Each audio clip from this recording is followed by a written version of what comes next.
Morning, good morning, good morning, good morning. Now you've got to be very gentle with me today. I haven't slept a wink. I didn't feel very well. I don't know what, was nothing particularly wrong with me. I just was feeling a bit bleh. And then the wind started. Not my wind, obviously, the wind outside started. Oh my word, wasn't it? I mean, it was like incredible. Well, I tell you what was really good is because it was I don't know why I'm doing that. It was trick or treat yesterday, wasn't it? So I pulled all my blinds down. That's me pulling the blind down. So I pulled the blinds down, I shut the Venetian blind in the downstairs bedroom, switched all the lights off downstairs, had the lights on at the back of the house and thing, and I could hear all the kids screaming, everything like that. And then I was like, what's that noise? And it was the rain. So they were halfway around the village and then it went whoosh like that. And then my friend Sally, who took 3 of hers, she drove them round to people's houses so they didn't get wet. I know. Anyway, good morning, good morning. I'll be fine. I'll be absolutely fine. I've got my poppy. Is that my poppy? Sparkly poppy. This is from the Royal British Legion, you know, look. And my patchwork shirt. It's not patchwork, it's printed, obviously. It's a bit big for me, this one. I'm going to have to put a couple of darts in, I think. Anyway, shall we start? Early bird. It's a really good early bird today as well, because we arrived and we said, oh, we haven't got an early bird. And Ben went, oh, we can't do 5:05 because, you know, that sells anyway on its own. We'll do this thing. Anyway, Hayley May, she went, no, don't do that. Do the 5:05. So you're going to get a brilliant deal on your 5:05 spray, your repositional spray when you're making your quilts or when you're doing your applique and things like that. Now, it always sells for $7.99. It sells really well at $7.99. £6.49. Carol was cheering as well. Did you hear Carol cheering then? £6.49. Right, and remember, once you bought this, once you checked out, that's P&P paid for the whole day. So whether you come in and buy some Sanntangle doodling, or you buy a quilt kit, or you buy a cushion kit, or whatever, or some velvet, it's paid for. It's your P&P paid for, isn't it? Patricia says good morning, love you from Blackpool. Anne says good morning. Jill says good morning. How are you all? £6.49 this is. Oh, do you? Thank you. You'd look great in it. It'd be a kimono on you. Oh, thank you. No, I think I look fat in it.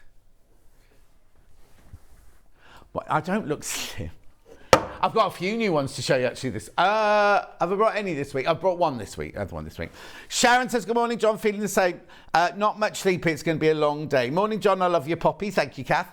I wasn't poorly. I kind of came in and I said to Ben, didn't have a poorly tummy. I just felt like, bleh.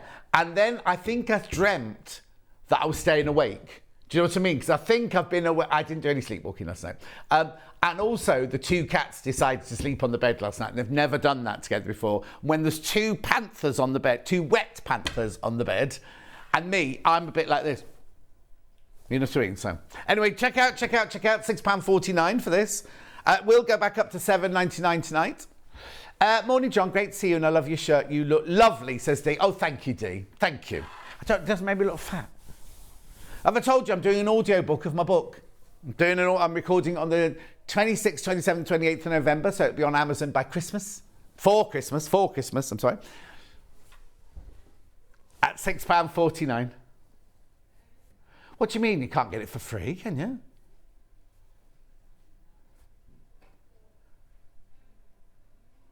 But then, yeah, but you have to pay to listen to my book. You can't just go onto Amazon and click on it. It's not like a podcast. It's not a podcast. Jill says, morning, John. I haven't heard any wind here in Devon. Pauline says, morning. Margaret says, morning, John and team. I didn't sleep much last night because of the rain. Crazy Lorraine, are you all right? She had a funeral yesterday and she was very, very sad. Yeah, keep going through.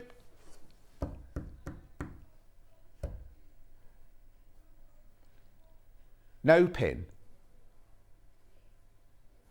Oh, yeah, but no, we can't do that because they do pin and tonic on a Wednesday night. No pin and tonic. £6.49. Now, you see, when I first started, I said I'd do a podcast. And everyone went, nah, don't do a podcast. What will I talk about? Becky, that'd be 10 minutes, there you go. If we stretch it out a bit, you know what I mean? Because I can't, in a podcast, I can't be going like this, oh, she had a dress on, can I? And things like that. People won't know what I'm talking about. Well, a video podcast is just my Facebook Live. Oh, Charlie, I had such talk. So on Sunday, now that it's dark, Dulcie and I were going to go for our walk before, right? But I got there and it was that really weird rain, sunshine, rain, sunshine, rain, sunshine. Anyway, we ended up sitting chatting in a lounge all the time. Anyway, I got back. Excuse me, I only had 15 minutes to get ready for my Facebook Live and everything. Put my iPad on. Oh, and it just started saying, do you want to make an event? And I'm like, no, I don't. But I couldn't get rid of the event page. And I kept trying, and then I couldn't switch the thing off. So I ended up having to do my Facebook Live on my phone in the end. And I was in a right old grump for the first 20 minutes. Anyway, it's fine now. John, I think it does make you look bigger. Oh, thanks, crazy. Thank you. Sheila Shah says, I love your shirt. Viv says, morning, I missed the book. Maybe wait for... You haven't missed the book. I've got them on my website if you want one from my website. There's not many left on my website, but it's still there on the website. I'll be doing a Christmas, Christmas push for it. £6.49. Okay, I'll leave that one with you. Shall we look at today's menu? Coming up today, we have got velvet fabrics now. Then at 9 o'clock, I'll stand here and do this one. Linking Stars quilt with Katharine Wright. That's this beautiful quilt. Now, in the pattern, you not only get the instructions for the quilt, but you also get instructions for the cushion. That's the old cushion. That's not today's colourway cushion. Then at 10 o'clock, we've got Sanntangle with Mrs. Tangle, Sandra. I didn't know her name was Rushton. I thought she was called Sandra Tangle. Anyway, look, we're doing all those. It's a new one on me because I've not... So when Sandra was on the first time, we did handbags, right? Then she came on last time, we did stencils, and you absolutely loved it. So we've got brand new stencils for you today. She's asked me if I'll have a go. I might have a go later. I'll see. Anyway, 11 o'clock, we've got the Celtic crossing quilt with Katharine Wright. That's part of it. That's not the whole thing. That's part of it. Beautiful, isn't it? Oh, and that's that's Charlie's favourite block, that one. Oh, is it? I thought you'd have gone for the other one. Anyway, then we've got more stencils with Sanntangle at 12 o'clock. Brand new. And one of them, to take away the myth that it's difficult, she's going to start right at the beginning and just open the packet and start like that. Right, now, there are 3 ways to get in touch. The first way is by email. studio@sewingstreet.com. studio@sewingstreet.com. The second way is by Facebook Live, which is the ones I've been shouting out. Lorraine says you're still handsome. You're fat, but you're handsome. And then the third way is go to the website, www.sewingstreet.com. Oh, what's Susan Briscoe doing there? I've forgotten, I've missed her. And then, it's gone different. Where is it? Where's the little white box to the right-hand side? Oh, there you go. You haven't possibly clicked on Watch Live yet. But it's still different. Anyway, it doesn't matter. Write your message there. They're the ones that come on the bottom later. Yes.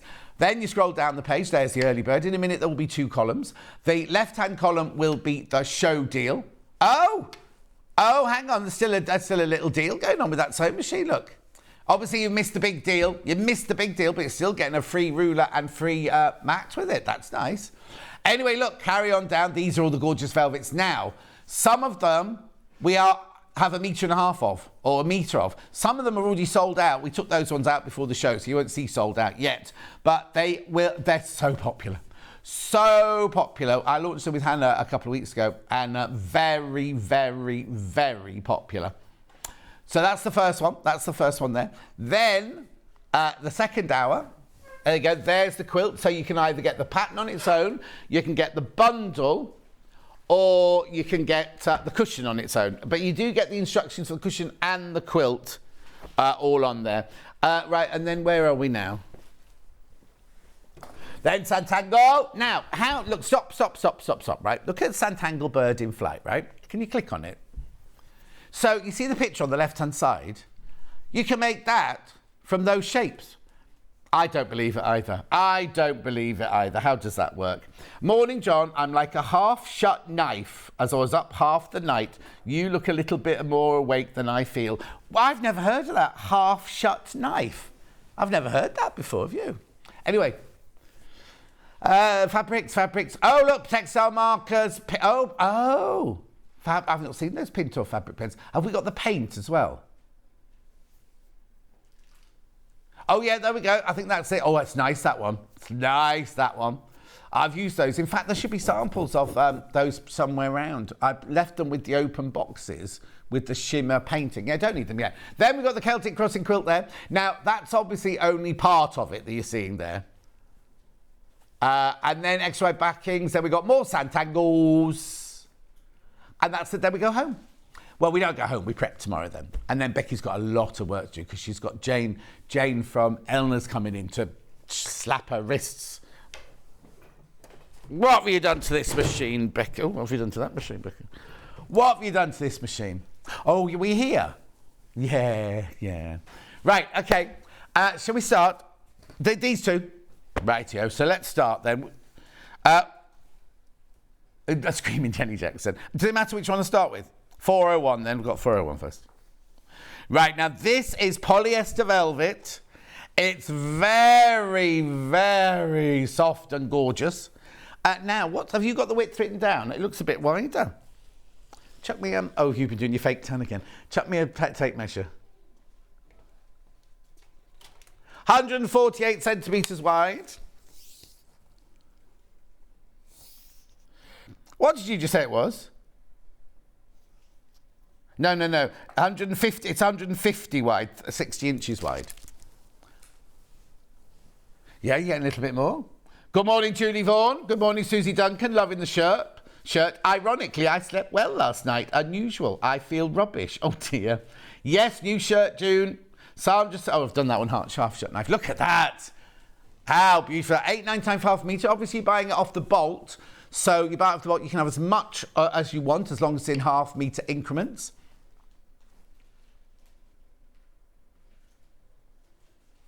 Three messages all saying the same thing. Morning, John. John, love the shirt. You don't look fat, just cuddly. Wendy in Oxfordshire. Morning, John. Love the shirt. It makes you look very... Oh, no, there's no sexy written in there. Very cuddly, says Stephanie. I think I might have to go home in a minute. John, your shirt makes you look cuddly, from Elizabeth. I mean, I can understand you wanting a cuddle, because John Scott cuddles are rather special. But are you trying to say in a nice way that I'm looking fat? Is that what you're trying to say? I've actually lost now. Well, I've lost quite a lot of weight now. But anyway, $8.99. I knew as soon as I got this shirt out the bag on Saturday because it was delivered. No, hang on, yesterday. And I knew as soon as I got out the bag, I thought it's not tailored, it's not shaped, so it looks a bit big here, you see. So all I've got to do is just look, you see, if I just dart it and maybe take a little bit in on the sleeves. But it's like a linen fabric. It's not like my normal cotton. It's like a linen fabric, this one. Anyway, $8.99, moving on. Are you likely to be going back on any of these? Okay, so Becky needs to keep them out or not, that's all. Oh, this is nice. There we go, $8.99. Oh, now apparently I haven't got my overhead on the other desk because after all this time, they're now waiting for a bracket. Why buy a camera that needs a bracket without the bracket in the first place? The camera's been here for 6 weeks, 7 weeks now. Yeah, well, we should just make them hold it, shouldn't we, as penance? Jenny Jackson would love that velvet. She would, Kath. Indeed, she would. I'm not in the next time Jenny Jackson's in. She's on December the 18th, and I'm not in that day. Oh, actually, might not be her next day. She might be another day before that, but I'm definitely not in on her December the 18th day. Pam Minihani says there must be something wrong in the air. No, there must be something in the air. I had a rubbish night too and very Blair now. Maybe. Where was the moon last night? What was the moon doing last night? Oh, I was in bed by 7:30. Oh, so I don't see her in November and I don't see her in December. They're keeping us apart again. John, things expand with heat. You're not fat, just a little hot. That's a good one, Viv. Hi, John and team, says Laurie. I like your shirt. Have a great day. Jenny Jackson's message. I'm in the 13th of November too. Yeah, I'm not in that day either. Love the fabric. Of course you do, Jenny Jackson. She'd make a little mini skirt out of that, wouldn't she? With studs on it for partying. Right, next.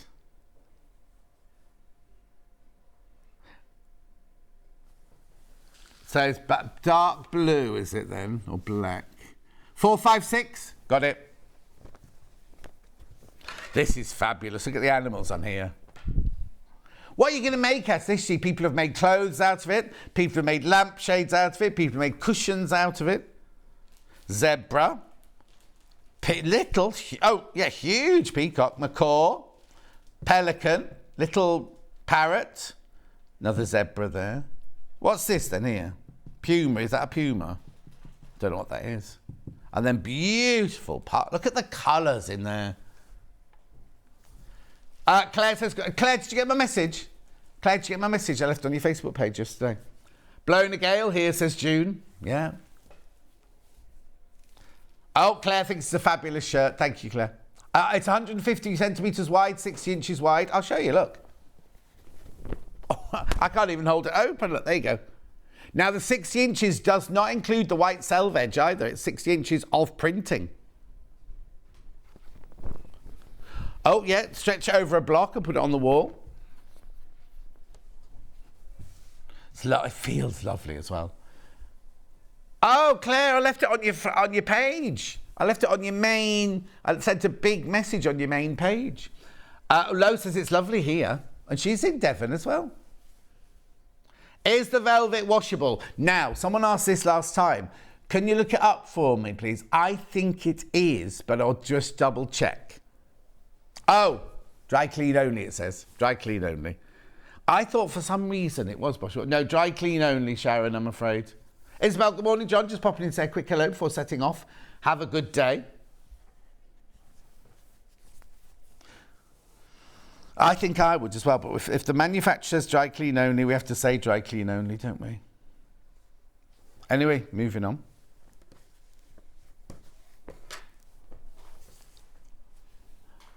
Has it got white spotty background?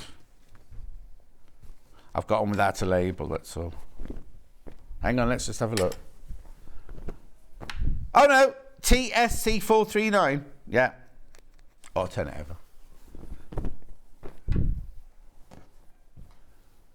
$8.99. Mornings all, says Sue. Or at Sue. Message on my bottom. Hi, John. Oh, goodness, what a fabulous dress these velvets makes. Love. Rachel. Indeed they would, Rachel. How's your Gary, Rachel? I saw him in his fancy dress costume.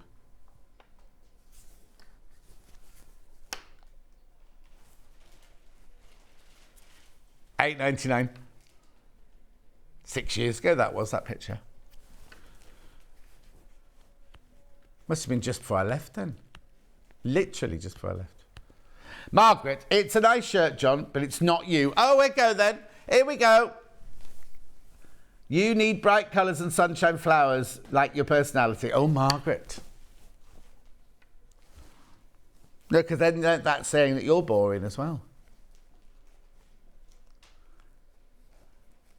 Oh, now, you know my lovely personal trainer who works in Birmingham, and I can't go to him anymore because it's near Digbeth where I used to work and everything. It's too far for me to go.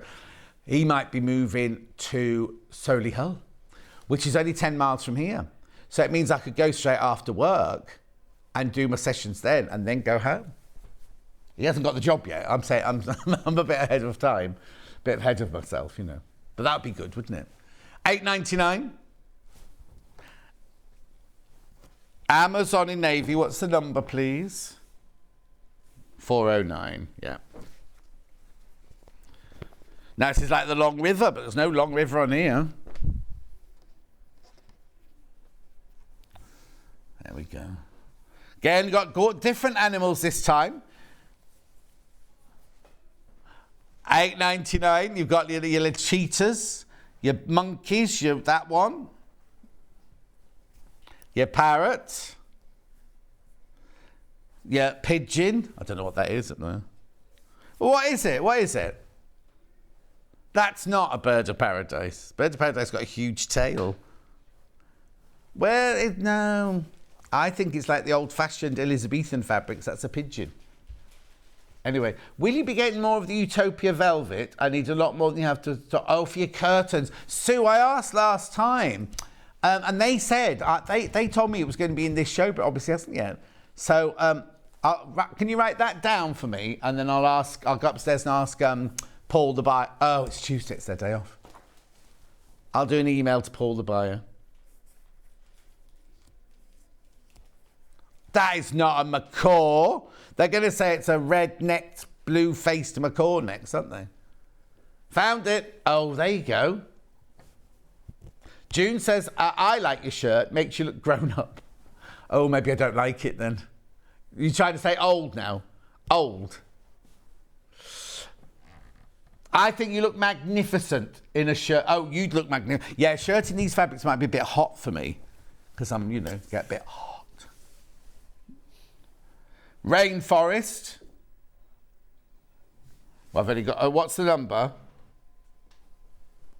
Yeah, that's this one. This is Rainforest in black. I do have Rainforest in navy as well. Oh, now look at this one. Look at the leaves on this one.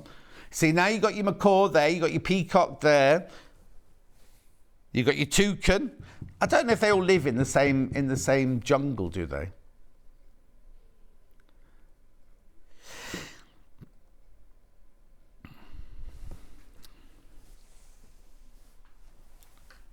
I've just made curtains out of the yellow one, says Ellen. Were they lovely, Ellen? Not old at all, says June. Your personality will never be old. Oh, June, I feel old today. At 2 o'clock this morning, I was ready to just write an email to Ben and to Hayley and say to Ben, bring your shirt in because you'll be going on today. Because obviously if the presenter's off, the producer has to come on and fill in. Yeah. Especially on a Tuesday when nobody else is in because they've all got the day off. And then, of course, they won't be here from tomorrow because they've got to go and set up the NEC tomorrow, haven't they? Because as they, is it called the Creative Crafting Show? Kim, I covered my craft room chair in the rainforest fabric. It looks fabulous. I love your shirt. Thank you. Who's that?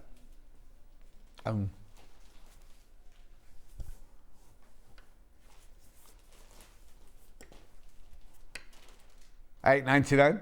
I've got something else to tell you about that later.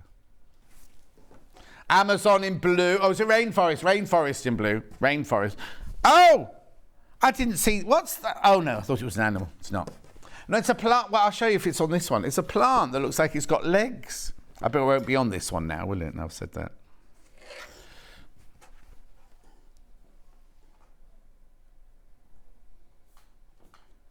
How funny. It's not... It must be on this one, mustn't it?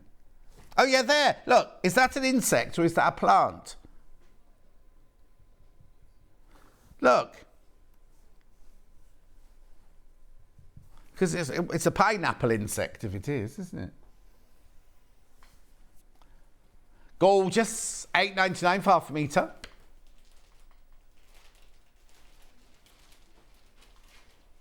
You did a what?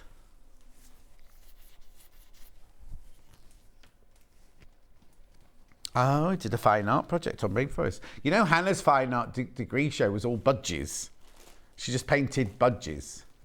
Huge, like, 10-foot tall budgies.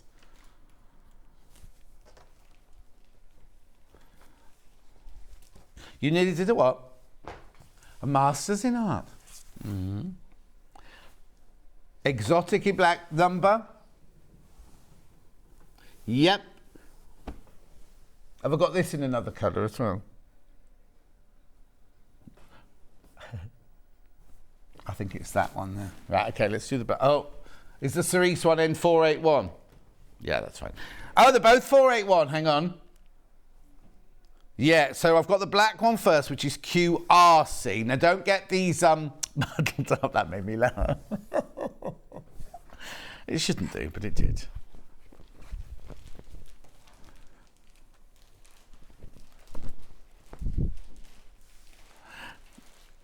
Butterflies. Honestly, that Becca Reed, she's got a mind of her own, hasn't she? Mouth of a sewer. Beautiful. That's the one with the black background. I've got this one in cerise coming up in a minute as well. Now, there's no animals on this one. Oh, yeah, it was a butterfly. That's an insect, not an animal, isn't it? Beautiful. I've got the one in cerise next. Cerise, like Sid Charisse. Oh, this is nice. Look at the colour of that one. $8.99, Exotic Cerise, this one's called. Where's the butterfly? Oh, there it is. Very, what's the word I'm looking for? Camouflaged in that one. Beautiful. I don't know if I'd want a shirt out of it. Only because I get really hot, that's all. And I think because it's got the polyester backing on it, it might be a little bit fabulous if you wear mini skirts or skirts.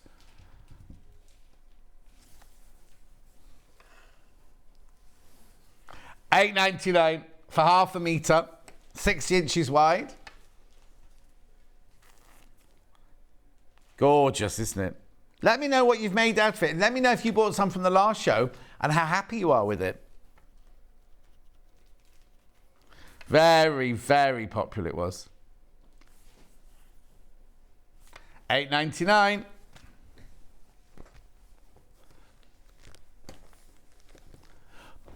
Botanical duck egg.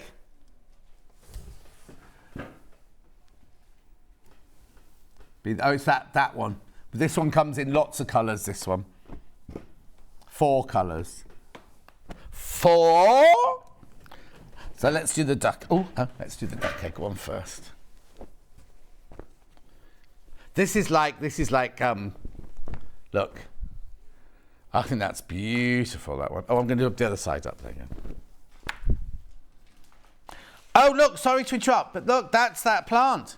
It's not an insect, it's a plant.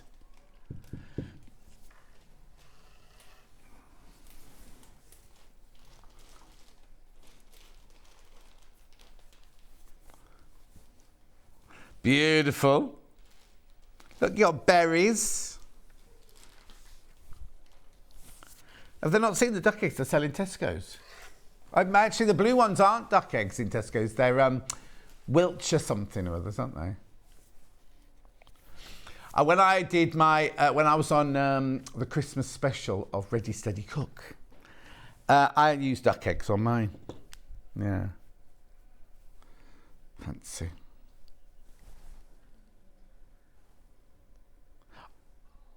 Oh, am I jumping from this pattern now then? No, because I got the 4 of those out, that was all. I can give you the number if you want. The pink one is NXC421. There's the same fabric in, now is it called this one cerise? Oh no, hot pink.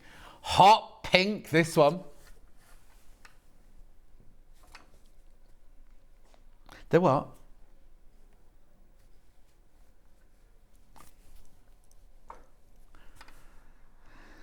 Pretty, aren't they? Remember that one's...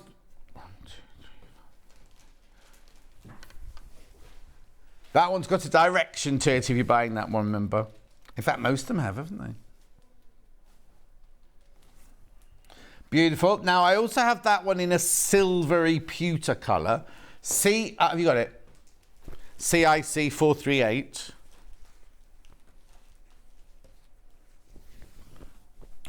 Ooh, now a chair in that one would be beautiful, wouldn't it? Oh, look, it's even got rainbow ribbon on that one. Stuart's favourite colour.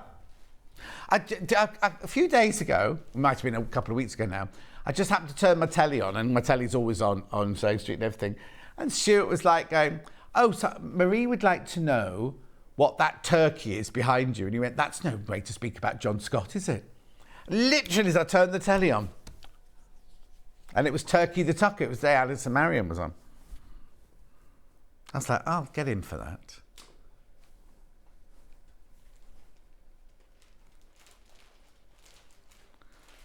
Incredible, aren't they? And where do you have to go to see these? In the botanicals. Is there a botanical home in Edgbaston? Oh, is there? There's one in Kew as well, isn't there? Right, now, would you like some gold? Well, it might not be gold. It might be ochre. Oh, no, I wouldn't call it ochre. No, that's a vegetable, okra. Where are you going now? Oh, you moved the camera.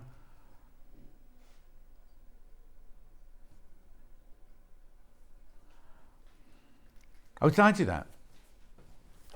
No, I dropped a bag on the floor, apparently.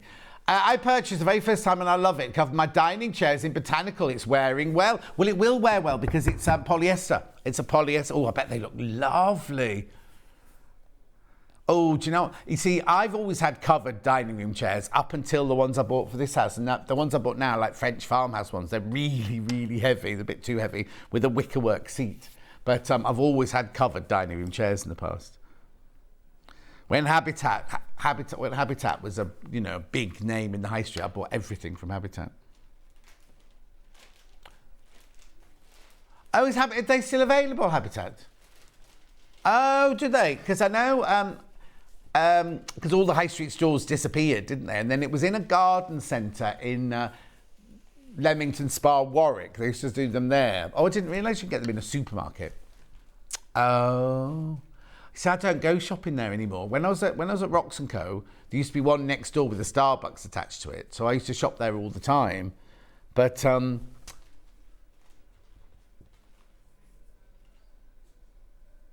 $8.99. Mari, good morning. Shirted one. Don't dart it till you've washed it. Yeah, good idea. And Julie says, love Habitat. They're in Sainsbury's. Yeah, I was trying to do that without saying the supermarket. Other supermarkets are available. No, you don't. You've only been going out with her for a few days. Well, in the context of a lifetime, you know what I mean? No. Which one? Oh, pubs. I thought you said bathrooms. I was like, which one's called bathrooms? And what's Palm Springs then? Yeah. Now, we've seen these trees before, but they had animals on them. Now it's... Oh, I like that one.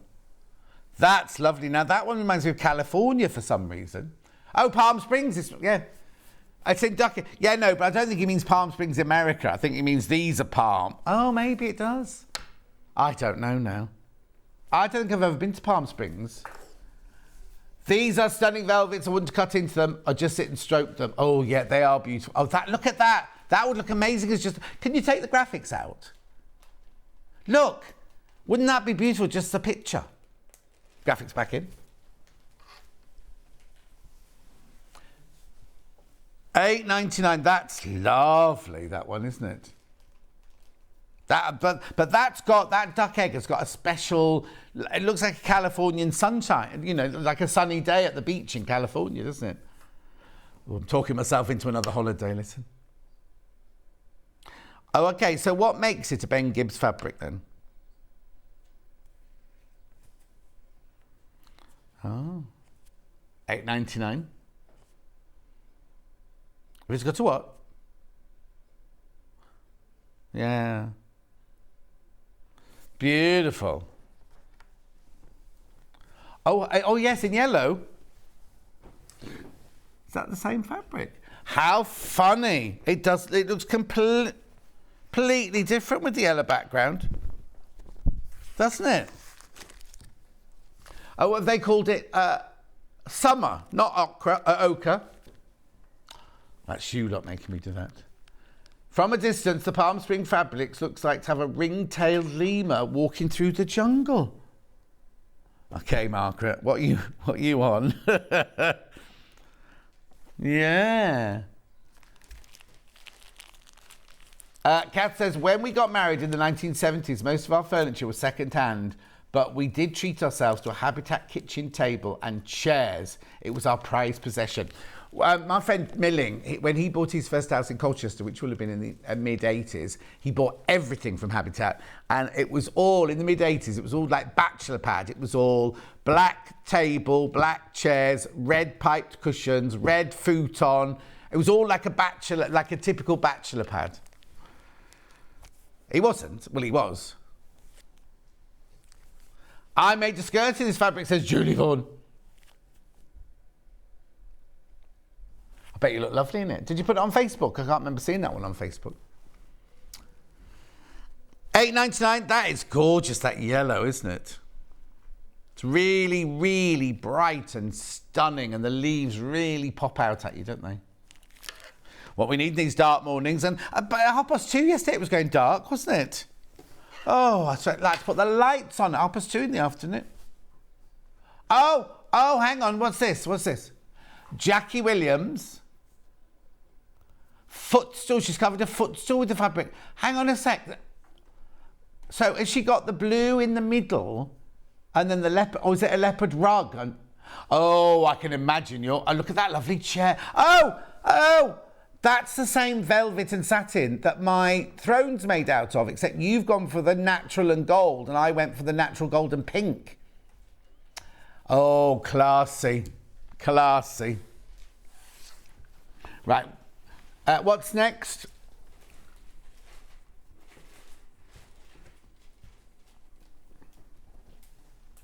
What's that?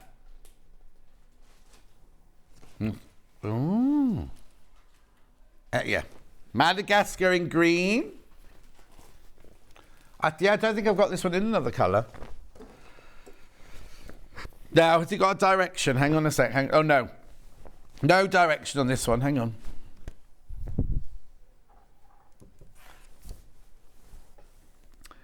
What, Ben? Well, no, he's not, because he's tied down now.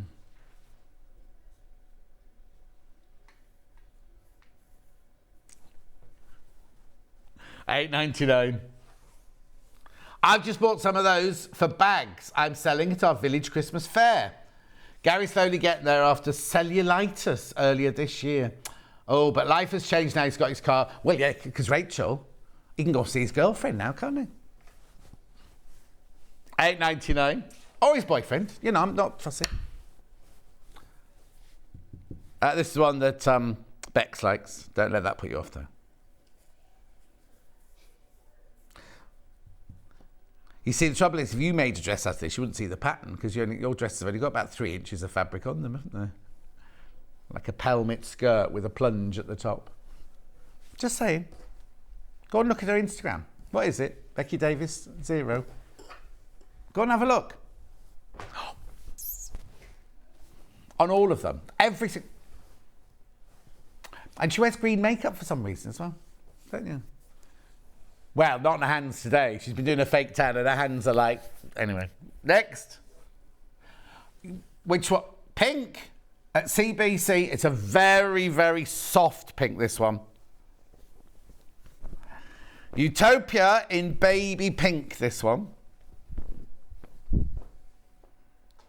Nice. Look. Oh, it feels so gorgeous. So there's a protea there. There's another peacock. They like the peacocks, the design of these, don't they? Butterfly. Very stately, homey. Actually, it is, isn't it? Very Downton Abbey.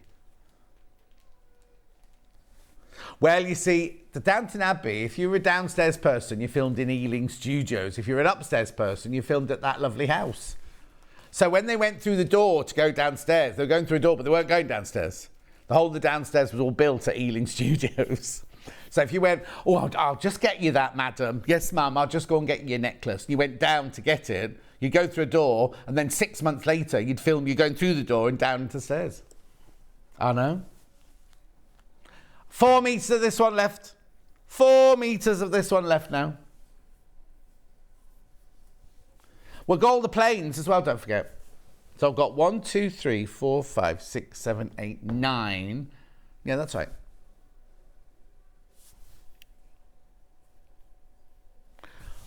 Why was he going for an interview? Okay, so it's Halloween and he dressed up as...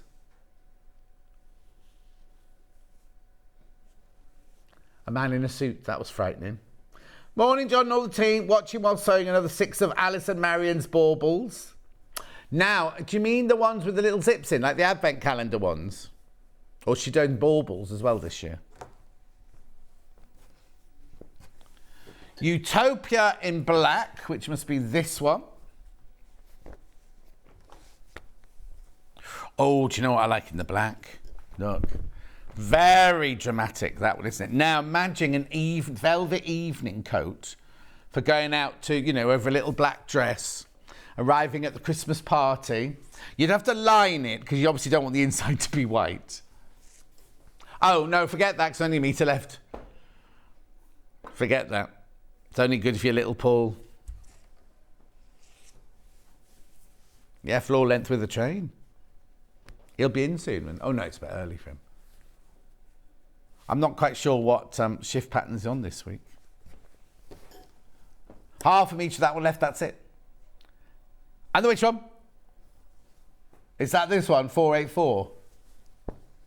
It's only there's half a metre of this one left, that's it. Half a metre. It's beautiful though, isn't it? Look. Utopia Silver. You can make a cushion, you can make 2 cushion fronts. You can make a lampshade cover. Oh, lampshade, not a lampshade cover. You could make... What else could you make?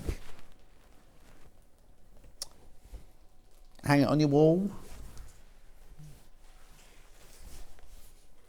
Don't put it in the bathroom, though, obviously.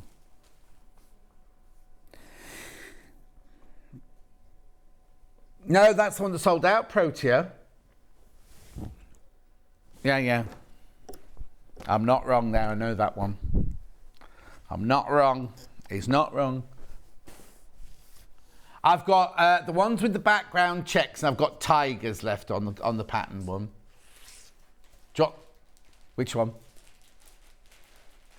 Oh yes, Utopia Silver Sale sold out. One with tigers with the white background. This one's more natural. Oh no, we've had this one before. No, they're not tigers. Oh, no, hang on. There's tigers, but there's also cougars. $8.99 this one. Kruger, not cougar. Kruger. Isn't Kruger a national park? I thought you meant cougar, you know, like an older lady. No, not older. More mature lady who likes a younger man. Like, what's her name? That woman from Friends. They call her a cougar, don't they? I'm not a cougar. Yeah, I knew it was Kruger National Park because we all went there when I was filming Ghost in the Darkness. Oh, not the one with zips. They're in the shape of diamonds. Oh, I didn't know those, Lynn. Does it have a stretch? No. It has a stretch on the bias, obviously. It's got the tiny... No, it's not got a stretch. It's got a tiny give on the straighter grain going across, but not a stretch at all, no. But Julie Vaughn made a skirt out of it, and I imagine that was a little short mini skirt. I like that flower there, because that looks like an Alströmera, doesn't it? But I've never seen a green Alströmera.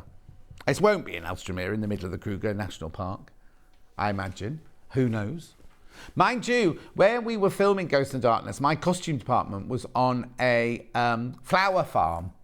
And they'd grow flowers and sell them around the world. And the big lorries would arrive and they'd cut them and ship them all off around the world and everything. It always amazes me how you can do that with flowers, because you think they'd be dead by the time they arrive, wouldn't you? Right, I've only got 2 patterned ones left now. So look at the background of this one, right? Very, very popular, these two. Look at the geometric background. Can you see it? Can you see it, Charlie? Can the people at home see it, Charlie? You sure? Do you want to come in a bit closer then to make sure?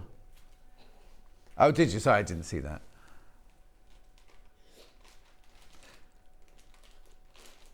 It's a starling, isn't it? No, I think that one will screech, that bird. Won't be a lovely soft one. It'll be a like that.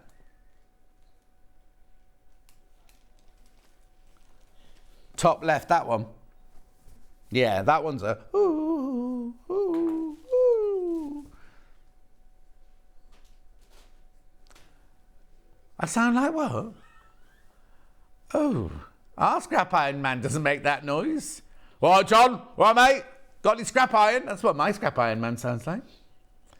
And he's got a bell. He's just got a, you know, like a death knell bell. He hasn't got a ooh. £8.99. Now got in the light turquoise or the light aqua. Beautiful, look at that. Mint, Patagonia in mint? I think not. Spearmint, maybe. Where's that, it's got proteas there and everything. Where's the bird that, oh, up there. The squawky one. Do they do that on purpose? Then they go, oh, I'll take it for scrap. £8.99. Oh my word, 17 people have got this in their basket. Loads of it. Right, now, I need to tell you now, this happened last time I did velvets. That's all the patterns shown now. So if you got it in your basket, most of them are now limited, right? So people are going to miss out. So if you definitely want something, then you need to check out your basket. Because I've shown you all the patterns. I've got some lovely plains coming up now. But the patterns, that's it. So you can now make your choice. Decision time. Decision time. Yeah, we should have a what's it? I mean, no, that's the Rag and Bone Man, isn't it? What's a different person? Rag and Bone's not the same as Oh, there, decision time. Now, isn't it funny when Hannah was playing the music the other day? None of us could hear it. So never mind. Oh yeah, only when I ask her. No, because we had on the people from the night before had left the crash music on. So like people messaging going, there's crash music, and we were like, we can't hear it. So we couldn't hear it in here. And I was like, no, Mark. It was Margaret that messaged in. And I said, no, you're imagining things. Then loads of people messaging saying, I can hear it as well. So we had to pretend it was there and took it out and then put something else in. Right, now I'll do the green first, if that's all right. This is a solid green. We've called it what? Bottle green. That's a very good description. Well, it looks very dark on your telly, doesn't it there? Beautiful. Oh, don't talk to me about recycling bins. Oh, they've moved ours around. It's just ridiculous. Well, no, so yesterday it was just food, right? Just the adjusted food, the little food one. Then next week it's the two recycling, so it's the green and the blue, which is recycled cardboard and glass and recycled garden waste, and then the plus food. Then the following week it's food and normal rubbish, and then the following week it's food on its own again. Oh no, just confuses me.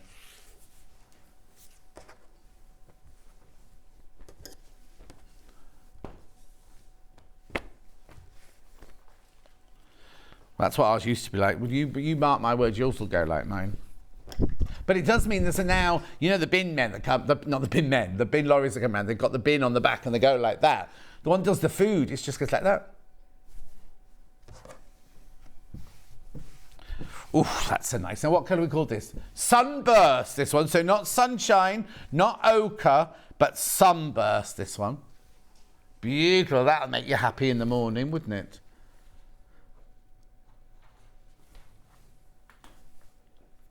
Oh, is it not? Is it? Well, I hate it when the clocks go back. I think maybe that's why we all had a funny night. Because it was our first proper night.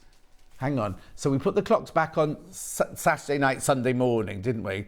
So Sunday night we were still all right. Then Monday night was our first proper night, wasn't it? That's what it'll be, getting used to it. Takes a while. Oh, they've said that every year that they're going to scrap it. They never do. Right, now I've got two greys now.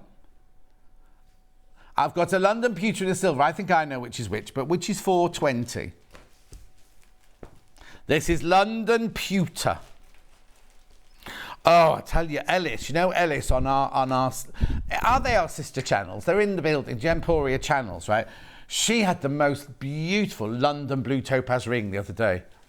Oh, and you don't see it very often. It was Maranbay topaz with dark... Oh, it was beautiful. Stephanie, morning, John. Fab shirt, not seeing the patchwork design. You're on with Stuart tomorrow. Yeah, I'm presenting tomorrow and Stuart's guesting tomorrow. along with, hang on, we've got Stuart guesting, we've got Jane Crowfoot guesting, we've got Beck Reed guesting, have I said Joe Crowfoot, and the lady with the big needles. Jumbo Dewey, is she called? Something like that? It's who? No, you've made the same mistake that I made. No, well, it's not, no. Jumbo Dewey's a different lady who's called Julie double-barreled name. Julie Crowfoot's doing 2 hours with her crochet, but then they've also got the big needle lady as well.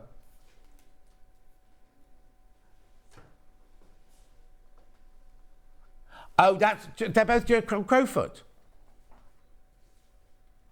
Oh, she's got a double-barreled name, the Julie Crowfoot one. She's got a Julie Armstrong Crowfoot, or Crowfoot Armstrong, something like that.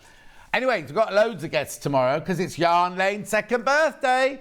So it's Yarn. Have we got we've not got an advert going out? Oh, Alan's just said, in this next break, we'll play it in a minute. Who's done it? Who's filmed it? Oh, is that Alan there? Hello, Alan. I'm not doing one today for you. Alan loves it because Alan always comes in and goes, will you do this? I go, no, I won't. I'm not doing it. No. And then I do it. What? Oh, it's worse than that, Alan. Okay, it's the last time I give you balloons. His little one had a birthday party and we had some balloons in. And I said, why don't you take them home for the party? That's fine. It doesn't matter. Anyway, £8.49 this one. Last one now. Last one is the silver one. Oh dear, then what am I going to do? Becky's going to dance. She does a very good fan dance. That's what she does on a Saturday night. Do you know what she doesn't know what a fan dance is. It's where you've got no clothes on, right? And you have 2 enormous ostrich fans and you go... And the boys do the balloon dance. Anyway, £8.49. No, she knows now. She knows. That's not what she calls it, she said. The other Jan says, good morning, John. All late today. Had to do the school run as my daughter has broken her arm. Oh, Jan, no. By the way, everybody who requested the labels, they've all gone off now. Thousands of them went in the post yesterday. Thousands. And Sandra Sanntangle, she's brought hers in. She got one from the first batch. She's just brought hers in now. Becky's mum's making hers. I've got a message. Oh, look, there you go. From Liz. Morning, John. My labels arrived. Now that's good because... Were you in this batch, Liz? I only posted them yesterday and it was 2nd class. That's weird, isn't it? Because you can post things 1st class and don't get there for ages. I posted 3 books to the same village in Greece, right? One got theirs like 3 weeks later, one got theirs 2 weeks later, and the other one hasn't got hers. Oh, it's like the bracket for our overhead, yeah. Exactly. Bracket my what's it. Oh, Jan's up, the other Jan's up. Jan Hill's awake. Jan, were your ears burning earlier? Right, so what should we do next, Sam? Would you like the early bird back? Go on then. Well done, Becky. Roll it. Oh, hang on. No. Put your arm back in shot. Put your arm back in shot. Because look at Becky's scrunchie today. It's got poppies on. Trudle's made that. Trudle Scrumptious. I haven't got long enough hair to put my... in it. Oh, it won't. I'll tell you what I'm like. I'm like the what's that musical with Elaine Page and Yul Brynner in it? And all the little children got those little things on the top of their heads like that. We love you, Miss Anna. That one. King and I. Anyway, let's do the early bird. £6.49. This should be £7.99. This should be £7.99. Today, it's the early bird. Morning, John. Here you go. Jan says, gorgeous shirt. I post the 1st class that arrived within 24 hours. Oh, Jan. That's good. Look at my hair now. I'm having my hair cut this week on Friday. I'll be at NEC on Saturday.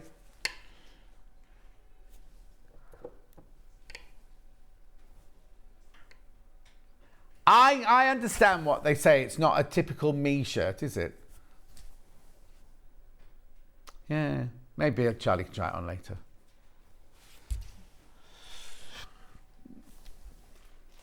At £6.49. There's a little bit, you see this colour here? There's a little bit of that further down, and when I was getting dressed and tucked into my jeans, I thought my belly button was showing, but it's actually... and then I thought, oh no, my skin's that colour. I should go and see a doctor. I'll do what? Right, let's go to the website, just show the velvets before we go for a break, and there's an advert after break. There, it's all under today's show deals, there you go. Sold out. Lots of them sold out. A lot of them very, very close to being sold out as well. Very, very limited. So much has gone. So much has sold this morning. There you go. Right, don't go anywhere. After break, Catherine's here. This is an Amber Makes design. We've got it in 2 different colours. Now, in the pattern, the instructions, you not only get the instructions for the quilt, you also get the instructions for a cushion as well.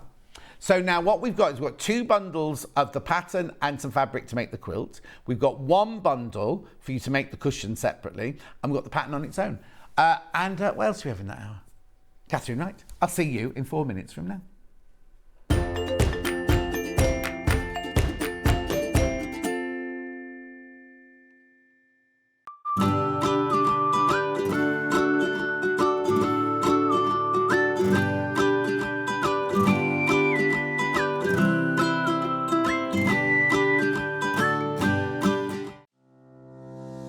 Hello, I'm Katharine Wright from Leicestershire Craft Centre based in Market Harborough.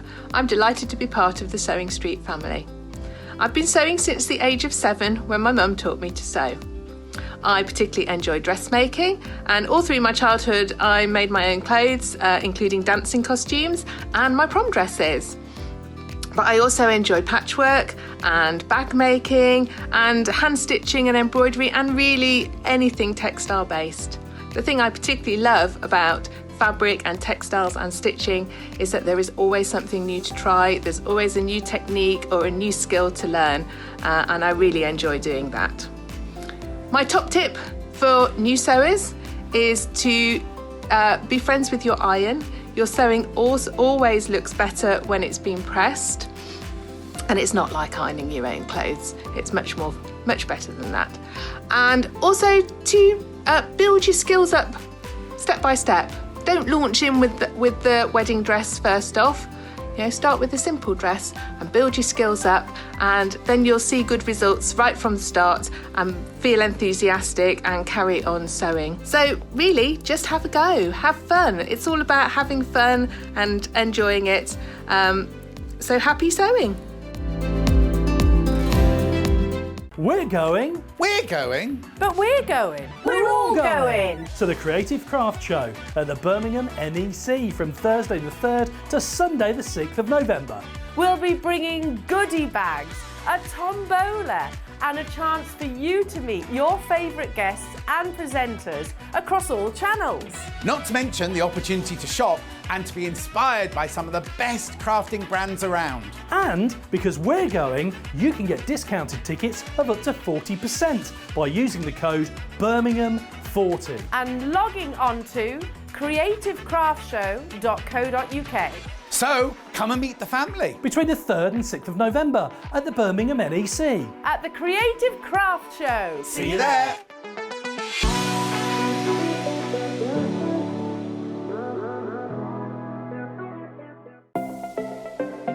Missed the live show? Don't worry, we recorded it for you. Never miss out on your favourite presenters, guests and makes ever again.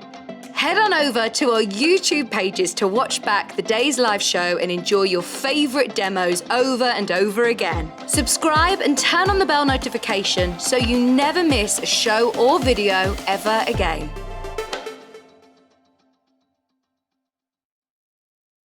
Are you a fan of Sewing Street? Why not join our growing Facebook fans pages? Just search Sewing Street Fans on Facebook and click Join Group. Never miss out on the latest news and updates from our presenters and guest designers, special offers and plenty of chat with your fellow fans. Share photos of your makes, ask for advice, interact with your favourite guests and presenters and be a part of the ever-growing sewing community. See you there!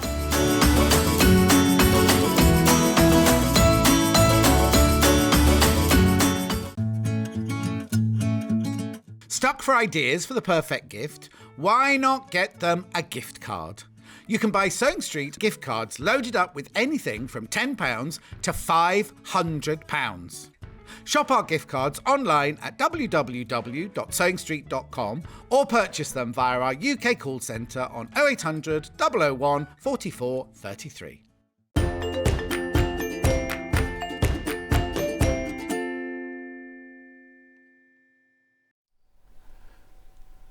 Now, you've not seen her for ages and ages and ages. Thought we'd better get her back in case you forgot who she was. How are you, Katharine Wright? I'm very well, thank you. Yes. When were you in? Just last week. Yeah. It's funny because I did I was on Facebook with me this week and I was like, oh, not it's a bad thing. I'm not complaining, but it was just like, I'm sure she was just, because I knew it was quite soon that you were coming in. Just didn't realise it was this week. But anyway, that's good because this week, now you're going to be at the NEC. I am, yes. On Thursday, Friday, Saturday, Sunday. We're doing workshops. We're doing 4 workshops a day. And you've got your stand as well. And I've got my stand as well. Who's going to be helping you? Hannah. No, Hannah's not a child. Hannah's no, Hannah is. Hannah is my lovely right-hand woman. Because normally you have a daughter on there. Sometimes I have Anna. That's where I'm getting muddled up. Yeah. Anna might come on Saturday. Right. Depends how much homework she's husband? got. Well, I'm giving him, he's doing all the stuff at home. I was going to say I'm giving him some time off, but no, he'll do all the shopping and the laundry and things like that and ferry the other children around. And it is our wedding anniversary on the 4th. I seem to remember, weren't you at a show for your wedding anniversary? This time last year, he helped me at it, yes, for our wedding anniversary. This year, then? No, I didn't invite him this year. Oh, it wasn't him saying, I'm not doing that again. Well, the thing is, I need Hannah to help me with the workshops because I can't do them all by myself. No. So what's your stand number? Do you know yet? We're in hall. It's in hall 20, isn't it? I can't remember. Oh well, you'll find her. But we have a lovely big workshop space, and then our stand is opposite the workshop. Oh, that's handy. Yeah, that's good then. Brilliant. All right then. So now this quilt. Yes. This is designed by Amber Mate. So Rebecca Reed's designed it. It's lovely, isn't it? That's made out of really lovely Christmassy fabric, but actually you don't know it's Christmassy fabric till you actually get close up. I hadn't realised until I literally just stood here now and looked at that one and thought, oh, that's a little bit Christmassy, but it's not overtly, is it? It's no, really so it'd be nice lovely. as a Christmas quilt, but also not a Christmas quilt. Yes. We've got it in that. Yeah, we've got it in that exact colourway. If you want it that exact colour, we'll just show you a close-up of that there. So let's put that one in, let's put that graphics in first then. So that one there is your, Lynette Anderson. Oh, hang on. There's 2 left. There's only 2 left. Already, all this fabric, right? So you get 11 fat quarters, right? And you get 4 meters of the cream. Oh, now there's 18 baskets, there's only 2 left. I want to ask that question. You do get 4 meters of cream fabric. It's not like a question mark whether you do. You do get, and it's exclusive to Sewing Street. You can't get this anywhere else. I'll just show you the fat quarters quickly before they all sell out. 1 left. Beautiful Lynette Anderson. I wonder if she's coming over at all this year because she lives in Australia now, but she comes over to see family normally during Festival of Quilts. Well, that was before the lockdown now, wasn't it? And then your 4 meters of cream there. This is obviously Rose and Hubble. That's not Lynette Anderson fabric. Now you also get the instructions, which include the instructions for a cushion as well. Now, we don't think there's enough fabric in this, sold out. There's not enough fabric in this bundle to make the cushion with. Just so you know, but you've just got a pattern to go with. Right, the other one that you're going to see demoed by Katharine, oh no, I've done that, by Katharine here, is your poppy cotton. Gorgeous as well. So this one here, you get your florals on black, your florals on cream. You get your bigger flowers there. Oh, hang on. Then you go to the blues. These are all fat quarters, these. Then you got your other blue. Then your lovely blue silhouette. Then you've got your, the same as that, but in a different kind of blue. Then you've got going on to your greens. Then you've got your big rabbits. And big, and houses.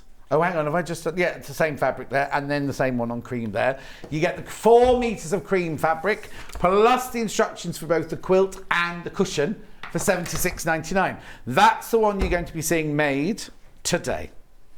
Right, I've got another kit here. This is just for the cushion, but you still get the instructions for both the quilt and the cushion in there. So that's called Linking Stars. You do get that, and you do get the pattern for the cushion as well. And then this one, you get 3 fat quarters from poppy cotton to make the cushion with. And that will make you this. Now, as you see, there's 2 fabrics on the front, 1 on the back, but you could make, I suppose what you could do is, I suppose you could do your border in a different fabric. Leave your star as 1 fabric. Or maybe put the third, oh, it wouldn't work if you put the third fabric in the middle, I think. It would do it. Not as well. Anyway, $19.99 to make that cushion. You obviously don't get the cushion pad, but you get everything else you need for that one. Would you like the instructions on their own? Excuse me. Oh dear, listen to us all. $9.99. So you know how much you need. You need 4 metres of your background fabric. You need 11 fat quarters. So if you've got stash, wondering what you're doing with all those Liberty fat quarters, wondering what you're doing with those William Morris fat quarters, what you're doing with your Kaffe fat quarters, $9.99. So you want fat quarters, 11 fat quarters, 4 metres of fabric for the front. I wonder what they've done the binding in. Oh, they made a scrappy binding out of the fat quarters. Very, very popular. I shall show you through it. Because it's Amber Makes, you know it's going to be well written and well photographed. Look. Beautiful. Now, there are lots of different sections to this. Oh, there you go. There's your quilt. There are lots of different sections to this quilt. And Catherine is we're going to work our way through as many of the different blocks as we can do today. Do any of them make secondary blocks, or are they all blocks on their own? So you make your big stars. Yeah. And you make your little stars, and then you've got your chain Irish block chain there, block, yeah. and then you've got like a little side block there. Oh, okay. So they're the there's different lots bits. and lots to get through. Right. Go on then, let's make one. Okie dokie. Right, so when you get all your fabric, first of all, you've got to choose your colours. Right. So you need 5 of your fat quarters for the chain blocks. Right. So she's done the greens on that. I chose sort of the lighter blues, pale blues on that, so that you get the pattern working. Yeah, because they all have to be the same. Yes, exactly. Yeah. And then for your big stars, you use 4 fat quarters. So I chose the slightly darker ones. Right. For the centre of your blocks, you need 2 fat quarters. I chose the lighter ones for that because then they would stand out. Lovely, yeah. Yeah. So sort out your colours. And then there is a lot of cutting instructions. And when I first looked, I thought, oh my word, this is really complicated. It's not really. You've just got to work your way through it very sensibly. And as Rebecca tells you, cut them all and label them. Look, you can see we've got them all beautifully labelled. The whole quilt, you cut everything out. Cut them out, label them up, and then it's really clear. I mean, they're ever so clear written instructions, and she's really broken it down really well.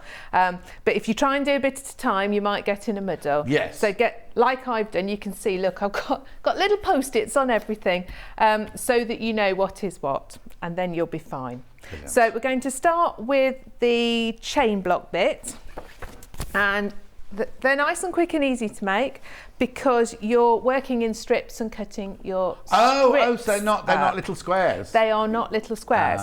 So I do like Amber Makes patterns because she always uses quick methods. Yes, yeah. And that's good. Not that she's lazy or anything like that. No, but it just, especially if it's a complicated quilt. Yeah. You don't want to think, oh, I'm doing like 900 tiny squares, do you? No. If you think, oh, I'm only doing 12 strips and cutting it up, it's much more manageable. Definitely.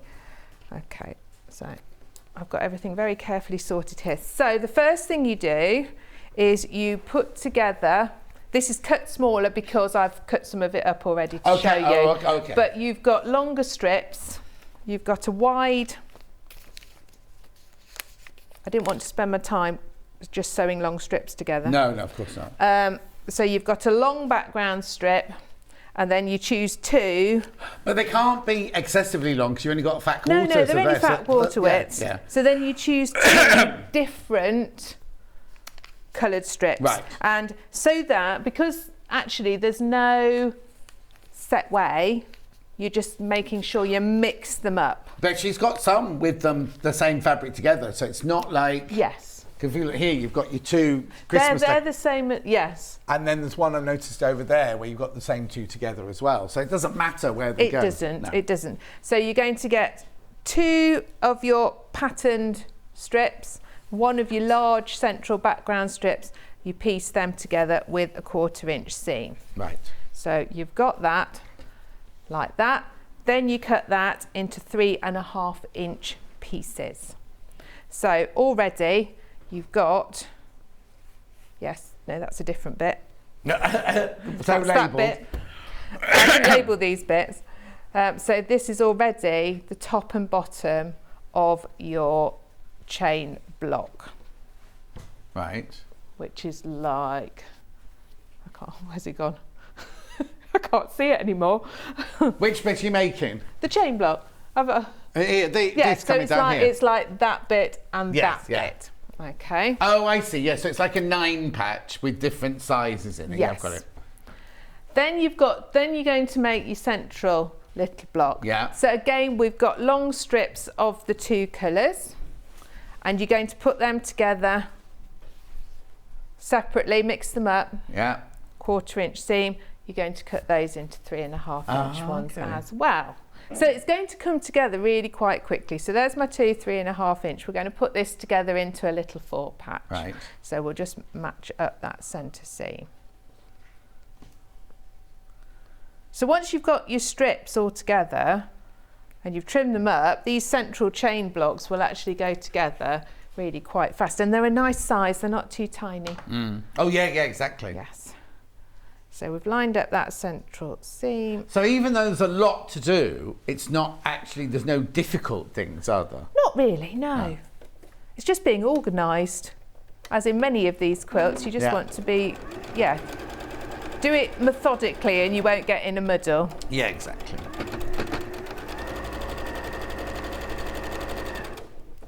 But because the instructions really break that down, fabric A, fabric B, you know, it's really quite easy. I'll just put this out of the way. Oh.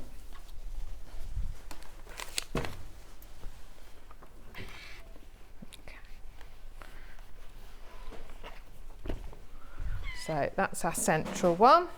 And then we've got 2 little background rectangles that go like that. Brilliant. So we'll put those on the side.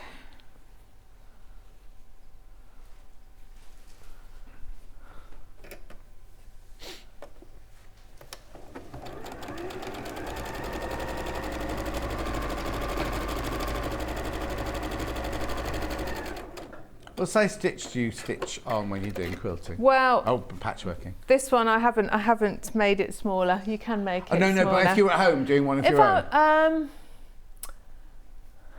You see, I always do 2.2 or 2.4 on mine. I never make it smaller. No, but who was that? Who I we on with don't last week? really. And they took it down to like 1 or 1.2. I never make it that small. No. If I was doing Bargello, I'd make it smaller. Because you've got to about 1.8 or 2. Yeah.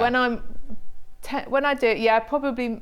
It depends, because I've got a setting on my machine that you can set it to a 1/4 inch, and when you set the needle to a 1/4 inch away from the edge of a normal foot, and when I set it to that, it automatically makes the stitch smaller. Oh, mine's 0.6 on mine. You put 0.6 in, it's just the 1/4 inch, but it makes the stitch 1.8 straight away. Yeah. So then if I'm using that, then yes, I'll just stick with what it defaults to, which is what but here I've put the 1/4 foot on, and I haven't changed it, so it's on its normal longer one. Yeah.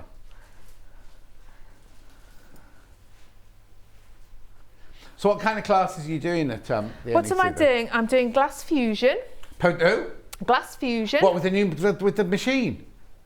Well, we're taking all the glass, then we take it away to fire it all. Okay. We've got in the glass kiln. Yeah. So if I came to your class there, I'd make it, and then you'd send me the finished thing and then, after yes, it's done. we'd post it back to you, all fired. Yes. Lovely. And I'm doing a rope bowl. My a word. sewing one. Yeah. And Hannah's doing pyrography. Oh, that's the box where you burn the wood out. Is that That's the where one you burn stuff, yeah. Well, they're going to love you in the NEC, aren't they? Glass and fire. Yes, when I fill out the risk assessment, Yes. I kind of, and they go, what are you going to do to mitigate the risk? So I kind of go, give everybody a health and safety talk. Oh, that's fantastic, though. And a little embroidered Christmas decoration. Lovely. Yes. And we've also got our silversmithing girls there, and they're going to do silver Christmas earrings. Oh, lovely. So lots of Are really... you not making one of your patterns, like an apron or a dress or anything? Was that too big a class for an hour? You can't really do that in an hour. These are things you can get done. I know, it's a shame though, isn't it? Because it's like your dress pattern and your apron pattern sell so well. Do you Well, know what I that's mean? true, but they'll be there on my stand. And you'll be wearing them. And I'll be wearing Yeah, them, of course. absolutely. Yeah.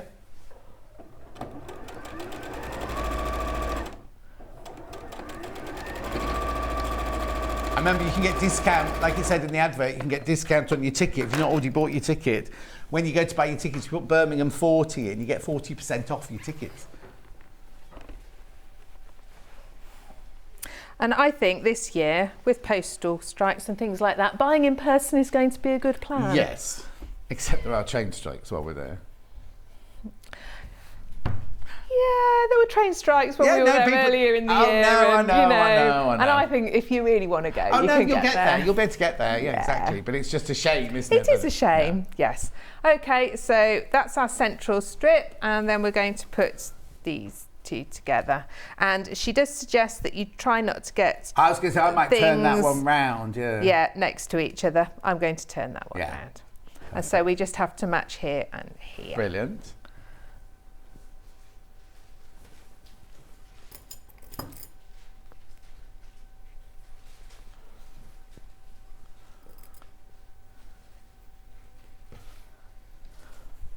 So that, how many of those do we have to make? Did you know?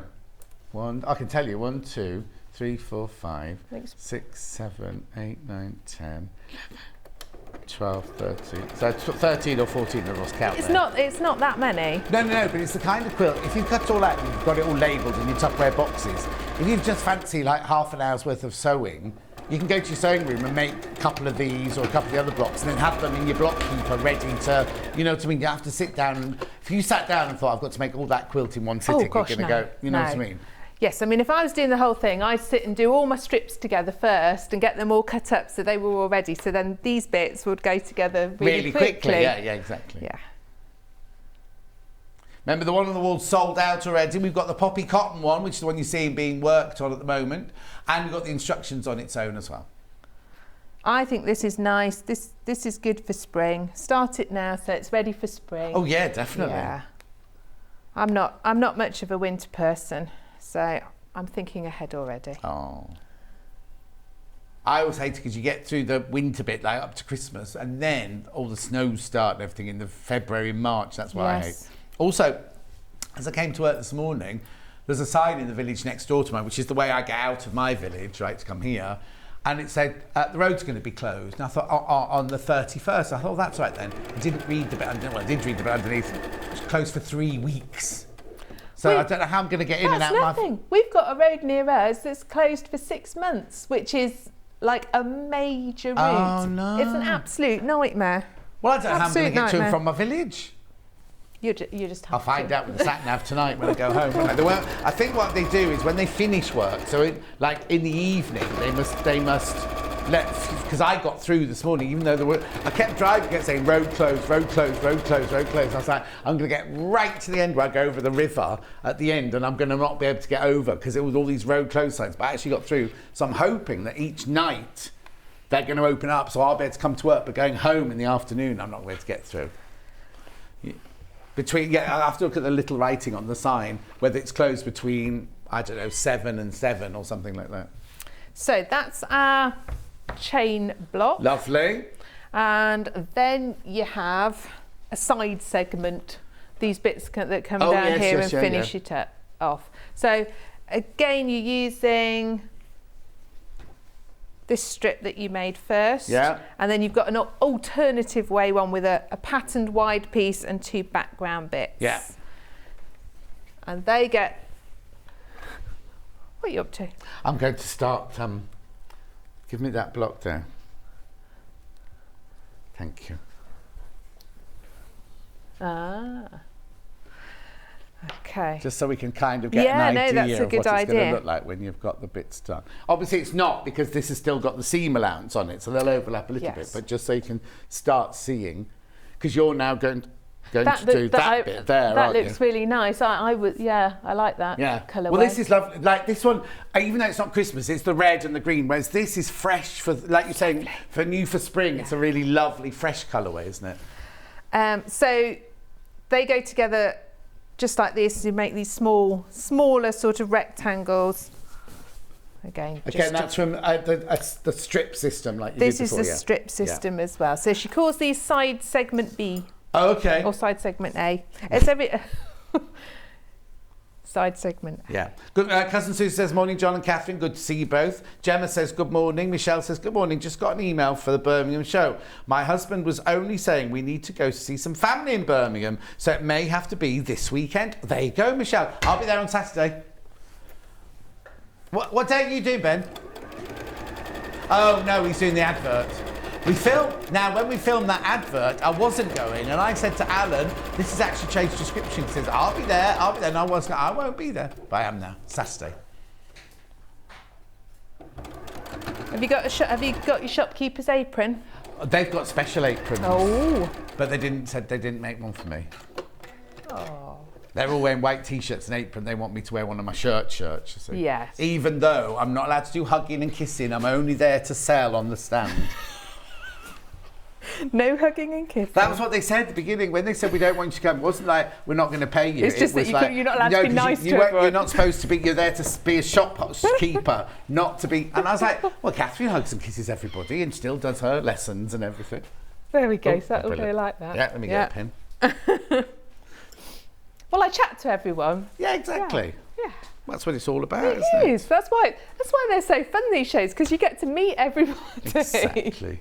I need to get a brochure to see who else is there. See who to avoid and who to go and visit. Okay. Okay, so now we're going to make a star block. Lovely.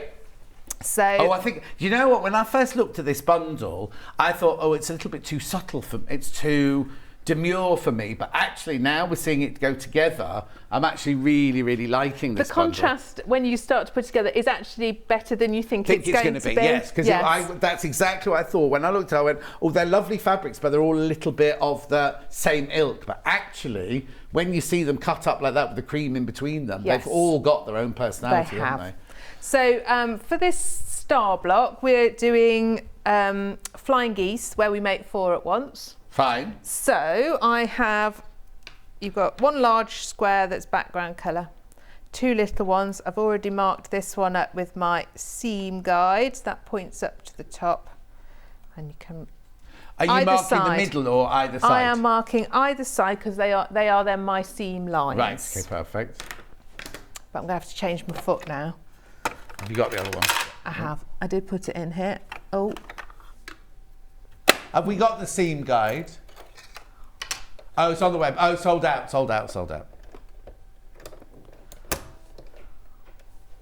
Well, if you haven't got one, when they come back, it's just a really useful tool to have in your patchwork kit. Yeah. But if I'll explain. If you haven't got a seam guide, then you can just rule with a normal ruler. Here we go. I've got a ruler here.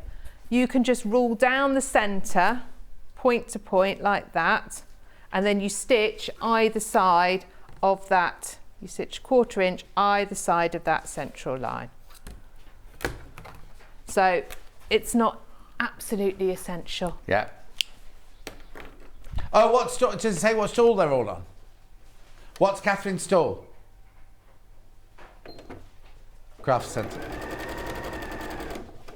H41 is your workshop. Okay. H09 is your shop. Lovely, thank you. And it's all in Hall 20, isn't it? Yeah. Is that Margaret Lee there? Jo Margaret Lee. She's Irish, does Irish tweeds. Oh, yes, she's lovely. She's gorgeous, yes, isn't she? I do.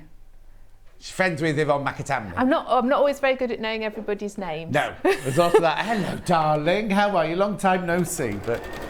Kerry's just round the corner from me. Who? Living in Oh Loveliness, yeah, Kerry. they just said Kerry was there, didn't you? Yeah, her stand backs onto mine. Oh, does it? Yeah, I'm just trying to think what Margaret Lee's company's called. Can't remember now. Something like the Irish Tweed. Don't worry. There's a lot of good stalls there. Yeah. Now, is there also is it right? There's a Christmas one next door. Yes, they're all linked, aren't they? The halls. Yes, so you can go through into the Christmas one next door. Absolutely. See, Dulcie and I went to one of those ages ago, and then we also thought that we could get into the allergy-free one as well, but that was right. So all the halls were together, and there was an allergy-free one, but it was right down the other end of the building. So we went along, and went, oh, we can get in, we're free, and they were like, no, your ticket doesn't get in here. Yes, it does, and we just waltzed in. And now I get an email from like every other day from them now. But okay, right, what are you doing? So I'm going to cut down the centre. Right. Nice rotary cutter. We have it here. It's the Hemline Gold rotary cutter, 45mm. Comes in. Don't look at me. Don't come to me because it's just in a brown paper bag. That I know, but that's what I like about it. Plastic-free packaging. Yeah. Oh no, exactly. But it's not much fun for people at home to look at. Look. There you go. Hemline Gold are a very nice range. Yeah, £12.99. So then we're going to press these this way, and at this point you think to yourself, how can these possibly be flying geese? Become flying yes, geese? This looks all wrong. It's not. You've not. Looks like a bikini top. A very tiny one. Yeah, a very tiny bikini top for a doll. Okay. So then you get your next two squares, line them up like this.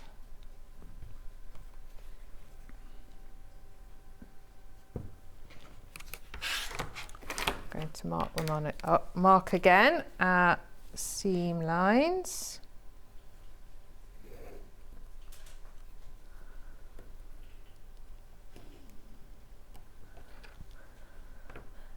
And then I will put a pin in because it just stops it from moving. Yeah.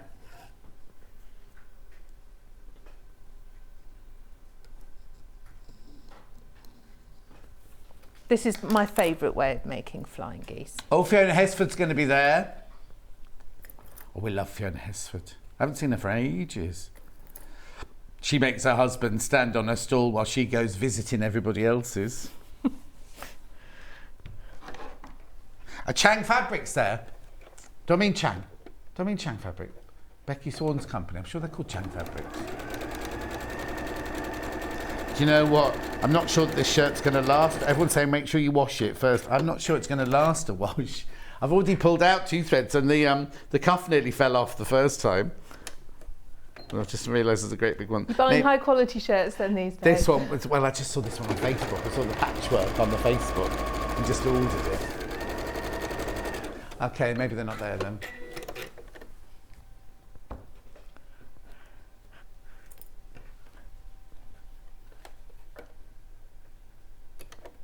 Oh, I'm sure Debbie Harris will have a stand, won't she?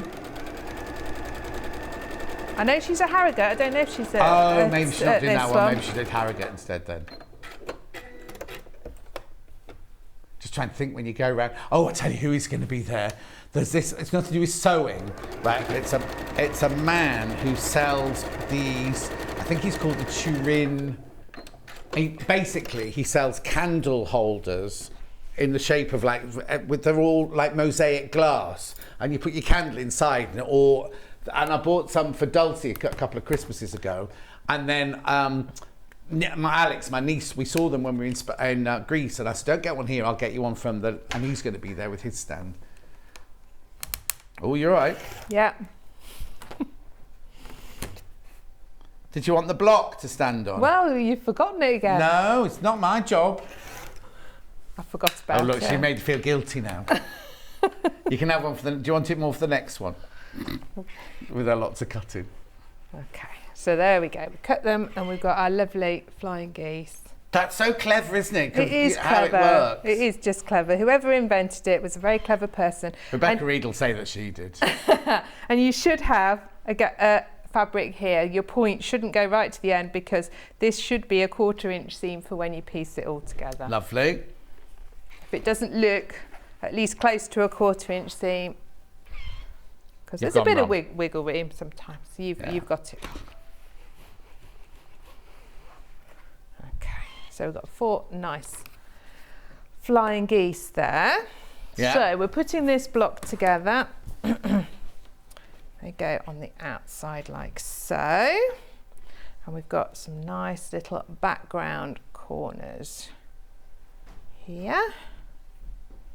And then for the centre of our big star, we're doing the lovely strip thing again. Oh, okay. So you've chosen 2 fat quarters that you've cut into strips, joined with your 1/4 inch seam, and you making that into a little 4 patch, just like we did with the chain block. Now, if you're doing it out of your own fabrics, you just bought the pattern on its own, and you've got like a Tula pink fabric or something, you know, ones that she has where, like the Curious and Curious, you actually have the Queen of Hearts.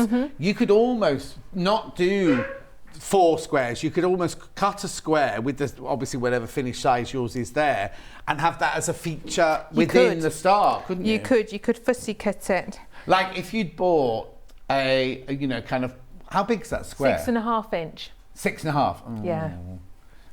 Got a 10-inch charm pattern. Oh, I don't know. I'm just thinking about like our panels wouldn't work because our dog of the month or bird of the month or flower of the month. Bit big, aren't they? Too big, aren't Yeah. they, to cut down? But so you've got your favourite fabric that you can. Which one? Oh, they've got the block. Carry on. I've never seen that block before. Oh, have you not? No, I've never been allowed it before. Okay, move over. Am I going to finally look like I'm 6 foot? Yes, Oh, and I've you'll always be able wanted to use to your be rotary 6 cutter foot. properly. Then. Just watch you don't fall off it. Talk about health and safety. There you go. Oh, look at that. Oh, I feel a bit tall now. Oh, the reason is because a lot of the guests say it when they're using your rotary cutter, you haven't got the force behind it. Now you're getting off again. I'm gonna have to get up and down to do the sewing. That'd be like your aerobics. What's it called? The step. Yeah, step. Oh, we need Stuart here. He used to teach step. Oh, he did, didn't he? He's too busy. Oh no, he had carved his pumpkins, didn't he? He had his pumpkins out last night. Owen P. Silver, hello. Just gone from lovely to blowing a hoolie and stair rod rain. Oh, you see, you've got what we had yesterday.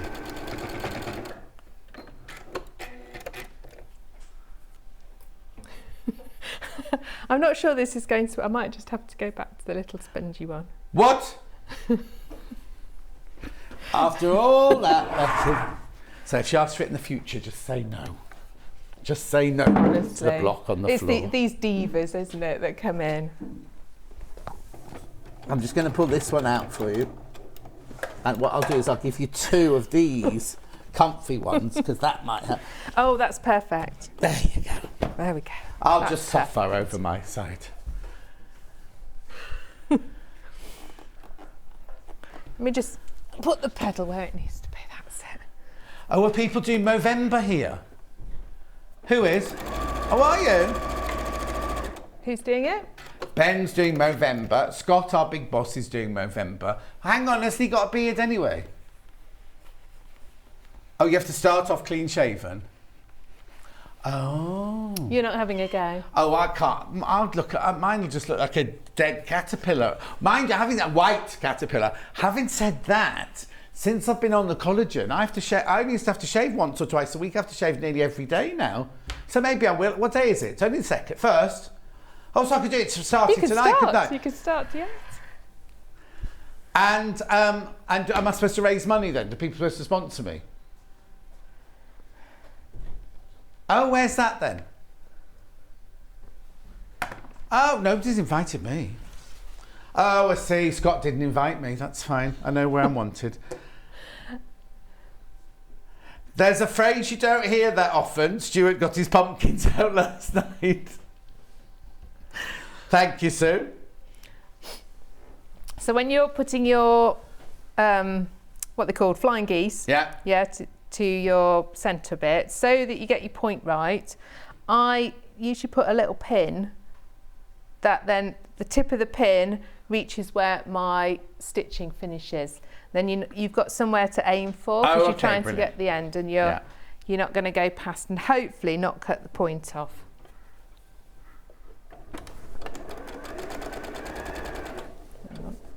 A bit close to the edge. Do you want me to? Are you all right with those mats where they are, or do you need them a bit closer? Do you need them to be?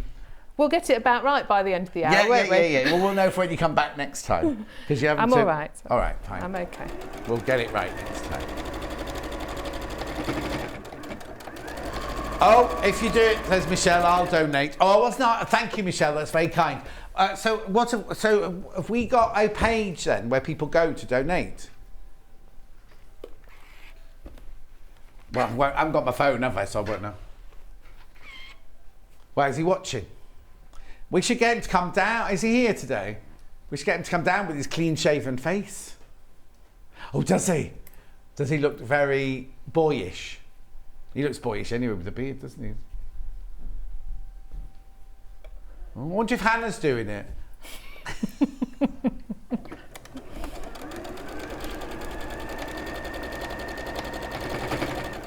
Oh, I don't know. I don't know what I'd look like with a moustache. I used to have a goatee. I could only ever grow a little goatee. Yes, but they were very fashionable at one point, weren't they? Yeah, they were. But when you're on This Morning, daytime television, you were never allowed to have facial hair. So if you look, when I was doing This Morning, nobody on daytime telly had facial hair. Wasn't deemed as friendly, I suppose. It's got a lot more fashionable to have beards and that, hasn't it, these days? Definitely. I'm not a massive fan of a beard, to be honest. Oh, this would only be a moustache though, wouldn't it, this one? Have you got... Oh, okay, so here it is. Oh, he looks lovely. Well, Munch is always clean-shaven. Okay. Oh, look at Scott. He looks complete. Are there only 4 of you doing it? Oh, that's because none of us were told about it. And where did they go to find that then? Oh, go to the Movember website and search Gemporia Crafts. Oh, and does the person gets the most get a prize? What? A bit of a cuddle from Scott. No, I can't be a John Scott cuddle if I'm going to be in it.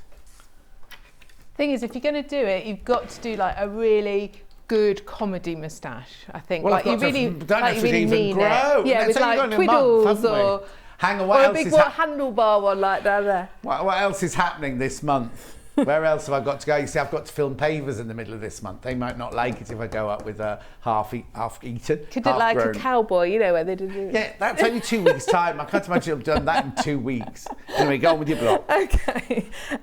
So we've got our rows together of the block.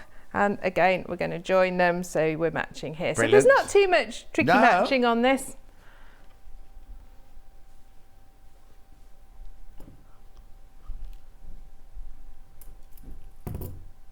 So who took their pictures? Did they do them themselves? Okay. But why are they both standing in front of the same wall? It's like a prisoner lineup, isn't it? Yeah. Oh, God, it would be if I get on there. Who was the third person then? Who was the fourth person, I mean, next to you? Do I know him? Which table does he sit on? Oh, okay.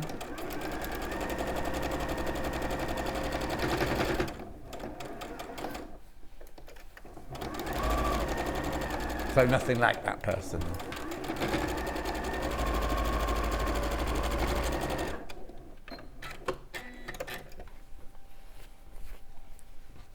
Just pop one on here. And then that's that little bit done. How many of those do we do? Oh, I'll tell you now. 1, 2, 3, 4, 5, 6, 7, 8, 9, 10, 11, 12, 13, 14. So again, not a massive quantity. No, but again, you could do a couple each afternoon if you just got a little. Well, you can sit and make all your flying geese. Oh, flying geese, yeah. Can't get my words today. No. Well, let's hope Sandra's had a cup of tea, because in prep she couldn't put a sentence together this morning. Oh, she was having a right good gossip out there. She's fine. now. She's fine now. She's all right Oh, a cuddle from the gorgeous Scott. I'll definitely donate. No, Sue, you don't get money for you don't get a cuddle for donating. The person who gets the best moustache gets the cuddle. Becky Alexander Frost says, morning, John and Catherine. Love the quilt behind you. Well, that's all we'll make it, Becky.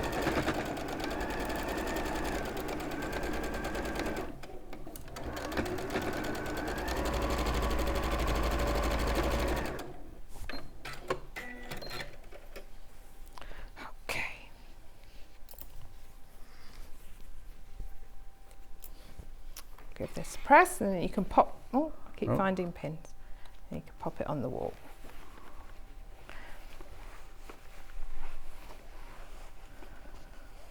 Okay, so there's the nice star block. Gorgeous. The thing is, as well, all of these blocks, you could use this as a block on its own for something. You could use this on a block on its own for something. So you've got the instructions and the patterns, haven't you? Oh, I don't want that pin there. Okay, and then so our when we go last next, one is our cute little small star block. Oh, yeah.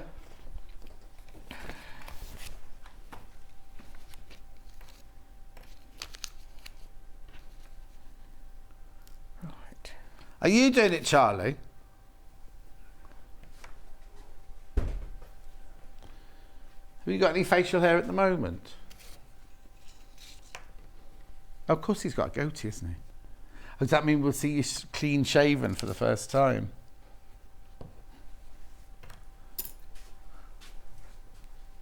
Right, so these little stars, Yeah.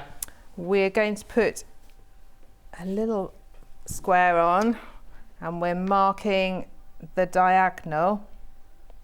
Actually on the diagonal. Actually this time, on the diagonal this time. That is your stitching line. Yeah. We're going to stitch that.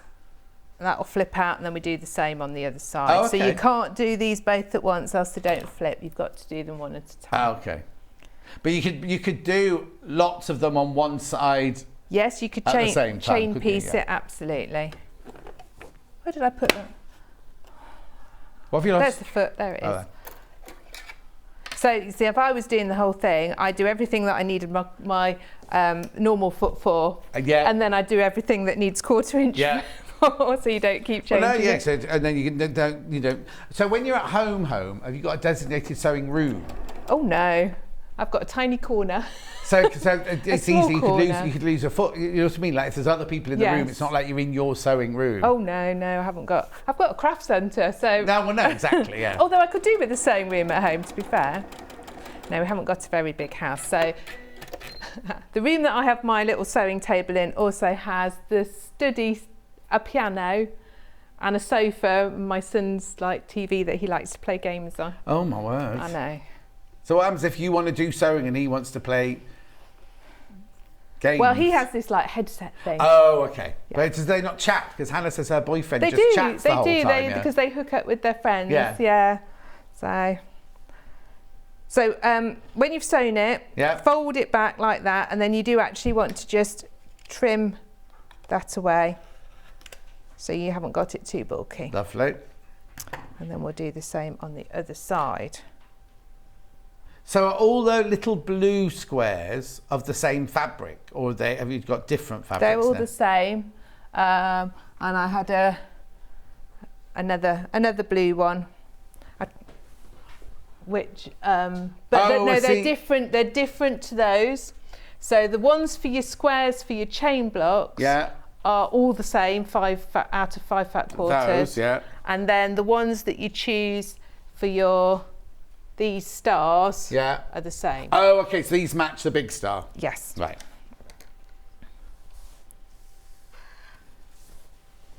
Right, now I've got to make up more than one of these, haven't I, to make the little blocks. So we'll just mark them up. Okay. Yeah, because you need. I need 4.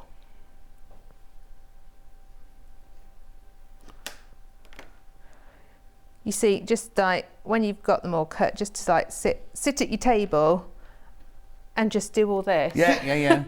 It's actually quite one of those sort of quite nice, relaxing little jobs. And it's all done. You've got a nice little stack ready to sew. Yeah.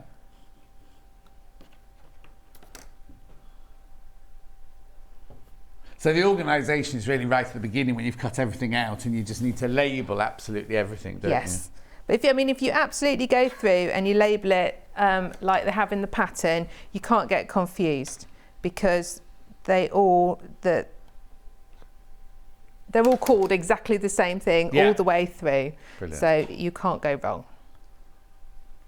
That a guarantee from Katharine Wright. Wow. If you follow the instructions, you can't If you go follow wrong. the instructions, you shouldn't go wrong. Yeah.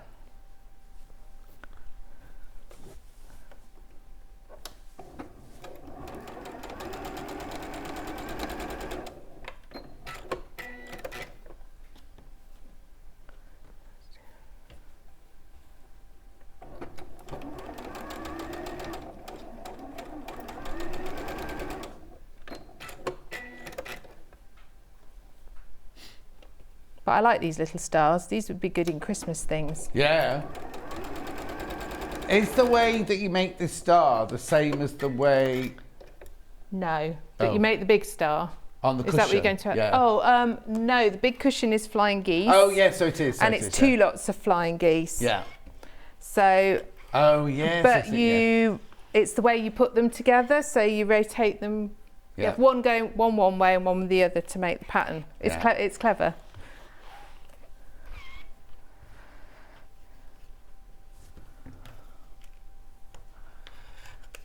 Ooh, Oh. nearly cut my finger off that. Don't be doing that. We've only got one plaster.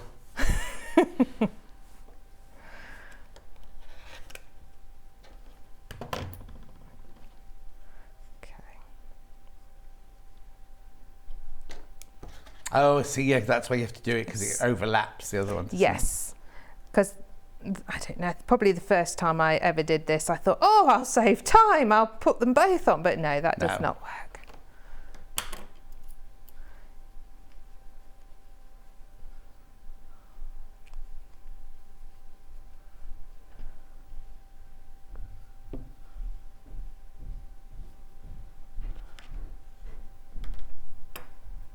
You have to worry about direction or anything like that. Or the non-directional, all the fabrics. You aren't they? you can't. Well, the rabbits, the sort of bigger Oh, rabbit yes, house yes, yes, one yeah. is directional, but you you're can't- cutting it up really quite small, Yeah. so it's not really an issue. No, I can just see a flying turnip from here. Or is it a radish? I mean, I never worry about direction because I always think when it's on your bed or on your sofa, you look at it from different ways. angles, yeah, exactly. You know, but some people do get quite bothered and like everything to be going the same direction. Yeah. But I think with this one, you can't. You'd send yourself bonkers by trying to make it the same direction.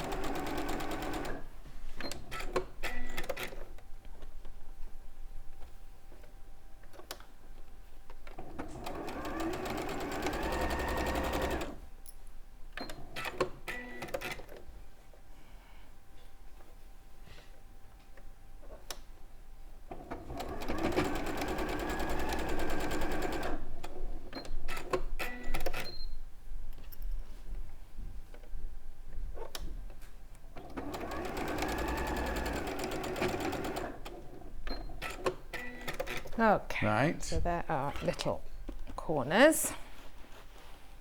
And we've got a little central block.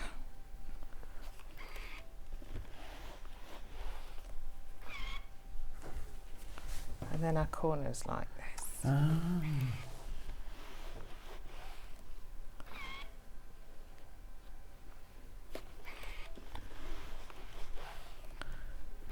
So, like. So those little So- triangles are all random, are they? Those random from the two fabrics that you've got? Yes. Yeah. Yes, and I think I think you only choose one colour for the centres of them.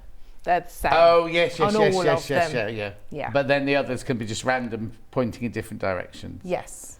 And then when you've put that together, it has a little rectangle above and below it as well, Okay, like that. lovely. Shall we pop that little one together? We've got Yeah, time, go on, got haven't we? time to, yeah. While you're doing that, I'll just remind you of the bundle. So the first bundle sold out. The Lynette Anderson bundle is sold out. Oh no, there's one come back into stock. I'll get it for you in a second. This one here is the one that we're using. So this one you get your pattern. Oh, hello, Becky. You get your 4 metres of your cream, and then you get 11 fat quarters there. Now, as I said, when I first saw this bundle this morning, I was like, oh, I'm not sure how it's going to work, because I obviously don't want to contradict the making team or anything, but I didn't think it was going to look as exciting and as fresh as it does. So for £76.99, you get 4 metres of that, 11 fat quarters, plus your instructions. That's enough for the front and the binding of that quilt. Right, and then we've got one of these left where you get 4 metres, which makes the one on the wall behind us. So you get 4 metres of the cream and 11 of your Lynette Anderson greens and reds and creams in there. Oh, it's gone now. Sold now, that one. Right, pattern on its own. Quarter stock of the pattern on its own that we had today have gone. £9.99. Third. Okay, then I've got 2 backing fabrics, right? I'm having an issue with the backing fabrics at the moment. Well, they're on the website if you want them. Oh yes, sorry, we've got the cushion kit if you want to get the cushion. Oh, apparently I've got the email link now to Movember. So they couldn't ask me the first time. Anyway, and the instructions come with the quilt and the cushion instructions. This bundle is just to make, you still get the instructions for the quilt as well, but you get your 3 fat quarters to make your cushion, and that will make this one that Catherine's made for us. So you got the 2 fabrics on the front there, and then the 3rd fat quarter is on the back there. Brilliant. How are you doing? Just got to put my rows together. Nearly there.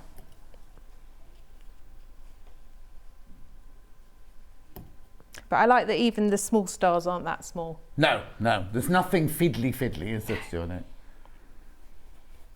And also, there's no sashing either, is it? Because it's all incorporated. No, it's all incorporated. Yes, it's a really nice design, actually. Yeah.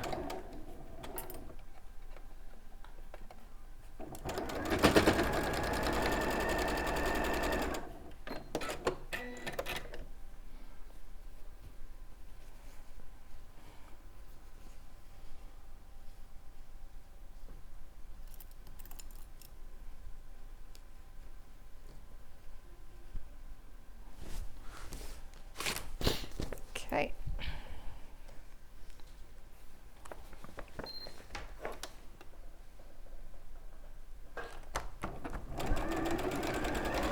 One, 2, 3, 4, 5, 6, 7, 8, 9, 10, 12. It's all 12s, 13s and 14s, isn't it, this quilt? You know how many you make of each one? Well, it's a very good sized quilt, isn't Yeah, it? it's That's lovely what, size. double bed, I would say, isn't Hang it? on, it should say somewhere. Look, that's so cute. I love that little star. 78 by 78 inches. Pop that on there. Yeah. Perfect timing. Oh, hang on, let me just get my 2 pins. Oh. I feel like it's a design wall. Yes, exactly. Oh, but there, that's lovely. But that, you could use that as a Christmas card or anything like that, couldn't you? Yeah. So can you just show these, is it possible just to show those 4 there so we can get an inkling of what the quilt would look like?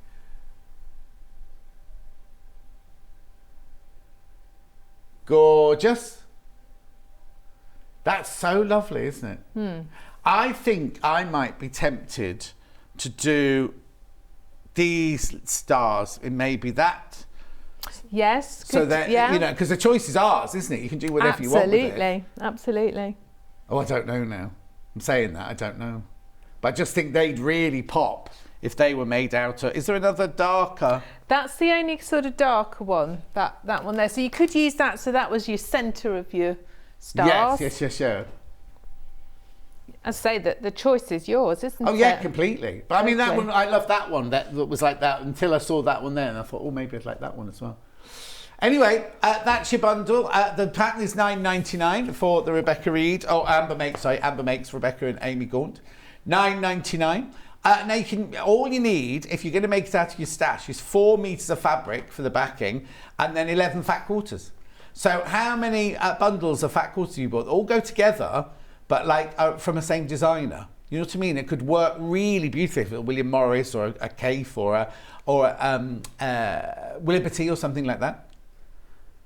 Be stunning. It could be like if you did it in really, really bright Liberties, you know, the flower shop. Flower shop. Beautiful, couldn't it? Anyway, that's the pattern on its own. Only got the bundle in one colourway, which is this one here that you've just seen Katharine make, which is the poppy cotton one, because the Lynette Anderson one sold out. $76.99, and you obviously get the pattern as well, and you get the pattern for the cushion in there as well. So you're getting 2 patterns in there, 2 for the price of one, and then the pattern, if you just want to make the cushion, even though you get the pattern for both, you can get 3 fat quarters to make the cushion in there. Set. Beautiful. There it is. Can I ask, do the demonstrators always make the whole quilt? And if yes, what happens to the quilt? Right. So you didn't make that one because Rebecca made that one. Rebecca makes all of her own samples for all of her own designs. So you'll have made this one. Now, Catherine's allowed to take all of that home with her. And so if she wants to finish it off at home or give it to one of her class or something like that to finish off, she can do. And then other samples, we've got like files of like January, February, March, April. So if ever we go back to it, we can see this. So if Katharine came, what did you make last week? I can't remember what you made last week. But that'll be in that box. Oh no, it'll be in September's file now. I mean, October's, because we've gone into November's now. Yeah. What's that? Oh! Blue fat quarter storage bag. It used to be on the shelf here. Oh. There you go. Put those, with that always sells well, that little fat quarter bag. It's not gone off the shelf. It was there the other day. $11.99. So, because you're going to have all your fat quarters in there, aren't you? Because they always sell out. Rightio. Thank you, Katharine. We'll see you in an hour's time when you're going to be making another quilt. Another quilt, absolutely. Should we show a quick picture of it? Here it is. It's called the... Oh, that's not it. I'm looking at the wrong screen. There it is. Celtic Crossing Quilt Kit with gorgeous fabrics. Now, that's in an hour's time, but in the next hour, Sandra Sanntangle of Sanntangle to make... Oh, what's that? Who sent that message? Oh, Chris Boy in Manchester. Yeah, he's one of our ambassadors. Look at this. I thought somebody was being rude then. Hope you're going to be nice to Sandra when she comes on. Chris, am I anything but nice? Anyway, he's an ambassador for Sanntangle. So if you follow them on the Facebook page, he's the one, the administrator, is it? Not ambassador, administrator. He's the one that puts up the tiles on Facebook. And he's a boy. Right, I'll see, and he's naturally gifted. I'll see you with Sandra, me being nice, in 4 minutes from now.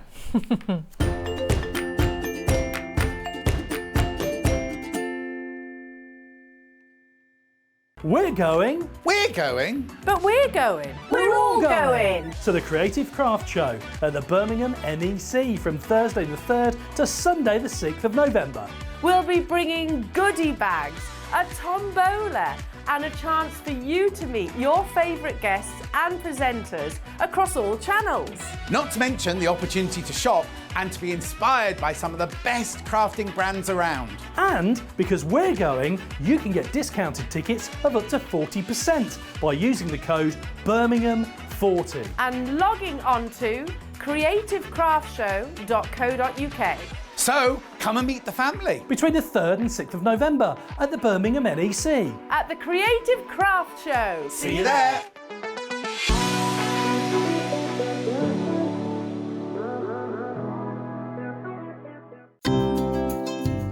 Hello, I'm Sandra Rushton and I'm the owner of Sanntangle. Sanntangle is a system of art that allows anybody to draw wonderful pieces and creations that you can use not just for paper craft but for sewing, for wood, ceramics, anything that you feel that you could actually put something on to enhance how it looks. So I'm delighted that Sewing Street have invited me to come and show you some of my tips and techniques, and hopefully I'm going to be able to show you how you can create wonderful pieces of art and include it maybe in your quilts, your embroidery, your sewing and any of the other projects that you love to do.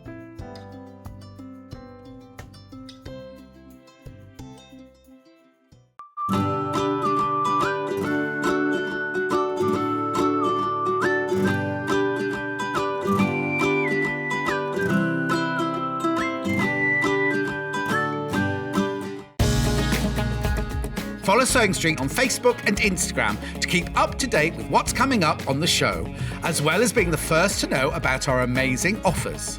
Get involved with our competitions that are exclusive to social media. And pick up some top tips from us too.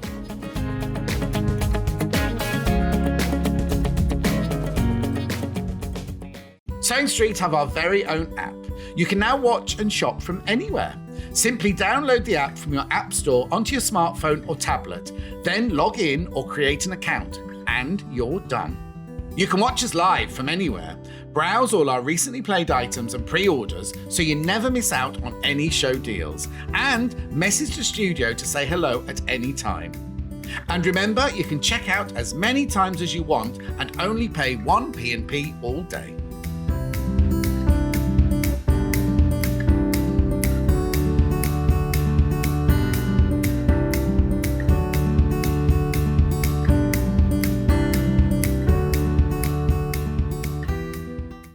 Keep up to date with what's on Sewing Street, as well as all the latest news and special offers by signing up to our email newsletters. Head on over to www.sewingstreet.com, scroll down to the bottom of the homepage, type in your email address, click the envelope, and you're done. Never miss out on the latest news and special offers ever again. If you're a Sewing Street customer, no matter how many times you check out in one day, you will only pay 1 postage and packaging. So don't wait to add the item you want to your basket and check out. You will only pay 1 P&P even if you check out multiple times in one day.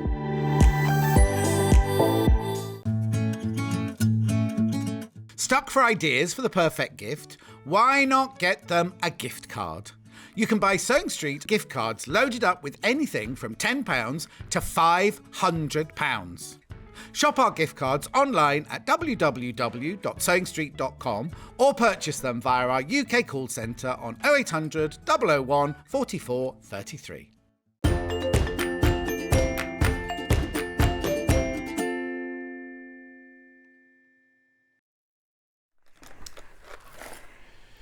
Sandra, Mrs. Sanntangle is here. I was convinced that was your name, you know. That's absolutely fine. I've been called worse. And you know somebody will. Oh no, I'm not allowed to. Chris has already messaged in. You've got to behave. Chris has said I've got to be nice to you. Am I anything but nice to you? You've never been anything but nice Thank to me. you. There you go, Chris. Right, we've got so much to show you. If you've never seen this before, you are going to be amazed by what you can do. And what I don't want, and Sandra will explain it all, don't be frightened by it, because do you want to create gorgeousness like this? Do you know what I mean? Beautiful, beautiful. We'll tell you all about it. These are all sewn ones, aren't they? But it's just incredible, incredible. And all it is doodling. Isn't it? It's posh doodling, really, isn't it? Posh doodling, yeah. Posh doodling. Stencil and posh doodling, a few instructions and right. You're good to go. Okay, so let me tell you, I've got 3 brand new ones here. We'll show you some old, they're not old store. Last time we've got some more of those back. But I've got one called Dragonfly here. Now, you must be looking at this thinking, I have no idea what he's talking about. I've got no idea how you're going to draw those. I've got no idea how you're going to make anything from that. $15.99. So this is a Sanntangle Dragonfly stencil set, right? So that's all. I don't want to say that's all, because I looked at it earlier and I was like, I was expecting, shall I tell you what I was expecting? I was expecting a stencil with like a dragonfly cut out on it, and I'd draw around the dragonfly and colour it in. No. But where's the dragonfly here, look? No. There's no dragonfly there, is there? So you're like, oh, well, and you're going to see how that works, and you're going to be amazed. And you can do it. You can do it. And I just think out of all, you know me, and I was going about, it's all about mindfulness. It's always going to that place where you can forget what's going on in the world and just be completely and utterly engrossed with what you do. The other thing is, right, 100 people could buy these, right? They could get them home and all 100 will have a different dragonfly. It's right, isn't it? That's exactly right. That's exactly right. But how do you get a dragonfly from like circles, a Moroccan archway, a coffin? There's a coffin. No, that's a coffin shape, isn't it? There. I know. Coffin shape there, and then you've got dots and how? You're going to see how. You're going to see how. $15.99. That's your dragonfly. I'll give you that one first of all. Thank you very much. Then we've also got Creating Fantasy Flourishes, which is this one, which you're going to see all of these being demoed. $14.99 that one. $14.99. Now I can sort of see more of how that one's done, because if you do ruler work and you do feathers, you're used to seeing shapes, what they call feathers, which look like that. You're used to seeing shapes like that. So I'm sort of more well, no, I'm not. Having said that, I don't know how you'd make any of those.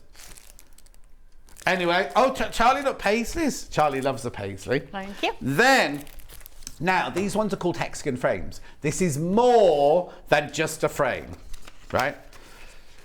Let me just show you, look. Oh, is that all I get? Oh, but. Oh, but. Oh, but. Oh, but. Right. Anyway, look, so you can create all this gorgeousness from a hexie with lines and dots on it, right? But you don't just do, look, you're going to see all this coming up in the show. You can do so much. You can do so much. And I know what you're doing, because you're going to be doing what I do. You're going to go, oh, I could never do that. Oh, I'm not that artistic. I could never do that. You can, can't they? Absolutely. They can do it. You don't have to be artistic at all. I've done all that for you. There you go. So Thank you take you very that. much. I'm going to shut up a minute and just let Sandra do it. I just want you to put the pens, right? The pack of two pens.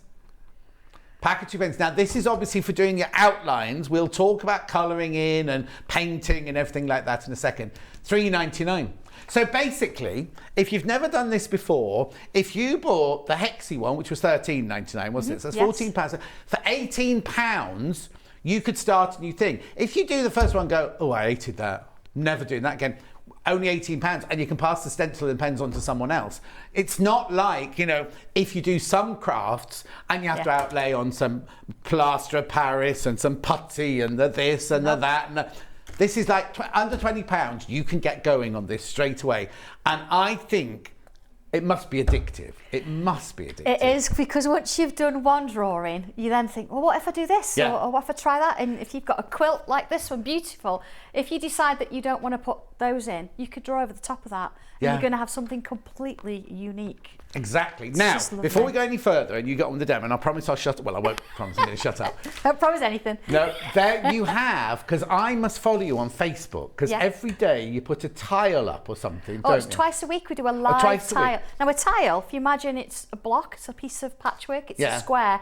It's about 8 centimetres square. And we you draw on it? from scratch. Now, all the way Chris, who through. messaged in, he's one of your, not ambassadors, He looks after that group page for me. Yeah, isn't he So, does, yeah.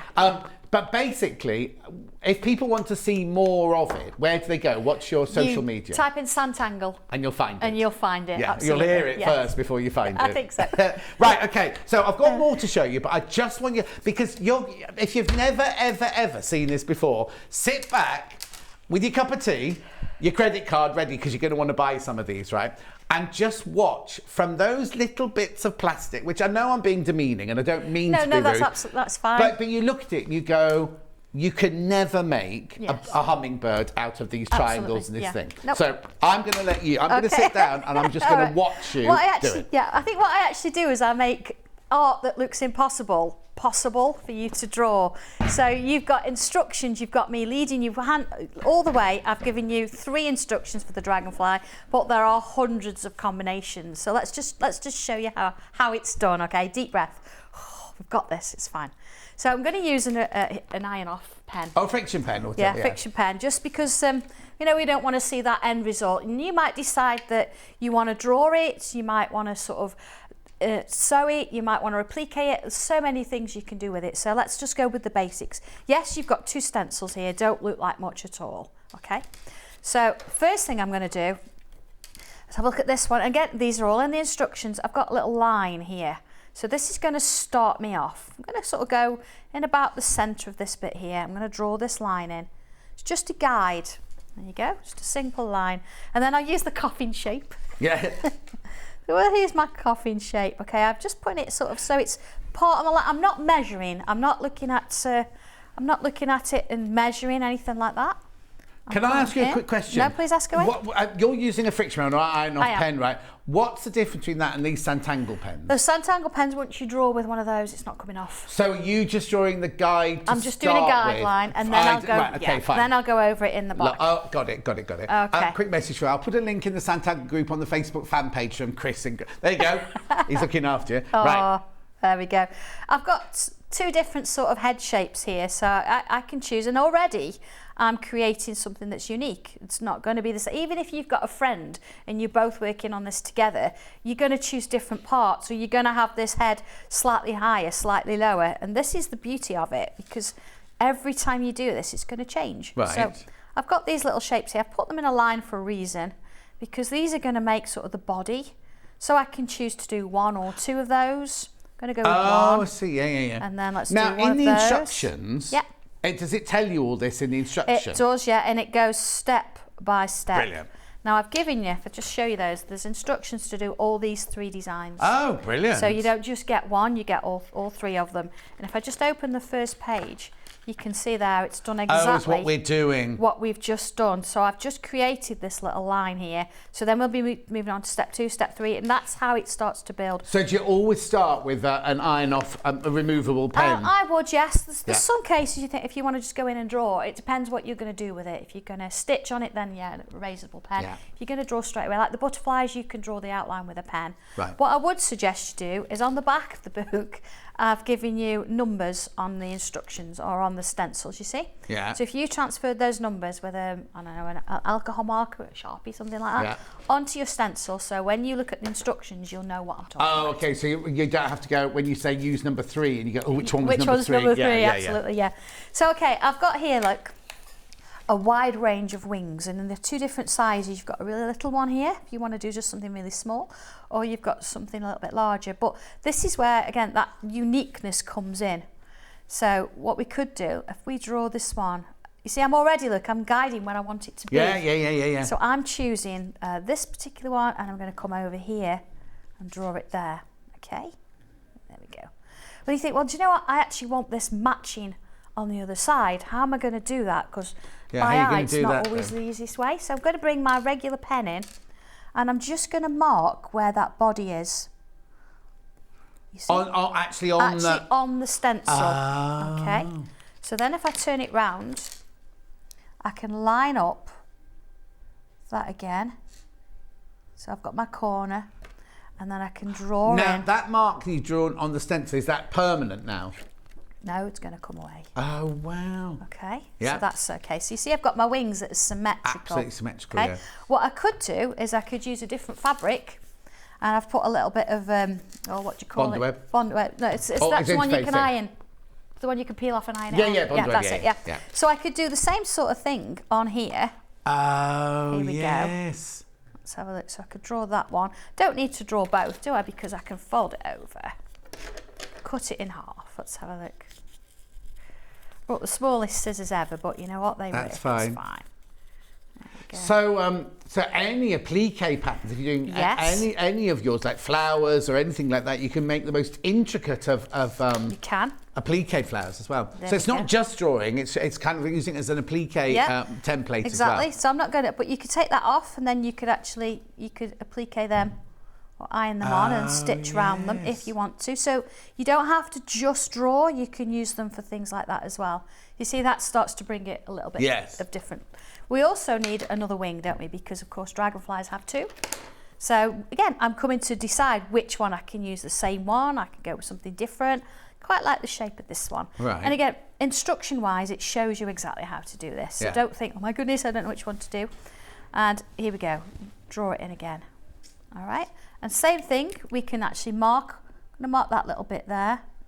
I'm not marking too much. Just enough that pointers. We're used to doing that in sewing, so we kind of do that a lot, Yeah. And then in we go with that next bit there. So there's, in all intents and purposes, our main sort of dragonfly shape. Yeah. So this is where we come in now with our regular pens. I've got 2 in the pack. This is an 03. 03 is very fine. You see that, very fine. What's the other one then? The 08. Yeah. I got, that's an 08. you can look at it. It actually looks like a poker in comparison. Oh, yes. But if you want to fill something in with black ink, you can Yeah. do. If you want something that is a bit thicker, if you're drawing something a bit bigger, then the 08's a nice pen to use Okay, as well. perfect. Okay. Yeah. I have actually put these through the washing machine a few times. Not the pens, but the drawing. Yeah. and they've been fine. And Absolutely do I fine. need to fix it? Do I need to fix it No, by don't need to fix it. Oh, wow. No, don't need to fix it. So our next thing then, I'm actually going to sort of draw in my shape now. Right. So I'm going to come round and I'm going to decide, do I want to see the body under the wings? No, I don't. I want to keep the wing where it is. And again, you could put the stencil back on and draw this. You could change the shape slightly if you want to.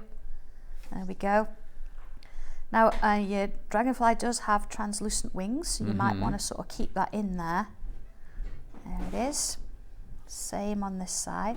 So at the moment, I've not done anything crazy. I've just followed some shapes and created this shape. Yeah. Drawing round it again. And again, as I say, you could use the stencils for this. You don't have to do it freehand.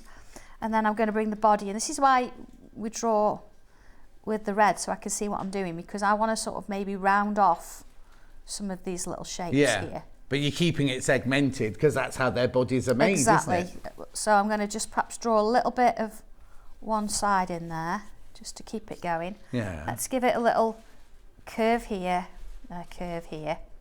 Gives it its sort of eye shape. So a little bobble on the top for its nose and a couple of little lines for its antennae. Right. Okay. Yeah. So at this point, what I'll do, just iron away that little bit of red. Oh, okay. Because you've finished with your initial basement foundation drawings. Oh, yeah. So there's my dragonfly. Now the beauty of this is you could start to add what we call tangles on there, or patterns. Yeah, this is where it gets interesting. Whether you want to use a pen, whether you want to use threads, whether you want to do it by hand or a machine stitch, this is the nice bit. So I'm going to come up with a random selection of lines. I know we don't do random. Right. But I'm going to create some little lines all the way along. There we go. Like so. There you go. Still within that wing shape there. I'll only do one so you can see the difference. And then what I'm going to do, I'm going to take each section and I'm going to draw round each section. But you see as I draw round it... Have you still got the same pen? I'm still using the same pen, yeah. You can see as I get to the edges, the corners, I'm rounding them off slightly. Yeah. Bringing it round. It's almost like a crazy paving. Yeah. Showing your age. Oh yeah. You see how it's starting to sort of build up now? Yeah. And all you're doing is going round the lines that you've drawn. Yeah, we did a random set of lines and now I'm going around those. Curving. And I know we worry about random and you want to measure, and don't, just go with it. Yeah. And if you're not sure, use your pen that you can iron away. Yeah, the first time you do it, Give use your it a try. friction pen. Yeah, exactly. You can try it as many times as you like, and then once you're happy with it, you can go over it if you want to. You see? Got this sort of design here. So if I bring a bit of colour in, I've got a couple of different ways of colouring. Of course, we can use fabric paints, fabric pencils, fabric pens, whatever you want to do. I've got a couple of pens here. Now this one, it's got two different nibs. Don't always think the smallest one's the best. Sometimes you do want to go with something a little bit bigger. Yeah. Because what we can actually do is add a couple of little bits of colour in there. So I've started with the sort of the darker, that red first. It's quite nice, that, isn't it? Let's put the lid on that one then. And then I've got a bit of a orangey colour. Let's bring that in as well. You see what I'm doing? I'm working from that colour. I'm just sort of starting at one edge. Yeah. So I'm not thinking about where the light's forming or where I've got a shade. I've just started on one edge and kept there. Right, so let's go in with a bit of pink. Go. So again, I'm using that thick edge. Let's bring a bit of pink in. And also you can use whatever colour you want. If you want it to be blue, exactly. You can do a blue version, couldn't you, whatever. If you didn't want to colour it at all and you just wanted a little bit of shade, you could just go in with a black or a grey and add a little bit of shade. Oh, nice. See, that's 3 colours. Yeah. Let's go in with that 4th. Add that bit of 4. Now what we always want to do is, if we can, leave a little bit of the fabric showing in each section, because that's going to be like our highlight. Right. We don't want to have to sort of try and draw or colour that back in. So I've gone from my darkest colour all the way out to my lightest, left a bit. You see how it starts to give a bit of a highlight? So we can do the same thing with pencils. So again, if I start with my darkest So now, colour are there. these special? These are pencils. They'll work on paper and paper craft, but they're really good for fabric. Okay, They will. I don't know if we sell those to it. Do they sell them next door? No, they don't. Oh, we need to get We're those. trying to get them because they're permanent when they're on fabric. You can actually use a little bit of water with them and use them as a little bit of watercolour. Very small amount though. Yeah. And then if you put them into a cool wash, they won't come away. Wow. They'll stay. So yeah, you've got whatever you're sort of working on anyway. If you find that you're not going to wash this, you're just going to do what. I suppose it depends what project you Exactly, use it for, yeah. isn't it? You don't need to think about that, but it's entirely up to you. So you see, you've got the difference there between using the pens and using the pencils. So moving on a little bit, I've got one. Actually, let's show you the circle before I move on a section. Yeah. So we've done our dragonfly. It's always nice to have something sort of to frame it. Yes. And this is where this circle shape comes in. Because what I can do now, my circle, I can see through, so I can sort of gauge where it's going to be. And I'm going to come back in with that red pen that we can iron away. Now I don't have to go on the largest size. I can decide, well, I don't want it to be that big. I'm going to go this size here. And I'm going to draw over my dragonfly because I can, because this iron's off. Oh yes, of course. Yeah. And let's do another one this side. Lovely thing about this is you can use all the lines or you can just use a section. So I've got a little frame, see how cute. Oh yeah. Let's just join that up again. There we go. So I'm just marking those lines. There we go. We put the slots in so we can keep it within the same shape. Yeah. Because we don't want them to fall out and you lose them, things like that. So what I'm going to do now in typical Sanntangle style is I'm going to split up this circle. So I'm going to split it this way. I'm going to split it this way. And then this way. Quarter the stock of the dragonfly's gone already. And then this way. So you see, each time I'm actually halving. You see, we're used to doing that because when you put a gathered skirt onto a waistband, or something, that's how you do it. Exactly how you do it. Of course, you're a sewer, you know this. Half and then half of that and then half of that. That's it. So each time we're getting these little sections. Yeah. So then coming back in with my pen, which is again my 03, what I'm going to do is I'm going to put a little curve into each one. You see what I'm doing? I'm moving my fabric as I go. Right. So not necessarily moving. I'm not going to draw into the wing there. I'm just going to draw that bit. But I can see where it's going. And also you might have already coloured that wing in, mightn't you, by then anyway? That's right. You'd have coloured that one in, yeah. But so many different things to show you, see. I didn't want to sort of spend the whole time colouring that. Okay, so I've gone all the way around with that same curve. Yeah. And then I'm going to go all the way around with this same curve to give me this shape. So where did this all come from? Did you go to art school? Do you know what? I didn't actually. I when I left school, my dad said, you're not going to do anything to do with art because you're not going to make any money at it. Oh no, I had the same issue. Go get a proper job, yes. So I actually went onto a factory floor in sewing national cardboard jackets. I've done zips for trousers for a company. No, that is like a proper job, isn't proper it? Yeah, job, yeah, that proper kind of job, thing. yeah. And then eventually I went into teaching. I actually took a year out, went to college and did some art and design, loved it. And my husband at the time, he sort of said, why don't you have a year out, go to university? So I thought, okay, this is where my Bretton Hall story comes in. Yeah, yeah. I applied to go to Bretton Hall. Which is where I went, so I did my first degree. That'd be really fantastic to go to. I'd love to do that. And so I applied and I went and I thought, oh, I love this, it's great. And I looked at a couple of others, of course. And I got my letter from Bretton Hall and I was gutted because I didn't get in and I really wanted to. Oh. So I went to Sheffield Hallam and I did design technology training, which still textiles and things in there, I could do that. So I trained to be a resistant materials teacher. So I ended up product design, which involves all sorts of materials. Yeah. You know, years later, we moved house and I was just going through all old things, bits and pieces, and I came across these letters. I had been accepted and I'd read it wrong. No! Absolutely, I'd read it wrong. No, how on earth can you read that wrong? I think I wanted it so badly to be true and I just read it wrong. You see, the thing is, I think it's all destiny and fate anyway. It certainly is. You don't have to believe in this. But so if you do apply somewhere and you don't get in, be a bit sad for that day. But then you kind of think, no, because that's the universe telling me that's not the right place for me to go to. No. I need to go somewhere else. Now, maybe if you'd gone straight to Bretton, if you'd gone to Bretton Hall, maybe you wouldn't be doing this now. Well, this is it, because of course then there's 12 years teaching in a secondary school and all sorts of, of things, as you can imagine. Yeah. So writing instructions and stuff like that, it's something that I do anyway. So absolutely. But I just want to move on from this. I've been sort of adding a few it's little... fine. So we've been watching you anyway. Bretton Hall, I thought, oh my goodness me. What year would that have been then? Way after I was there, obviously. Oh my goodness. Well, I was teaching 12 years, maybe about 16 years ago, 17 years. Wow. Yeah, I was, oh my goodness. Oh. So you could go from here. See, I've added a couple of little loops on the top there. You'd iron all this away and you can end up with something that looks a bit like this. Okay, I know that's a bit of a stretch. So hang on, so on that one you've got a plique on the wings. Yeah, let's go through that. So here I've got my plique on the wings. Yeah. I've coloured it in with pencils. I've added my circle round just like we did. Yeah. And I've added these little loops. And of course, once you iron away those red lines, that's what you're going to have. Yeah. This bit here, what I've done with this, if I show you on this one, so you've got that kind of shape, as I've put a little curve in the middle.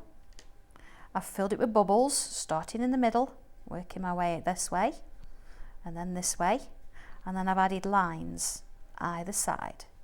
But it's just no, I don't mean this to be any disrespect to you whatsoever. It's just doodling. But like the finished effect looks like a work of art. It certainly does. But it is literally just follow your Exactly instinct. Just go with the flow. To create these little droplets here. Oh, hang on, let's have a look at those. I've got a series here of little dots. So if I come in with my pen again, try and sort of look vertically. Do it by eye or put a line in if you need to. Yeah. Draw yourself some little bubbles in there. These are great for adding little gems, things like that. And then you use this lovely little circle here, and then we could add. You can get stick-on gems and acrylic. Well, we'll have to get some from our sister channel next door, some beads, and do it next time. We do it like that. Yeah, and what I'm doing here, look, I've gone from like the 9 o'clock position. I've done all the little circles around to the 3 o'clock. And it gives me that beautiful curve. And then I can come back in with my straight ones.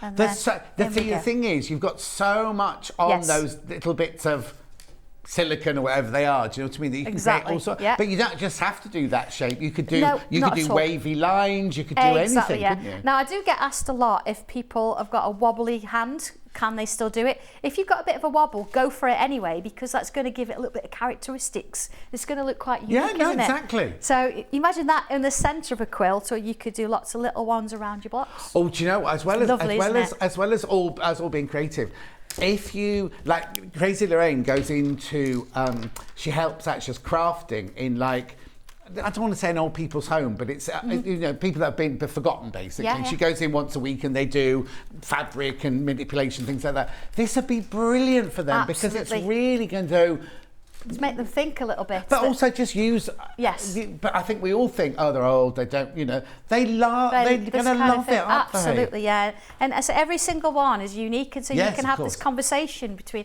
look at mine and look at mine. Yeah, no, exactly. Very critical. So kids, right the way through, right the way through. Yeah. You see, I know my friend Sarah's mum would love this because she's struggling a bit at the moment. She's got a bit of dementia but she's so I've got paintings all around my house that she did when she was younger. Yeah. She would absolutely love this because she'd just lose herself just in it. Just a little bit of structure, and then lose yourself in what you're doing. You find that your shoulders relax and you stop. You breathe a lot slower, and you're just focusing on what's going on. And you forget what's going on. Don't have the radio on. Don't listen to the news while you're doing it. No, it's all good. Good. That's fantastic. Okay, so we've done Dragonfly. Yes. What's next then, Ben? Should we do the Paisley? Paisley next one. This is so nice. You've got them all. I was wondering why I couldn't find them. I do apologise. Yeah, we've got them all sort of out. But I end up making quite a mess, as you can imagine. Yeah. It's just how it goes. Let's find a piece of fabric. Here we go. So now, let me ask you. So this is just our everyday Rose and Hubble cotton fabric. Yes, a bit cotton fabric. Do you put anything on it, or do you leave it just as a piece of fabric? Now this depends what you're going to do with it. Right. If you're gonna do something that's quite soft and you don't want to interface it, don't interface it. But my advice is, even if you use a soft interfacing, it's just going to help that pen glide just that little bit more. Yeah. So I'm just going to use it on its own as the fabric. But of course, my sample as I move on has got a little bit of interfacing on it because I've actually used a bit of applique. Right, okay. Again. Yeah. Okay, so here we go. So which one's this one then? This is the Fantasy Flourishes. Fantasy Flourishes now. Beautiful one, and I think Yeah. this one you might sort of see it a little bit clearer in terms of what we're gonna do, because you think flourishes and you've got these lots of lovely little paisleys, Yeah. and again you see, look, I've numbered them. Right. Really important that you do that, because not only does it give you instructions for these 4 pictures here, but you've also got one on the back, so you've got 5. But there's so many things you can do with it. But also, once you're used to it, you could ignore your instructions, couldn't you? You Just go could, completely free. But you know what I mean? Like, once you've learned the basics, you could go freelance with it, go Absolutely, freehand or I give you 100% positivity and go for it. Just you draw whatever you want to draw, and don't you worry about the instructions if you don't want to. Okay. Right. So I'm going to start with this large paisley here, this number 8 one, and I'm going to draw around the shape. Okay. Oh, now a nice thing with this, actually, let's just go straight in with pen. Oh, controversial. Ben, can you check to see if the app's down? A couple of people have said that the app looks like it's down. Okay, there you are. Easy done. So I'm going to use the same one. I'm just going to turn it round and move it here. So this one, imagine if you've got like a table runner. Oh, you wanted we don't to mention table runners to me. just something up the side of a piece. Anything you like. So we can keep going. I've actually got some here that I've sort of already done applique wise, so you could swap it if you want to a bit of applique. See, so it doesn't matter whichever way you go. So let's just do a couple, and then again, looking at my instructions, you see, straight way from step 1 all the way through. Brilliant. So I'm going to put myself a line. It's what we call an aura. I know in quilting sometimes you use the word echo. Yeah, echo quilting, yeah. So let's draw this line, so as an echo or as an aura around the shape, and then I'm going to sort of flick it a bit at the top. Right. And then I could turn it round, and I'm going to do the same here, look. Around here, and a little flick at the top. Okay. Right. So far, nothing crazy, No. nothing scary there. So let's put a line in the middle here. Okay. Now when I say in the middle, I mean the middle quite liberally. It could be to the side, it really doesn't matter. Yeah. It doesn't have to be measured. Don't be panicking that it's a bit to one side. No, don't measure, it's not. Yeah. So then let's bring out a little curve at the top one side and a curve the other. Make a little leaf. Right. Let's do the same there, look. Might do the same at the bottom as well, actually. There you go. Fascinating this, how simple. Little curves. Simple little. So let's repeat that little curved shape all the way around that side. Can I just say, if you're having trouble with the app, if you close it down and open it again, it'll be fine. And then if I do the same on this side, there we go. Right. So all I've done at the moment is these little curves. I'm going to put these little lines in the middle. There we go. I'd do the same on the other, but I'll just show you this one. Yeah. And then again, little curves. See this sign? It looks like it's going underneath. So you've just got a little bit of it sticking out there, but it's going back to that same point there. Yeah. There we go. And along. Same on the other side. You see, you've just got to make sure when you're using it without any interfacing, you've just got to, take your time with it. Yes. Don't drag your pen across. Let the pen go over the surface. Yeah, don't press too hard. Or No, and it'll be absolutely fine. There you go. So you've got this. Yeah. So let's move on a little bit. We've got little lines again here. So the same curve, working your way around. Just following the line again. You turn your fabric if you need to. So just a really nice one to do this. And it's quite quick actually. And again, let's put those little lines in. Mm-hmm. There we are. And then from there, I'm going to bring out a little curl. So maybe from the top here, a little curl. And then I'll do a little curl here. Do that a lot actually, do like doing them. And then let's bring a little curve in and put those little leaves on again. I bet one of those psychoanalysts have a great field day with you, wouldn't they? All you, what you love. Do you know, I actually did a talk once. I went to used to go to networking events, and I did a talk on doodling and how it affects you, or what your doodling has an effect on what your feelings are. Yeah. Apparently, if you doodle circles and swirls a lot, it's all about you feeling happy and sunshiny. Oh. And if you draw lines, and grids, it's all about you feeling a bit trapped. trapped. Oh no, in that's all I ever do. I know, is that what it is? Yeah, oh, I'm trapped. I'm trapped. I But know no- they've all got meanings. But yeah, they've all got different Yeah. meanings, absolutely. And I used to actually draw different things depending on what room I was in. And, Oh, wow. And if you were listening to a speaker, Yeah. you could tell how good, this is awful, how good the speaker is by how detailed and ornate my book was, because the more I drew, the more I'd be But we always focusing do on what that, I didn't was you? doing. Sit in a lecture and it's boring when you're in college. You start doodling on the Yeah, corner of the page. absolutely. But before you know it, the whole page is Yeah. full of all different shapes. Oh, it's fascinating. And isn't I used to encourage the kids to draw in their books with pens. So they used to come in and down the margins or in the covers yeah. whilst I was talking, because I'm a strong believer in the fact that you can you can listen, and I focus a lot more when I'm actually doing something. Oh, no, I agree. I totally agree with that, because if you're sitting there listening to a teacher and they're boring, your mind's gone wandering off elsewhere. But yeah. if you're actually drawing and you're listening and it's coming Exactly, in at the same yeah. time, isn't it? Yeah. I did get told off a few times when I was a teacher. Yeah. We were in insets. We used to have inset days, but in the evening, compared to when we'd done a full day's teaching. Yeah. So I'd be sitting there doing this, and I used to get called to one side. It's like, Being told off by the teacher. you need to be paying attention. I was like, yeah, but ask me a question, and I could probably answer anything you want me to do, because I've been listening. Yeah. So it doesn't mean that I'm doing this and I'm not. So you see where we've started this. You can go up and create something a bit more. I've talked about actually doing a little bit of colour applique round. Just want to bring this one in. Yeah. So you see here, I've appliqued, I've machine stitched around it and added a touch of colour. So this is where you can sort of take it, so from there to there. Yeah. But we've got this frame around it, and this is where our frames come in. Okay, so are there frames in that box then, or is that the frames in a different one? Yeah, no, the frames is in a different one. So I've got the square. Am I looking at the hexagon or the square? Yeah, the hexagon. I think the square's in the next hour, because jump ahead if you want the square one. That's okay. Yeah. I've done the square on that, but I can show you actually, so you had circle frames included in the last included in that one. It was a little circle. This one's my hexagon frame. Yeah. And again, I can show you a little bit more in a minute about what you do with this one. Oh yeah, got plenty of time. It's fascinating. But just showing you how we sort of use this. Very sort of similar to how we did the circles earlier, and it'll actually go up to an 8x8 inch. Right. So you can go as large or as small as you want to do, really.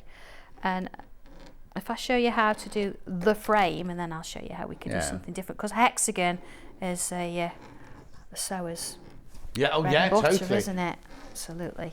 So again, what I'm doing here is I'm choosing which lines I use to create this outside frame. And you'll notice that it's got some dots on it. Yeah. Okay, with the dots, what we do is, I've used this one. I'm just going to mark my dots. You don't have to sort of go around in a circle, you just need a mark. Yeah. Because as much as we say, let's just split the space up and let's work it out, sometimes with certain shapes, you want a little bit more guidance, a little bit of a hand. So I'll put those in. I'm just going to mark the middle as well. Yeah. Okay, so you've got these little dots. If I then join, I'll just do one edge, one side. So you can see there, look, they sort of join the edges there. I've just extended them a little bit. And then I just look at the dots. I know that this one's going to join this one here. Ah, right. And then this dot's going to join this one here. You can use a straight edge, use a ruler or something if you want to do that. And then the same there. And then you've got these two left on either side. So let's do that one. So what I'd do here, I've got this facing me, I'd join this one and I'd go diagonally across to this one. You see? Yeah. And then this one, I'd go diagonally across to this one. It does show you that in the instructions. Yeah. So we'd work all the way around, just so we get that angle. Because of course, we can do straight, but you want to sort of have a bit of an angle going around, just to give you a little bit of a design there. Yeah. So again, I'm going to sort of look at, you see this particular pattern here that I've done on the square frame. We can still do it on here. So what I'm going to do is start with a bubble in the middle there. Is that how you start a lot of them, with a bubble? Bubbles, lines. It's a bubble, a line, or a curve. It's Okay. one of those things. It's that's how it goes. So what I'm going to do is I'm going to go around my bubble to this corner.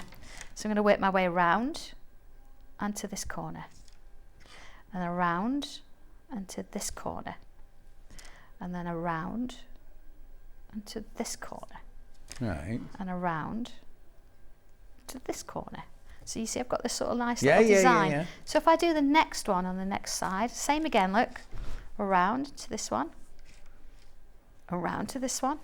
You see I'm getting these little shapes forming around and around. I'll just do the one here as well, and you can sort of see that. So around again. You see, it's very, very repetitive.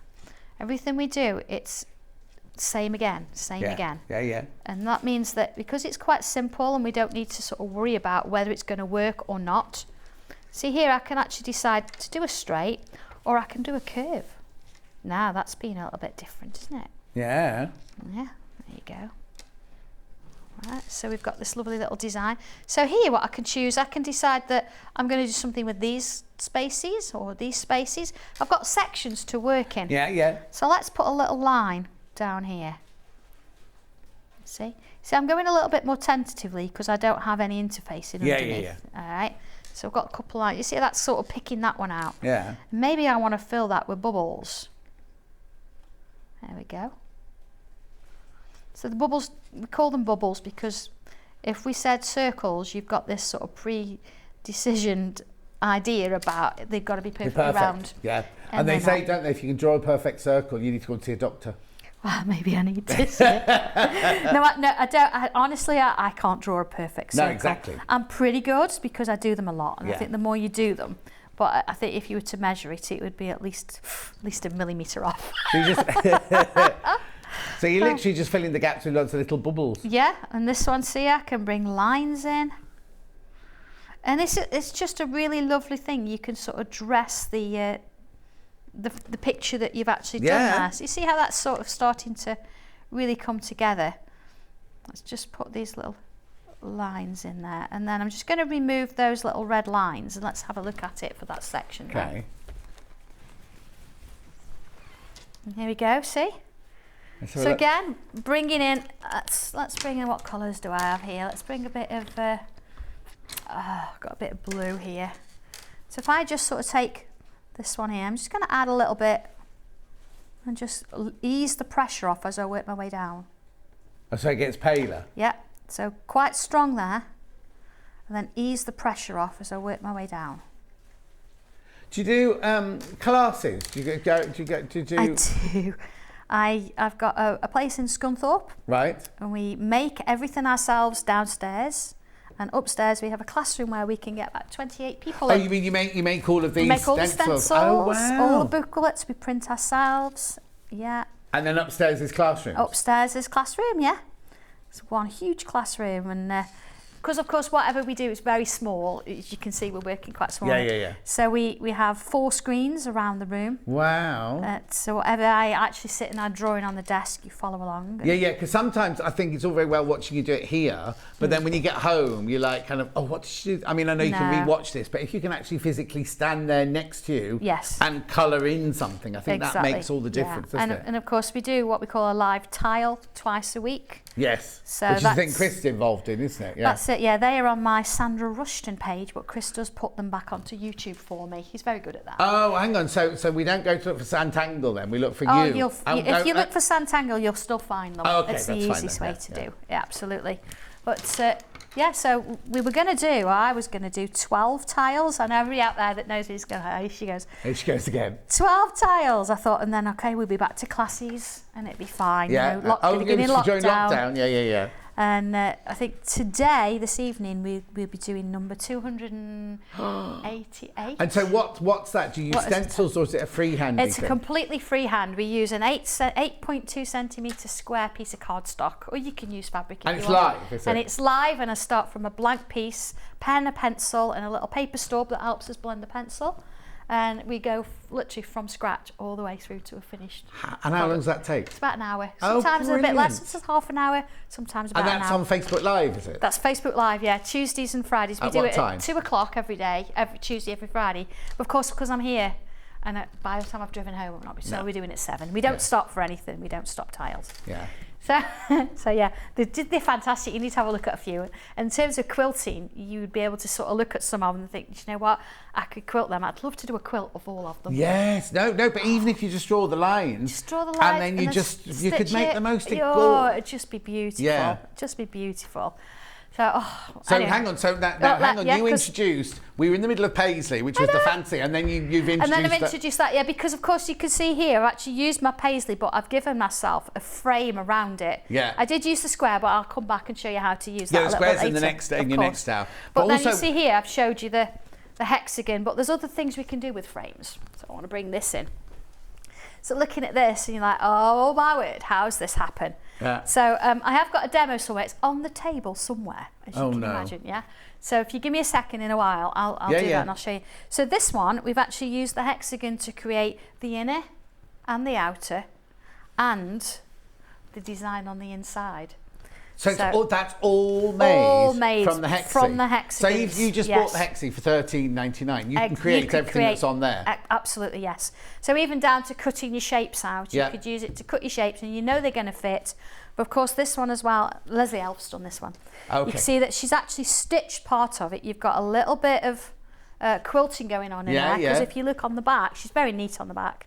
You can see that it's been quilted on the back as well, and every single design on here is different. So you look at this one, compare it to this one. Yeah.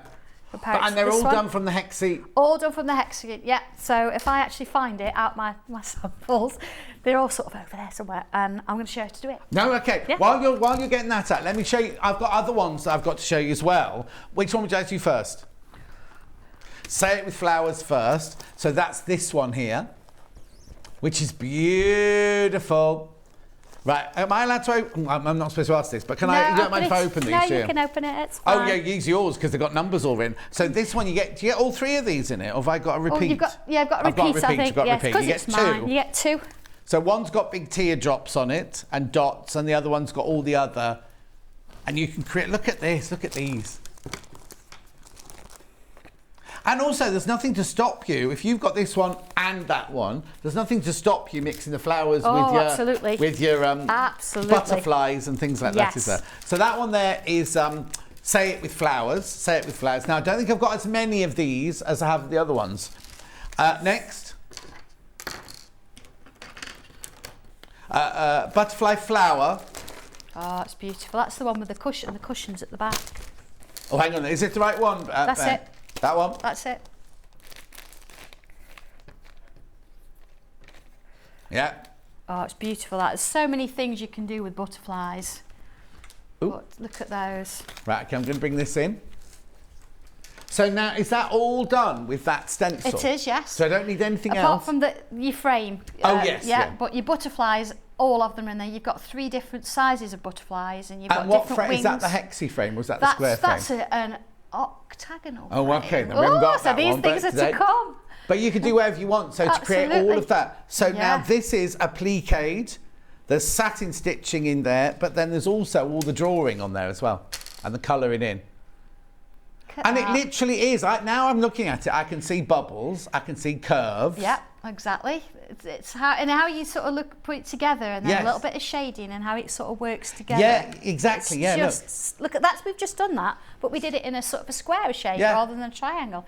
There's the loops that we did as well. And yet it looks 3D. It does, doesn't it? A little bit of shading in there. It just really brings it to life. And then is this butterfly one from the same one? That's the butterfly one as well, yes. That's the butterfly one as well here. We'll go the right way up. They want to fly down. There you go, butter down. Yep. There you go, beautiful. Again, you've got your satin stitch, you've got your plique, but then you've also got all the drawing on there as well, look. Look at that. And of course, you only have to use one butterfly if you want. You don't have to use all. And, even if you want to just sort of stitch Do you know what? around. On little kids' clothes. Yes. You know what I mean? You could create from a very simple little dress, and then you could create something so special. Well, if you give that outline to, I have a 6-year-old that tangles. You could actually draw the outline on the dress, and you could get the person to sort of do that and do their own little design. How proud would they be of that? Exactly. It'd be their favourite thing. Right, I've got 2 more. I've got which one light as a feather. Oh, that's divine. Oh, hang on.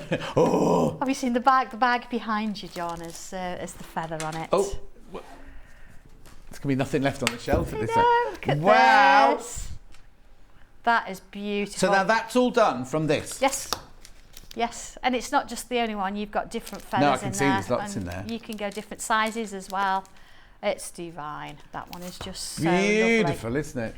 So what have I got on this one then here? Oh, that's paisleys and flowers. That's your flowers. That's Yep. your slate with flowers and your paisleys. And then I've also got bird in flight. Yes. Oh. So now this is the one that I got confused about earlier because this has got triangles in it, right? But look at those wings. Yeah. This is the one actually I did on the show last time. Oh, was it? Yeah, I finished it off. Oh, yeah. But there it is, with a bit of painting, a little bit of shading in there, and a bit of hand stitching. Of course, you've got a bit of a frame round as well there. What date was it, Ben? Sorry.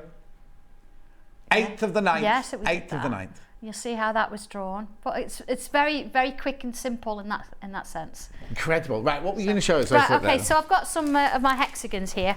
You see, I've actually got one that I'm going to iron on, and I've used the same shape to create the outer one, and the same shape to create this inner one here.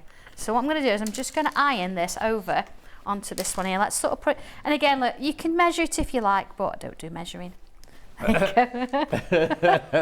That's coming from a paper crafter. I was going to say, you don't know, that's not a quilter, we'd never do that. No, but the nice thing is there, look, you can see, I've actually now got it sort of in there. And what I'm going to do is I'm going to fold each edge over to match that hexagon there, okay? Right. I'm just going to do a quick iron there. There we are.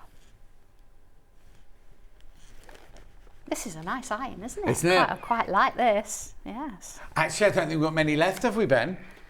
Oh, still 7 left. Is that? Oh, very nice. So just working my way around. Yeah. And, now, if you want to pin and tack this, you can do. But of course, we don't have time to pin and tack and use my clips and things. But you get. Just wanted to give you a general idea. Yeah. The thing is, we all do these things because we enjoy them. So if Yes. you love the pinning and the clipping, Of course. then make it part of the routine, as it were. Or if you just want to go, I need to do some patterns, I need to now. Yeah. Then just fold it over and press it. That's it. There we go. So you can see here, look, that all I've done there is I've actually folded all of those round. Yeah. Yeah.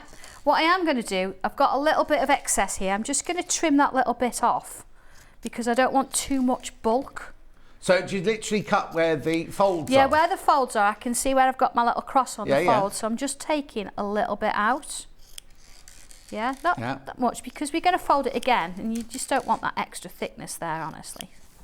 I think Sanntangle should be introduced into schools to reduce kiddies' stress levels. Lovely show, thank you, says Irene. Oh, that's lovely, thank you. And you know what, during lockdown, you know, when the kids were at home being homeschooled, a lot of people did actually use this as not just a stress relief, but as art. Yeah, no, exactly. My husband says... My husband has said he's going to buy it all as he's never seen me so quiet. I'm absolutely enthralled. There you go, Viv.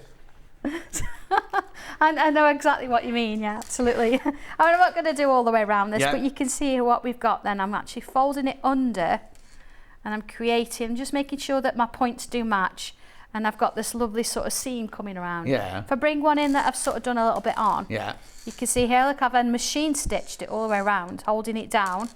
And then I've drawn one and I've stitched one. Okay, so I'm going to show you how to do this. Oh, brilliant. I was going to say, how do you do that then? So once you've done this, you've then got a specific size inside. I'm just going to open it a little bit.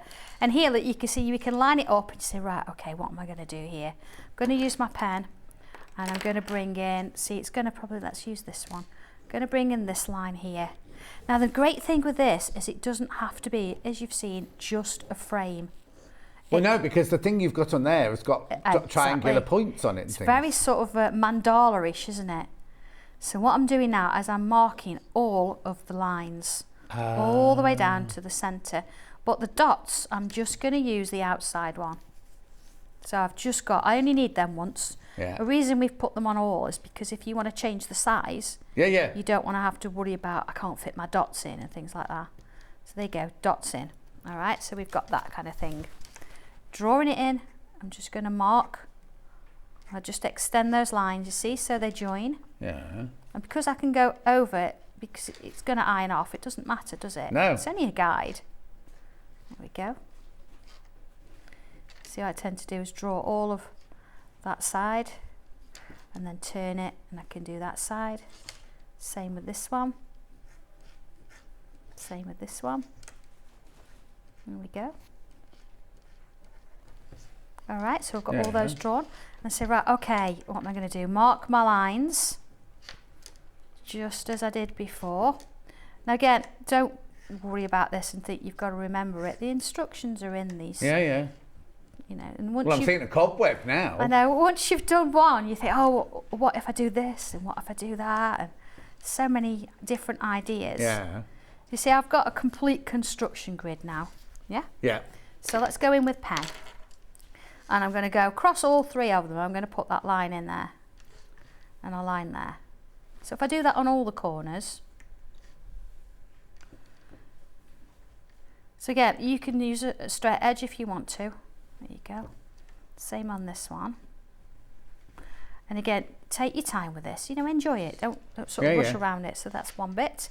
So this one I've got in the middle. See here. So rather than go to the top, I'm going to go to that one there. To that one. Every time you see it, you're going to look at and you're going to see something different. Yeah, you're going to see something different, aren't you? So you see again, I'm repeating myself. I'm not doing one shape and then doing like one side and then moving. I'm actually doing one shape and going all the way around. So then let's go from here to here. Creates another one, same there, look. There to there. So I'm using the grid just to help me create these little shapes. Mm-hmm.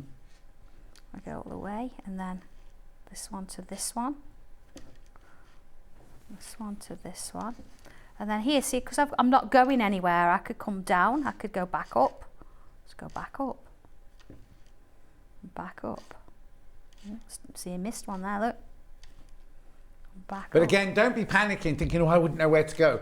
Like you give guidance in all of them. I give guidance in all of them, yeah. And on the Sanntangle group page, there's so many images of different things that people have done with it. And on the YouTube, are there different things like, have you shown like bird in flight, have you made little films of how you've used each of the stencils? I am getting there. Yeah, oh, I'm sure, yeah. I am getting there. But just give people inspiration, really. Of course, yeah. I mean, at the moment, we are a very small business, and through lockdown we have grown quite a bit. I can imagine. So keeping it all sorted and going. And well, if you think about how big the colouring books for adults is, this is like one stage on from that, isn't it? Because you're not just colouring in someone else's drawing, you're creating your own artwork, aren't you? And the beauty about that is once you've actually created your own artwork, it's yours, it's unique to you. So if you want to sell it, if you want to do something else with it, I was going to say now, you can absolutely do that. You don't have any angel policies or anything? No, as long as you don't photocopy my instructions, or you don't course, copy the stencil. But once you've the stencils, almost to me, it's like using a ruler. You don't use a ruler to create something, don't you? You're using these to create something. Yeah. You see here, look, I've got this lovely little shape, completely different to the two. Yeah, we're supposed to be doing the one at the top. No, not at all. But you can sort of see how it goes together. Yeah. And then, of course, it's adding some of those tangles in. So again, we could, this one's lovely. It's like a little hook shape. There you go. Oh, that's new then, not a bubble, not a curve. No, a little hook shape. There are so many, little hook shape. And I'm going to fill that space. See, I'm going to follow that one all the way down. Do you do stencils in letters? We do letters. Because I was going to say, if you're doing something like I'm thinking of old, like at the big, chapters of the Bible, and the first letter is a big letter, and it's all kind of embossed. And it'd be lovely to do cards and things like that. Yeah, we do letters. We do all sorts. We've done a dragon. We've done a peacock. We did a phoenix as well. You need to do. Like sewing, I don't want to give you ideas, but like sewing machine, like an old-fashioned sewing machine shape. That'd be really nice. And they could create all... Because it's got a lot of curves and tangles already in it, hasn't it? See, look, I have added bubbles to that bit. Look, I've added bubbles. Lovely. So you see there where it's sort of working? Yeah? And then gorgeous, a little bit of shading. Right, I need to stop you there. There we go. I've got to do a recap now. Oh my goodness me, what did we do? Hey? What did we do? It's gone so quick. No, that's the problem, isn't it? I was fascinated by that. Right, so the first hour we did, was it that one first? Dragonfly first. Half the stock has gone, lots in baskets. Right, so there's your dragonfly one. Well, that was brand new today, that one.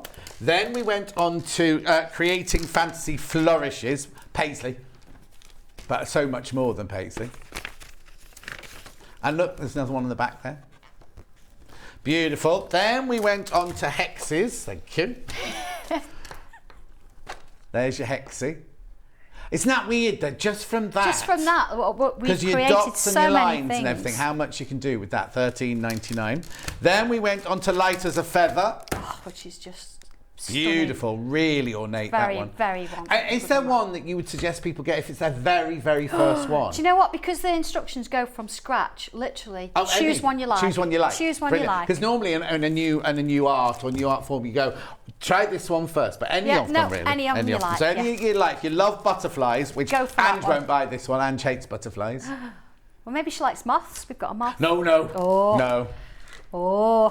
She likes flamingos. You've got a flamingo No, one. I don't have a flamingo. But you know, you could create that one. Yeah, exactly. You could. And then we had this one. I think this one's my favourite.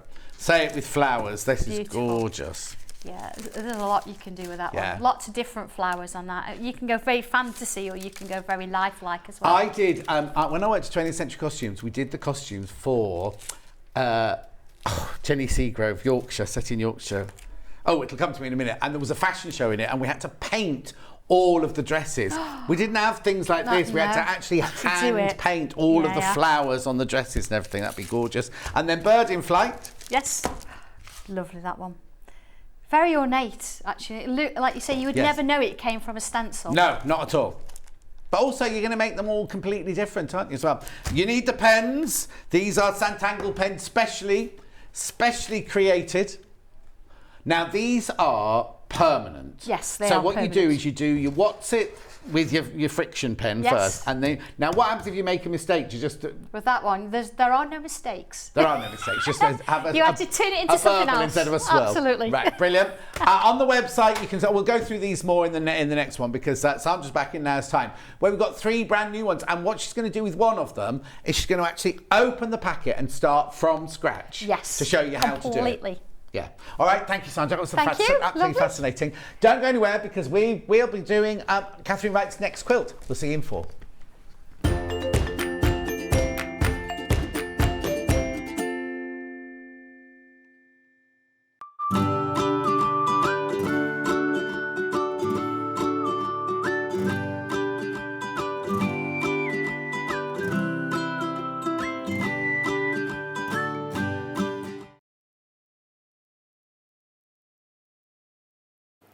Hello everyone, my name's Cara Ackerman and I'm absolutely delighted to be here at Sewing Street.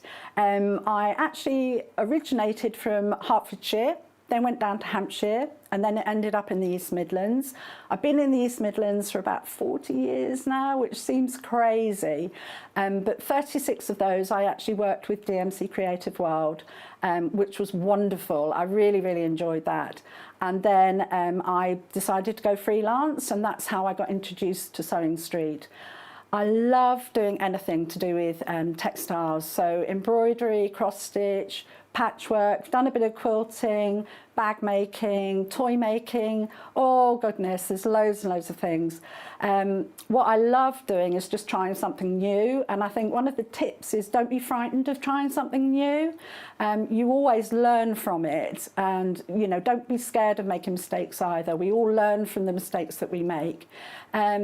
Little bit about me that you might not know and that's a bit of a surprise. I once went to the garden party down at Buckingham Palace, the Queen's garden party, for some work that I did with Marie Curie. I was so lucky to go there and just a wonderful time. So I hope to see more of you on Sewing Street and I hope to try lots of new crafts with you. So see you again soon. Bye-bye.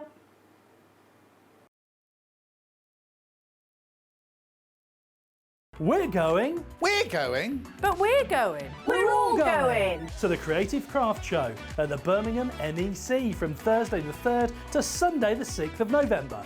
We'll be bringing goodie bags, a tombola, and a chance for you to meet your favourite guests and presenters across all channels.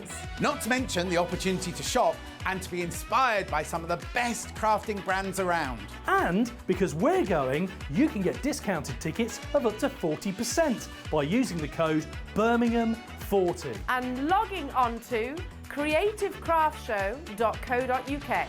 So, come and meet the family. Between the 3rd and 6th of November at the Birmingham NEC. At the Creative Craft Show. See you there.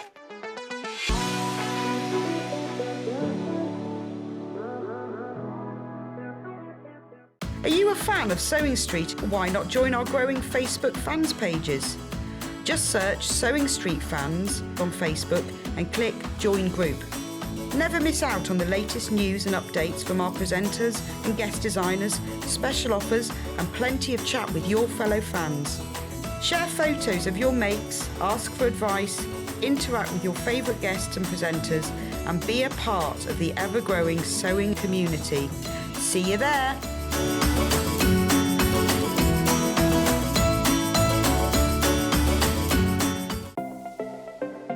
Missed the live show?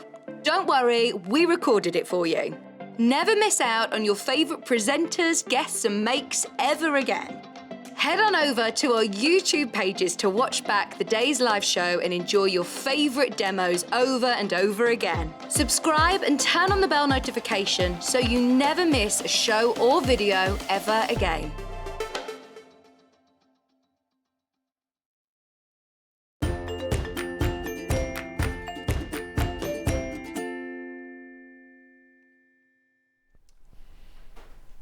So, Christopher, was that nice enough? Got a message out to be nice to Christopher, yeah. Anyway, Catherine's back. We love this. Now, just before we go any further, is that the finished size? No, this is the baby size. Right. There is one more row to go on it. So with the bundle I'm about to show you, yes, you could make that with one more row on it. Yes, and you could, or you could make, that's the very smallest size. Right. You could make the next size up, which is a 58 by 58 square throw. And would there be enough, I could make it out of this, could I? Yes. Oh, brilliant. Absolutely brilliant. Right, so what you get is you get the pattern, the Celtic Crossing 2.0 it's called. I thought that was a warehouse has written that on the bag. Oh, yes. You see, because I thought they've written that on the bag to know where it goes in the warehouse. Oh. No, apparently it's an updated version of the original Celtic Crossing pattern. So it's got here everything that you need to know about cutting out, all about your blocks, all about colour setting. Oh, wow. All of that colouring in sheets, and that's fabric they've used to do it with. Anyway, now the thing is, right, so for $94.99 you get the instructions, you get 1.5 meters of this lovely soft pink, which is your background, which makes a change from a cream or a white, doesn't it? You get, this is for your binding. This is for your binding, but that is one of the featured fabrics within this Arcadia Figo by Pippa Shaw. Let me get this open for you.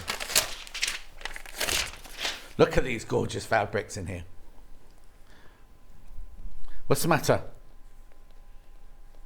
Look, that's that one in the blue. Gorgeous, getting 3 of each. Oh, look, the snowdrops. Now, I think you get the snowdrops in another colour as well, don't you? I think we saw them in 2 colours. Daisies. Geometric lines. Oh, it's obviously you get 3 of each then. Oh, little sprigs of flowers. Oh, no, there's 2 of that one. Then there's that one. 3 of those. Then you, oh, that's pretty, isn't it? Have we come across your favourite one yet? Have we gone past it? My favourite one? No, sorry, Travis. Oh, there's the snowdrops in the other colour. Oh, that's nice. So now, oh, have you used all the fabrics in there so far? Yeah. Oh, you've got twice. I can see that twice. Oh, beautiful. Don't think we've used that one. You've not used that one? No. That'll be one of the extra ones then. Okay, so look. So you get all of those fabrics. So now, for the one that we're saying you can make, you get 42 in here. How many of them will I use? 41. Oh. So you'll use all of these, right? 40. So this is for the square throw, 58 by 58. So then you've got all your pink in there and everything like that. Gorgeous, £94.99. Where do we even start? Where do we even start? Well, when you open it up, the the instructions have 2 methods. So you're going to be, if you're using the charm pack, you're going to be using the modern instructions, not the traditional ones, because they tell you how to cut it all from the charm pack. Right. Okay. So there's quite a bit of planning needed with this quilt. I was going to say, because it's not a difficult quilt, just needs planning. No, because all it is really, we were saying this earlier, it's a square and a 9 patch. Yes. But you have to plan it, because obviously you've got to get all of these in the right places, don't you, Absolutely. To make the cross? Absolutely. So what you've got to do really is decide how you want your fabrics to look next to each other. Right. So we've gone a little bit kind of colour blocky with the diagonals. Yes, yeah. Yeah. I'll show you how to cut your 10-inch squares. And they're all the same, basically? So they're all the same. You're going to cut them all the same. Mm-hmm. You put my ruler away, didn't you? I was tidying up.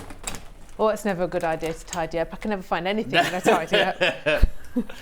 So you're going to cut a 6.5-inch square, and you're going to cut 4 2.5-inch squares. So you'll have a tiny little slither left over. Oh, look, I've pulled out my not very sharp rotary cutter. Oh, no, where's the lovely black one we gave you earlier? Never mind. This is the one that I've been saying for months. Got to change my rotary cutter.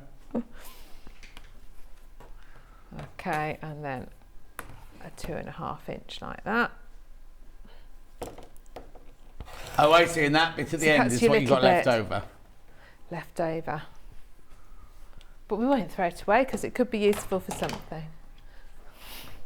Oh, yeah. Use strips like that when you make the rope bowls that I'm going to do at the NEC. Oh, yes. Yes. What class are you doing on the Saturday? Well, I'm doing all of them. I'm doing all of them every day. Oh, you do all of them every day? Yeah. Oh, okay. I'll have to come and, I mean, I know I'm there to work on the shop. I'm sure I'll be allowed out for a wander at some point. Oh, I don't know. Hayley's not there. Hayley's here, so she won't know. Okay, and then we're going to cut this into, oh, I've not done any better, 4 2.5-inch squares. So the cutting is very nice and easy, and you can... Oh, that's it? That's it. Well, I'm going to cut that one into a square as well. Yeah. But you can obviously, you can stack your squares up. And it should be exactly right, because it's a 10-inch square. You'll have a little bit left with this one as well. So this is great beginner's quilt, actually. Oh, so you got another bit left over? Or so you got that little bit left over as well. Oh, okay then, so it's not just the sliver. No. Could use it for a scrappy binding. Yeah. Couldn't you? Yeah, I'm fond of a scrappy binding. So when you've got yourself sort of set up like this, you need to start to do, I tell you what, I'll move my cutting pad a minute, because then we can lay it out. You can begin to decide how you want them. So this is a case of, you know, laying it out, because with each central square you've got to have your little squares round it. Yeah. So this is where you need a big bed. Yeah. Or a big table. Yeah, because you're literally going to lay them all out. Because you want to lay them all out to make sure you're happy with your design. Now, are you happy with where your lines are going on that one? What, because I've done them differently? Do you know what? I never notice things like that, and then other people get totally stressed by it. No, because on that one over there, you've done... Is it gone horizontal? Oh, here, look, well, I've looked at well, look, that's horizontal with vertical. Yeah, but that one's completely... And that's... Yeah. No, you can do what you like. It's your quilt. By all means, it's your quilt. Do what you want. And then we've got the nice purple. So do you work? So would you do this when you're making your choice at the beginning? Would you put them all out at the beginning like this, or are you working in rows, or how are you doing it? I think I would, because I think I would.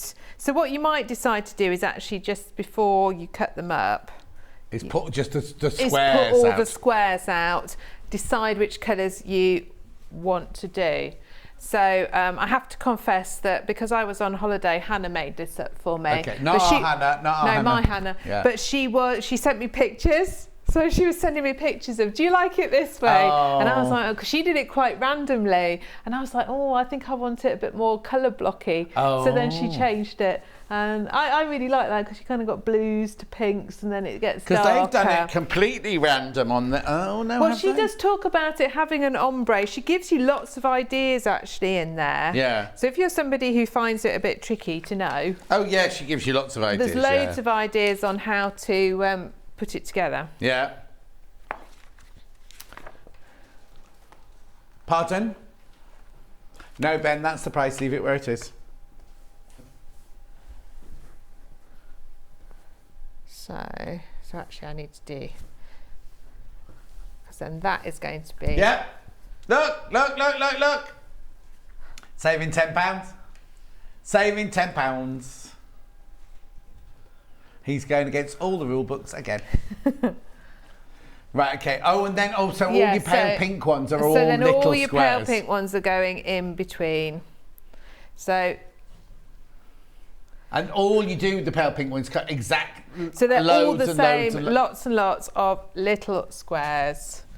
They're not that little really. Except they're 2.5 inch squares at the edge. Yes, Yeah. which we will Come to. get onto. So you've got a plan like that, so you can see once you've got it laid out and you move those away.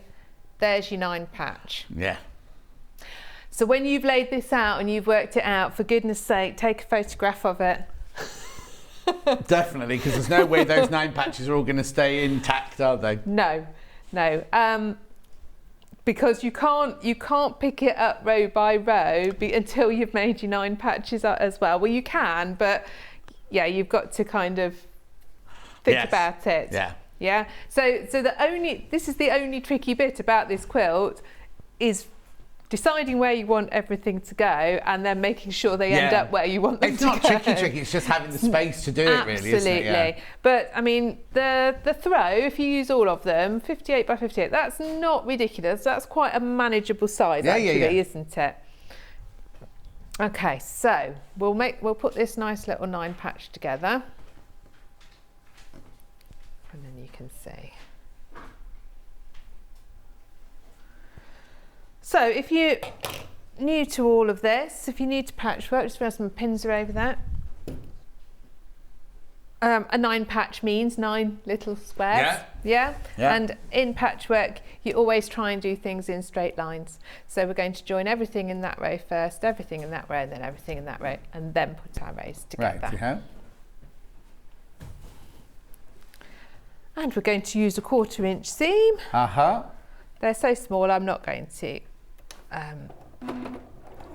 pin them. Sometimes though, if you pin something this big, it gives it a buckle in the middle, doesn't it? It Makes it more... It can, yes. I do like this very pale pink, actually. I think it's a lovely idea. Yes, it looks very nice with it. And it's also a pale pink I've not seen before, I don't think. Is it one of our Rose and Hubbles? It's barely pink. It's like those, those Dulux emulsions they had years ago. Yes, I do. Everybody had Barley, them. Yes. mint, apple. Yeah, everybody had those. Oh yeah, because we were all so sick of magnolia. White. Yeah. The what?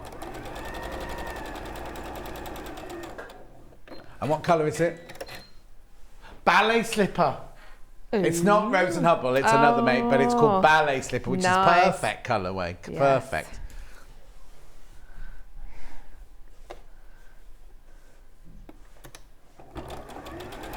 Well, Sheila saying, come and join us all on the Sanntangle group page. Sheila, I think loads of people will.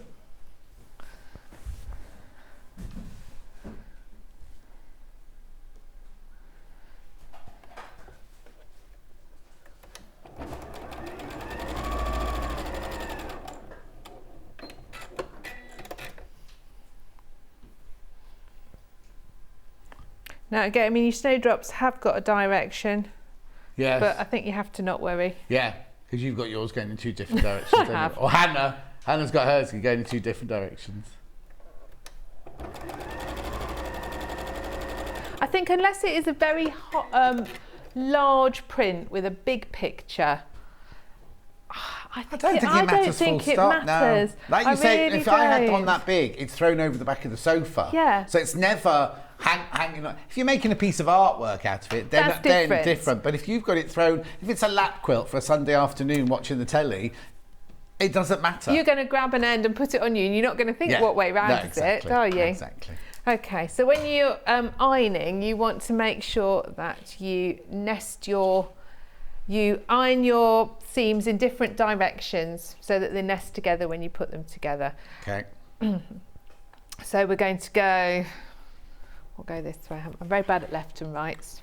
Well, whichever way you go, you've got to make sure the first and the third go in the same direction, and the other one's the opposite direction. Yes.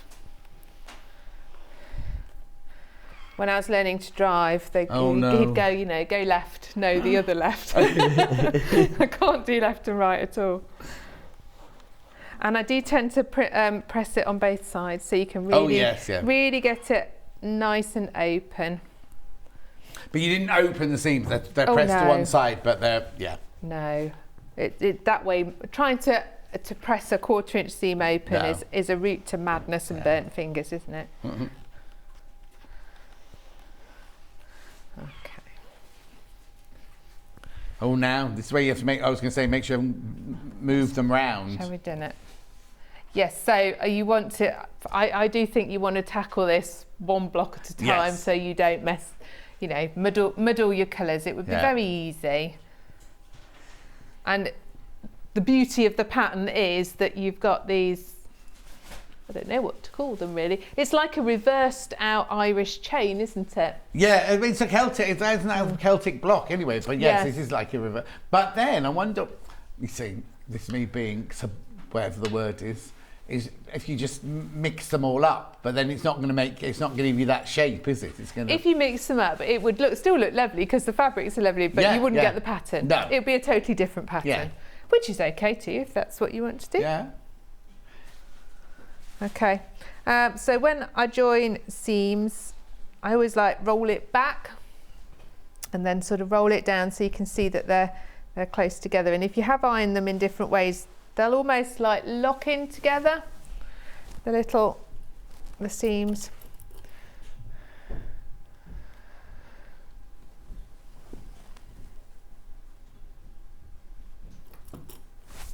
And again, we're just going to join with a 1/4 inch.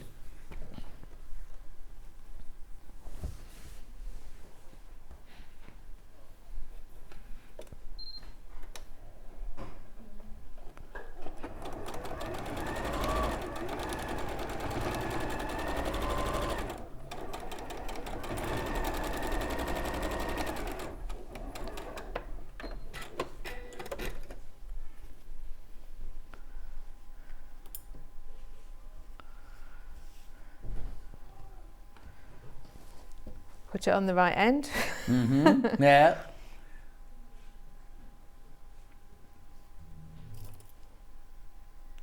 But this kind of size for a baby is actually really useful. Because when you have little ones, you don't necessarily put them on the bed. You just use them on the might roll off. Well, I thought you meant the baby, not the quilt. But you use them on the floor for them to play on and stuff. Oh yeah, but would you want them all puking up all over those lovely colours? That's the problem. Having said that, it's a wash. I got back from London on Saturday and Luther had thrown up everywhere in the lounge, all over over the quilt that's on the sofa. Your cat is a little bit troublesome, isn't he? He is, yeah. The other one's fine, but he'd eaten something out in the woods, hadn't he? Do you think it's something to do with his name? Well, I didn't name him. He was named by a 7-year-old boy. Because they belonged to my friend Cherry, and her 2 boys named the 2 cats when they first got them. He's weird though, because he's so soft and he's like such a soppy cat, but then goes out and turns into like a Mitchell brother when he's out. There you go, you see, he's devilish. Yeah, totally. What's the matter, Ben?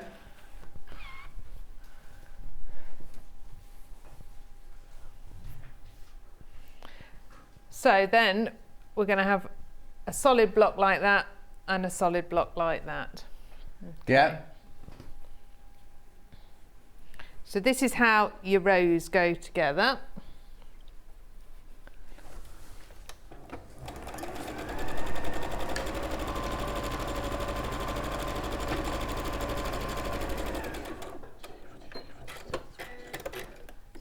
And I like a quilt that has some large blocks in it because you do get to properly see the pattern, the fabrics, don't you?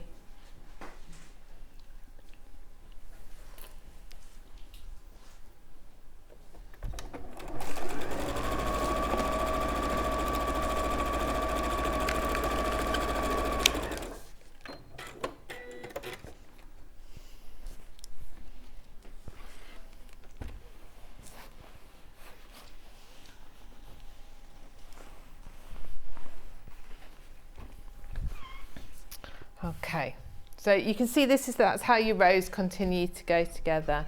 And we've got down to like the last row on the top. We've actually hung it so that the last row that we need to do actually is going to go on the top over there, because you've got a slightly different block on the edge.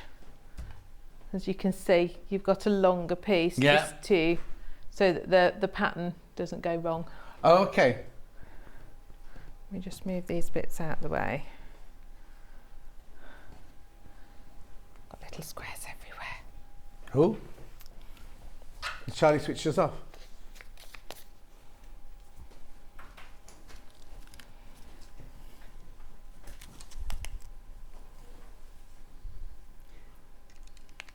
How did that happen? You came unplugged, Charlie. Okay.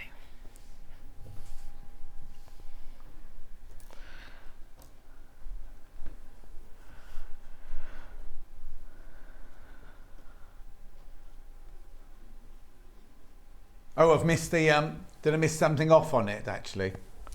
So this little block here with the white there is going to eventually attach up to that top corner there. Yeah, okay. So I'm going to do a little bit of this row. Right. And hopefully we can got plenty get of it time. on.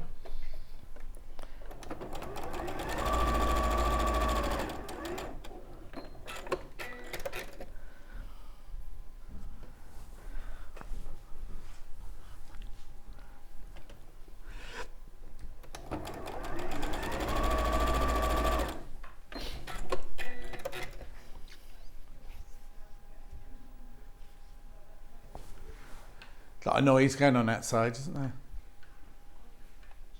They got the guests for next door there.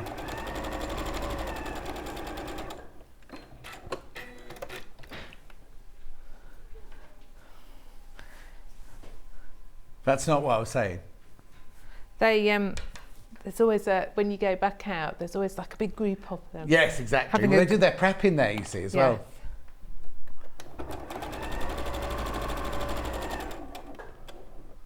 It's always very quiet out there when we first come. Oh, in the morning, yeah. Yes. Nobody speaks that time in the morning. Well, really, and there's usually only a sewing you street and me people. and Ben, yeah, exactly.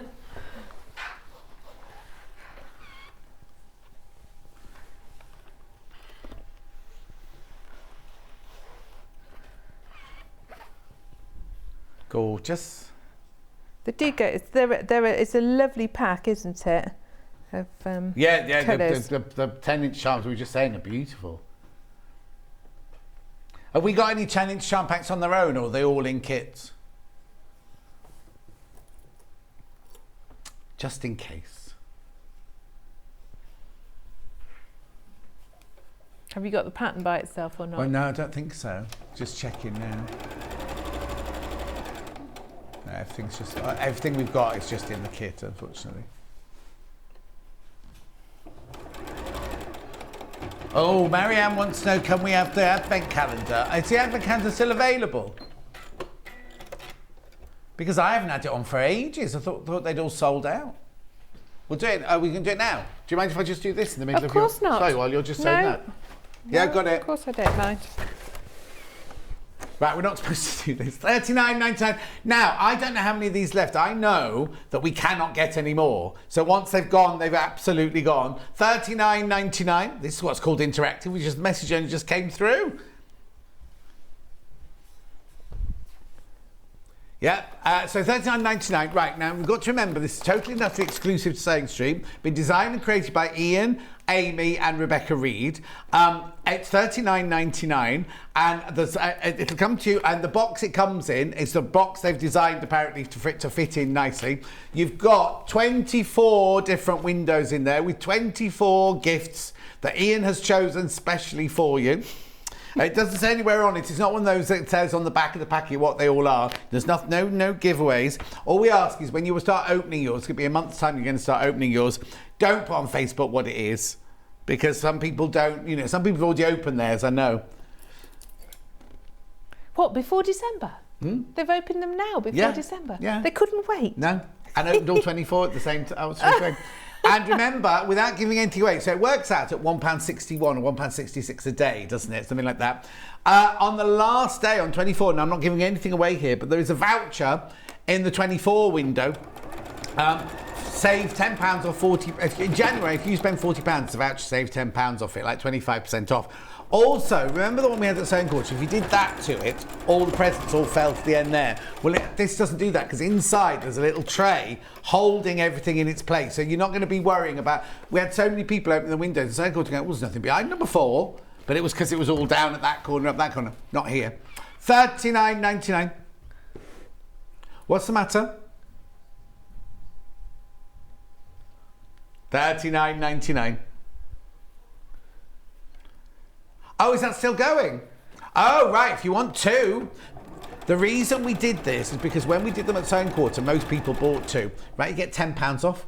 So if you think about it, right, you get £10 off. You're going to get you 2 vouchers in them. I don't know, I'm pointing there. Where is number 24? There. 24's down the corner there. So you're going to get 2 vouchers if you buy 2 of them, and you're going to get £10 off as well. And you're only paying one PP of $3.95. Fine, thank you, Becky. $69.98 for 2 of those if you want them. Countdown to Christmas. Well, it's the 1st of November today. In a month's time, you're going to be opening them. 2 months' time. Hang on. 2 months' time, it'll all be over, won't it? Yeah, 2 months' time. Isn't that frightening? How is it November already? Right. Have you not done your Christmas shopping yet, Charlie? Oh, he's done some of it. I haven't even written a list or anything. Morning, John and Catherine. Lovely show today. I am loving your blouse, Catherine. This is Catherine. Now, I don't know who this is, but she's called So Be It Sewing. Where's your blouse from? Well, it's actually a new to me from one of the lovely little second-hand shops in Harborough, but it is actually a Zara blouse, I think. Oh, okay. It's lovely. It's beautiful. Yes. Gorgeous colour. Thank you. She said this morning, very rarely does she wear something brighter than me. It's true. I thought it was a good match for Well, the I colour. thought this would be good for a patchwork show, but obviously not. It's not gone down very well.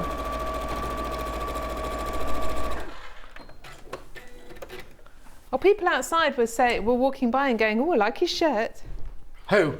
I don't know. I don't know everybody that works in this building. My shirt? Yes. Oh, that's nice.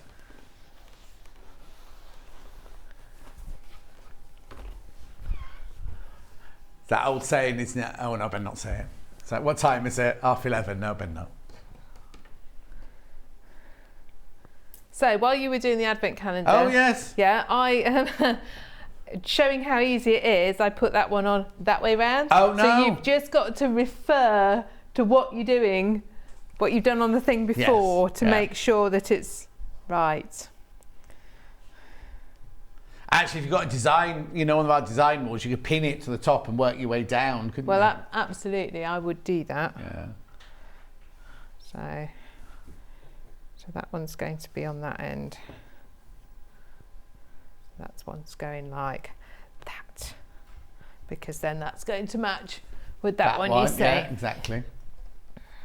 Oh, actually, do you know what I could do? I could get it down, or we could lay it on the one. Hang on, I've got to make sure my microphone's all fixed. There's water. Oh, look, no, my tea's dripping all over the floor. You'll need your hard hat and your high-vis vest, though, to go up on the ladders. I will, and somebody told the bottom of the ladder.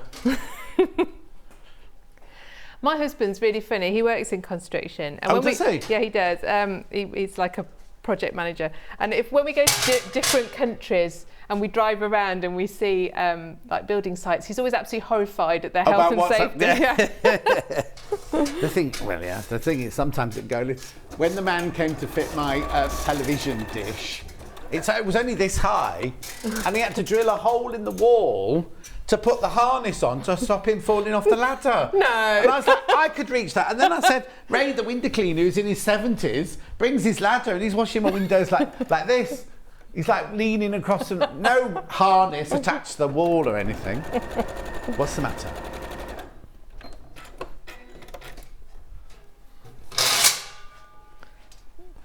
Beckish. We can put a border on one side as well, because we've got a bit of a border on this too.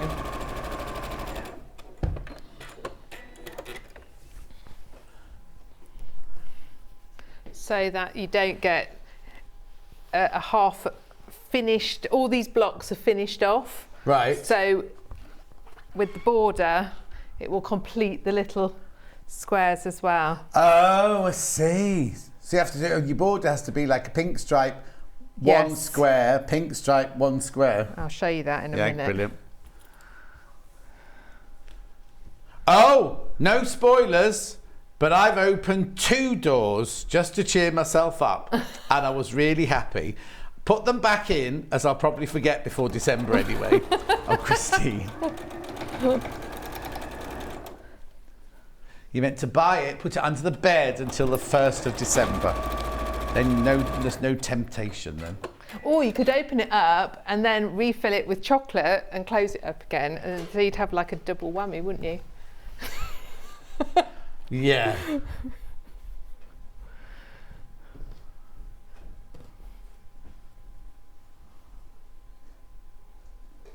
So Charlie, you know they have the themed advent calendars. Charlie's getting a protein shake advent calendar.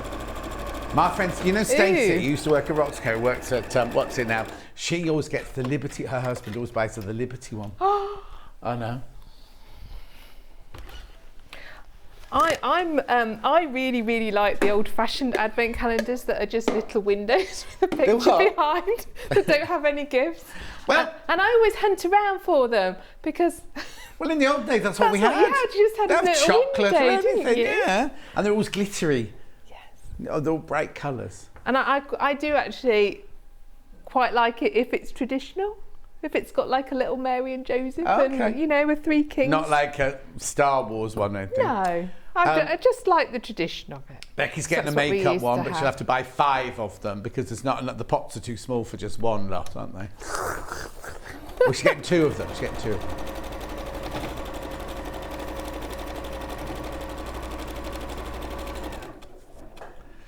them. They've got gin ones, haven't they, and whiskey ones. I don't think I have one. I normally buy Hannah one, but Hannah, but now she's got a boyfriend, he can do that. But, I don't know, but she sits there, I'll give it to her, and then I hear her during the show, go, like, rip, rip. And she's eaten it all by the end of the show. The chocolate ones never have very nice chocolate in there, do you? No, I agree. Ben disagrees completely. He thinks that Advent calendar is the best chocolate in the world. Ooh. I always think it's really cheap and yucky. Yeah. It depends which brand you buy, obviously. We tend to, the children and husband, we have ones with little pockets. Oh, and then I fill them up with what they like. With nice chocolate, yeah. Yes. Well, because Anna, my eldest, she doesn't really eat a lot of chocolate. So she gets cheese in hers. She does like cheese. Yeah. That's what I'd like. Actually, last year I had a cheese lovers advent calendar. Would you have to keep it in the fridge? Yes. But each one had a little circle of like different flavoured cheeses. Oh, that sounds nice, like a mini Baby Bell. They were nicer than Baby Bells. All right then. I don't think I've had an advent calendar for years. What's the matter, Ben? Oh no, all the monitors have gone to black they need you in the gallery to fix the monitors, Becky. So can they not see anything now? Oh, that's the phone. Oh, we're having too much fun. Shh. So this is the last little one, and then that one going on, and then we can put it on the... I'll bring it over to you, and then we can put it in the overhead.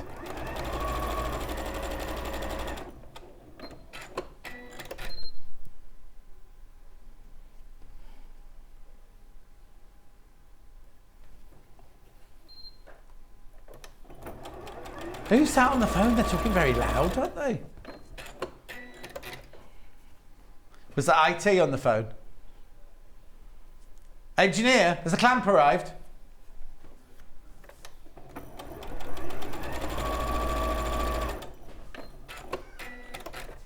Okay, so the man who's fitting the overhead camera, I just said he's on the phone, and I said, "Has the clamp arrived?" He went, "What kind of clamp do you want, John?" Which makes me think it's not been ordered yet. Do you know what? We'll have it for my retirement show, won't we? At this rate. I've got some clamps at home. I'll bring some of those in. And they could choose one of the ones from my garage, couldn't they? I've got all sorts in my... Because the people who I bought the house from, I found... There's a mezzanine layer in the garage, right? I found their wedding album. But I also found all these, like, kind of vices and clamps and hammers and all sorts of stuff up there. Did you return their wedding album? I asked them if they wanted it, and they did not want it. It wasn't the people who I bought from, it was the people before them. But I did a lot of research into who it was. And then when they said... Mind you, she did get married in apricot, so I'm not surprised.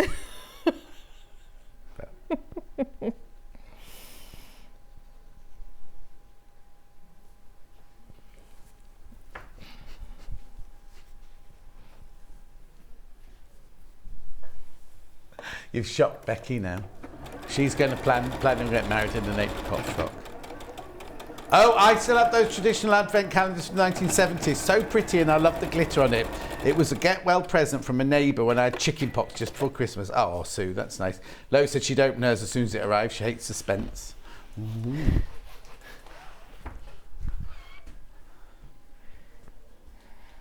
Yes, You got it the right way? Yeah. Yes. What's the matter now, Ben?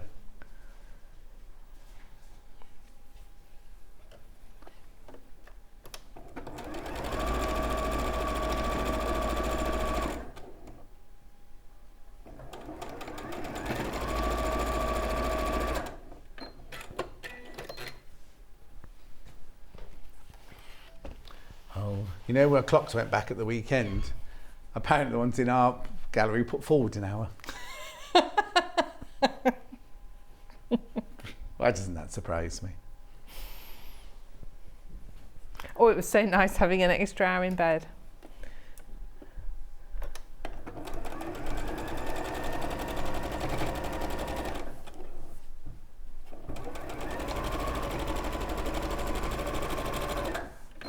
I went home, I got home from London, I turned all the clocks that you have to turn back, I turned them all back as soon as I got there, middle of the afternoon. So when I went to go to bed, I was like, oh, I'm going to bed really, really early tonight. It wasn't at all, because I've already put all the clocks back. Oh, I loved it. I only went for breakfast. Just drove down. You went to London for breakfast? Huh? You went to London for breakfast? Oh. I stayed till 4. I didn't come home till...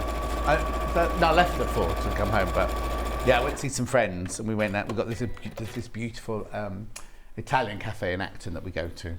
So I had breakfast there and we all met up and had a nice time. And then I'd been doing my envelopes from with the labels in the night before, and I noticed that there was a lady with a postcode very close to Francesca's or to where we were. So I took it with me and I delivered it round to her house. Oh, that's nice. Which I thought, You should have hand-delivered more of them, John. Well, can you imagine? I'd still be out there now doing it. Okay, shall we put this all together then? Oh. So you can see, hopefully, we've got all the little squares where we want them to be. And you're going to match up your edges of your blocks. Yeah. And when I put rows together, I nearly always start in the middle and work outwards. Also, just because this one will have been made on Hannah's machine, and you've just done it on our machine, so this one might not match. It might not be perfect. Because quarter inches, different ones, aren't they? Exactly. But I always think if it's going to run it out at the edges, not the middle, because your eye won't get so drawn to it then. Yes, you see that's.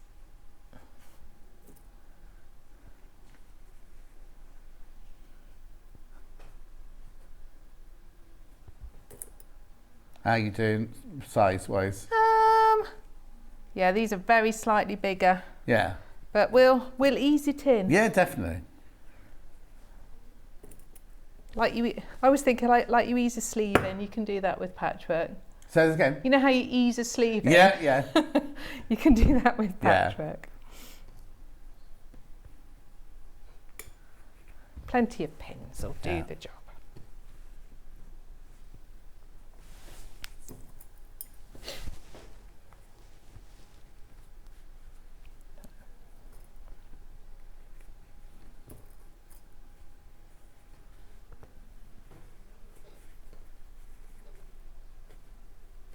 Not going to be too bad. Not too bad. No, not too bad.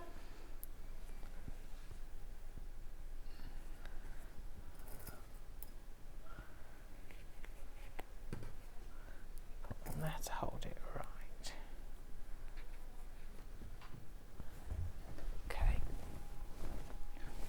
Let's attach this on. So this baby size is 7 rows. Right. But the one that you've got enough to do is actually 1, 2, 3, 4, is actually 9 rows. Oh, okay. So you've got enough to do 2 more rows. Yeah.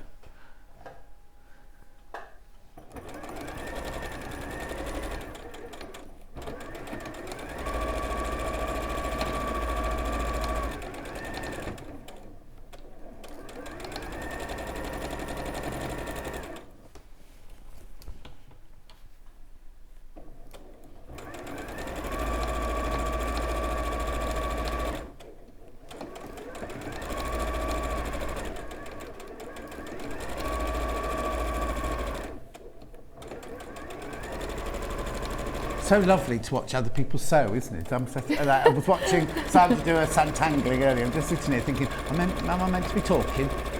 Is he enjoying watching? You got mesmerised. Mesmerised by the needle and the noise.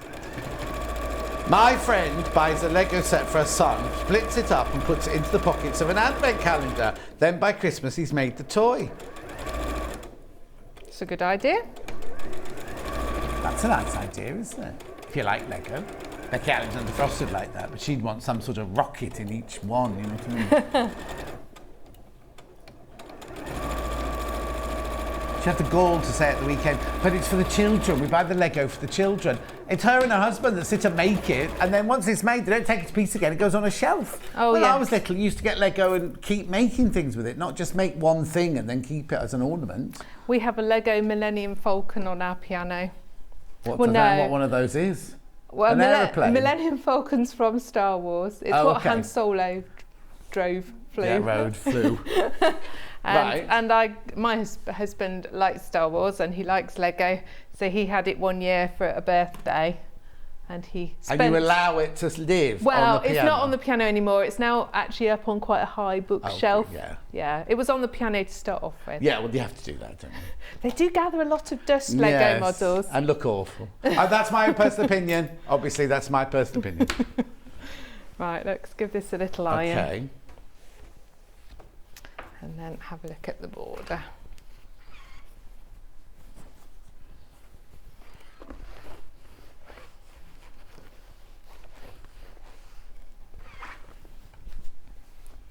So it all fits together very nicely and the pattern works. It is literally just working out where to make sure you get the colours in the right places, isn't it really? Is.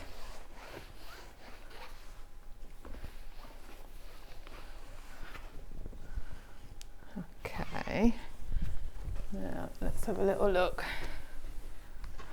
I have got here. Oh yeah, have you made some up then? Here, that's the purple one there then. So that one is your border there. So that's going to, have I got that? No, I've not got that like quite that, right. It should. So obviously you don't put that. Just, Obviously that don't put only that needs one a on square. first. The first one only needs a square, and you've put an oblong on it. Only needed one of these squares on the corner. It did. Because the rest of it all matches up, and you've put another oblong on that corner. It could be this one. Oh, it's a different one. It's that one. It's that one there, and then that one is obviously the one that goes up. Oh, it's just a fluke that you've put two of those next to each other. Yes. Oh no, you've done it. You've done it. Yeah, it's right. Yeah. It is right. Do you want to do it so you can see it on the overhead? Yeah. But what I was just saying is, you've done it like the purple, or Hannah's done it. Then the two of those, and then the two of those, and the two of those. Should have done it like that on purpose. Yeah, but that in my brain, I would have just gone all pinks and blues and that. Right, hang on then. Right, I'll do that. Have you got that on the overhead there? Let me just pull that. That goes there like that, and then that goes there like that. I'll take that off you. Do you want those bits of border off there? Oh, there we go. Okay. So it's very clear when you piece it what you have to do to get your border right, and then once you've done that, you can see it's going to fit perfectly and finish off the pattern. And then you can quilt it and bind it and whatever. There isn't another border, but you could put another border on. Would you have enough of the pink? I don't know if you have enough. I don't know. Well, the thing is, you've got 4 meters. Oh, you're going to have quite a lot then. There was 4 meters of the pink, wasn't there? Is that right? Oh no, 2 meters of pink. 2 meters of pink. Sorry, 2 meters of pink. It was 4 meters in the last quilt before, wasn't it? Let me just wonder what colour they've have they done? Because there's only one 42-inch square left, isn't there? No, you got this for your. This is for your. Yes, you've got that for your binding, isn't it? Yeah. So I would say you've probably got enough for your backing, possibly. Well, it says, all right, okay, no, because there's 2 meters in total. You've got half of each of this and 1.5 of the pink. But even so, I think you've got 1.5. You haven't used 1.5 meters of pink on that, have you? No. Oh, actually, but there's 2 more rows, aren't there? I have got. Oh, that's what you got left over. This is what we've got left over. And was there enough? That is everything cut, but there isn't quite enough. There's enough. But this is the baby one. If you were doing the bigger one, then yes, there's enough pink. Yeah, that is right. but not yet. But so that's your binding. That's purple. That's your binding there. Oh, I'll show you here. So that's your binding. That's enough background because you're going to the big one. You use 41 of those. You have 1 of these left over. Yes. So you need to supply your own backing for the quilt. Beautiful. You do.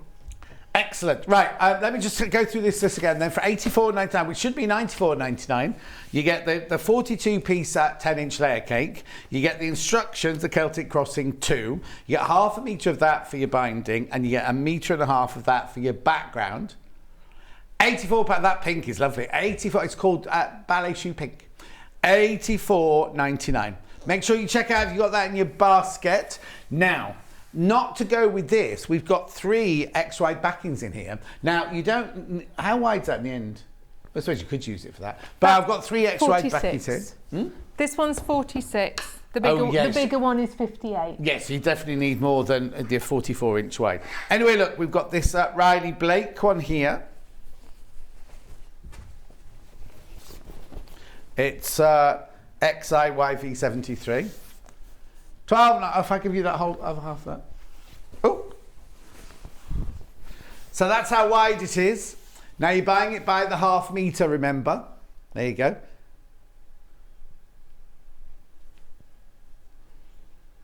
£12.99, that one for 1/2 metre. Just saying you might have another quilt that you want to do. I'll fold that in a second. Then you've got the other beige one with the lovely paisley on. Henry Glass, £12.99 for 1/2 metre. I'm not going to open this one out. I like that one. It's nice, isn't it? I like the fact that the little dot in the middle is a colour. There's a little, you see the dot in the middle of the paisley? Oh, yeah. Just a very little subtle. And then a really gorgeous blue one.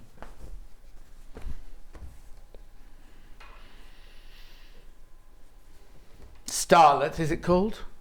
Starlet, 108, yeah.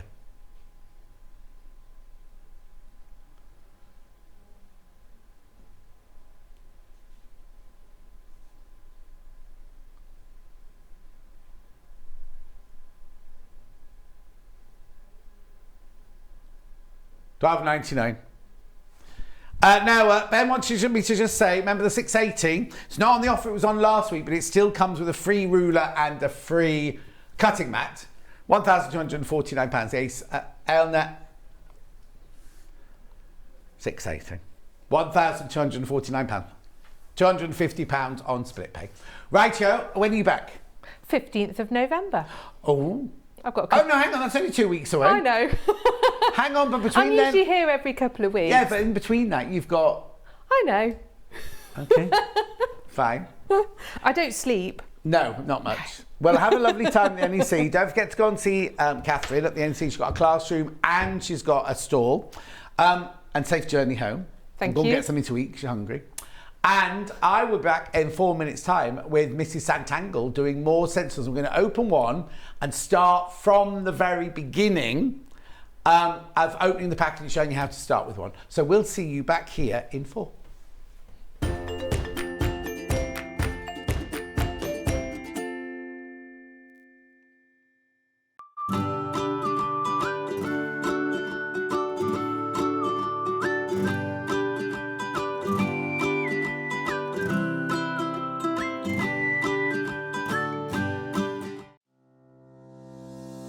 Hello, I'm Emma Bradford from the Swift Quilting Company.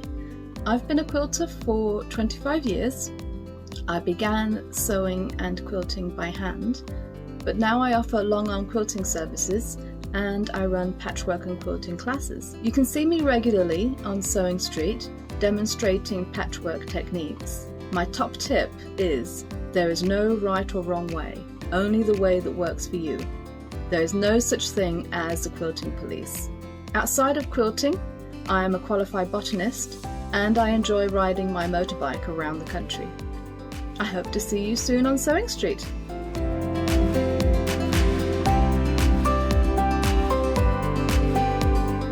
We're going, But we're going. we're all going to the Creative Craft Show at the Birmingham NEC from Thursday the 3rd to Sunday the 6th of November. We'll be bringing goodie bags, a tombola, and a chance for you to meet your favourite guests and presenters across all channels. Not to mention the opportunity to shop and to be inspired by some of the best crafting brands around. And because we're going, you can get discounted tickets of up to 40% by using the code Birmingham40. And logging on to creativecraftshow.co.uk. So come and meet the family. Between the 3rd and 6th of November at the Birmingham NEC. At the Creative Craft Show. See you there.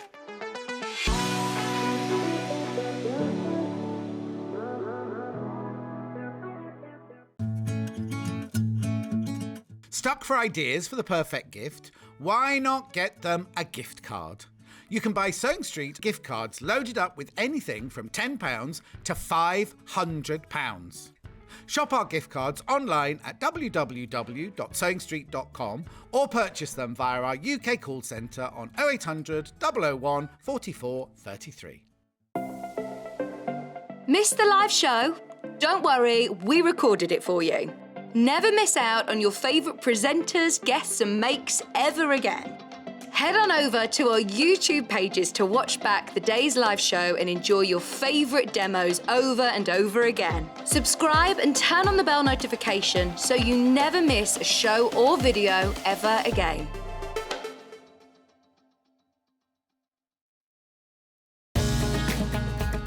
Follow Sewing Street on Facebook and Instagram to keep up to date with what's coming up on the show, as well as being the first to know about our amazing offers. Get involved with our competitions that are exclusive to social media. And pick up some top tips from us too.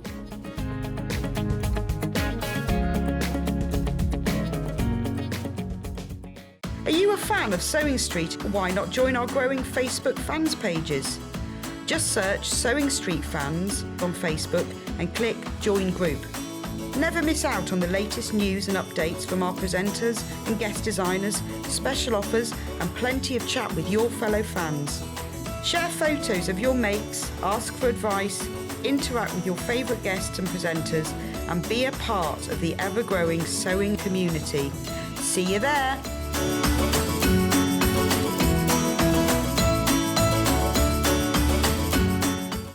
Keep up to date with what's on Sewing Street, as well as all the latest news and special offers by signing up to our email newsletters. Head on over to www.sewingstreet.com, scroll down to the bottom of the homepage, type in your email address, click the envelope, and you're done. Never miss out on the latest news and special offers ever again. If you're a Sewing Street customer, no matter how many times you check out in one day, you will only pay one postage and packaging. So don't wait to add the item you want to your basket and check out. You will only pay one P&P even if you check out multiple times in one day.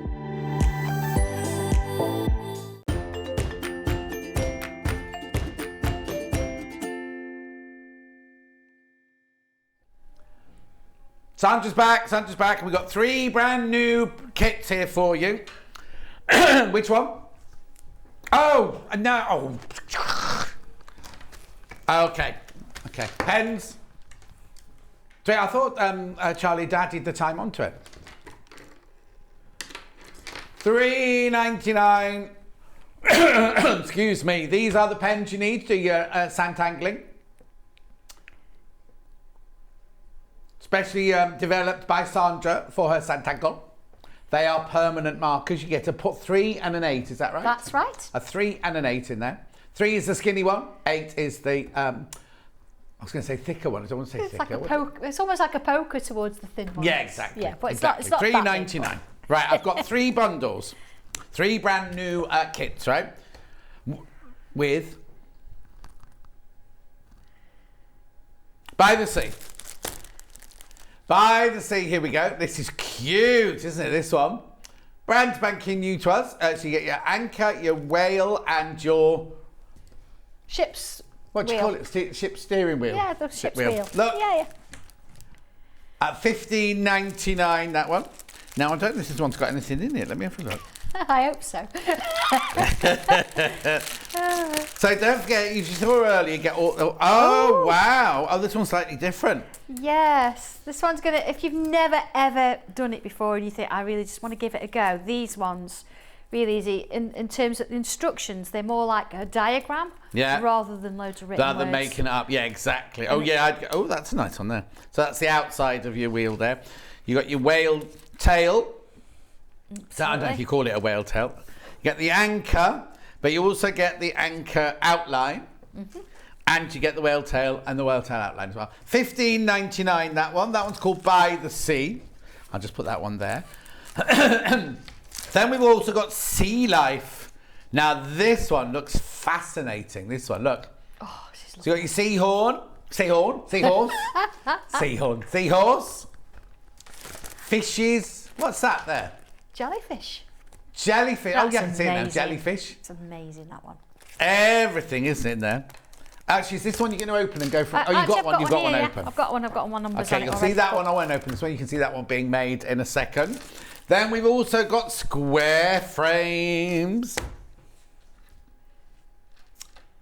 $13.99. A Sanntangle square frame stencil. So in that one there, look, very simple, but so effective. All those wonderful things. Look at this. I know, fantastic, isn't it? And it's just from that. But we'll show you how to do all of that. Now, I've got the ones to recap from the ones from earlier, but I want to get on with it, because what we're going to do is we're going to literally open one and pretend we've never done it before. Absolutely. We're going to go from scratch. From scratch. Right, okay, so we're doing Sea Life, are we? Yeah, absolutely. So we open the Have you got bag. a square fabric for me? Oh, yeah, you want to have a go? Yeah. Go on then, might as well. Yeah. There you go. Well, that has got a bit of interfacing on. Oh, hang on, you get 3 in here. Oh, you got 2. Oh, hang on. I've got... Oh, yeah, because you splodges. get the... absolutely, yeah, you get the little jellyfish top as well. It's got little shapes. Is that what that is? So you can do some shells and things like that. Absolutely. Right, okay. So you've got your stencil and you've got your pen. Thank you. All right. Yeah. The first thing you're going to do is, of course, you number your stencils. And on the back, have a look on the inside there, you see you've got all these little numbers. Just so when you're looking at instructions, you can refer to it. Yeah. Everything that you can create in here, so you can actually create this. Right. And if I look at the whole page here, you can actually create these fish. You can do the jellyfish, you can do the stars, the little shell, you can do the seahorse, and of course you've got a little ship in a bottle there as well.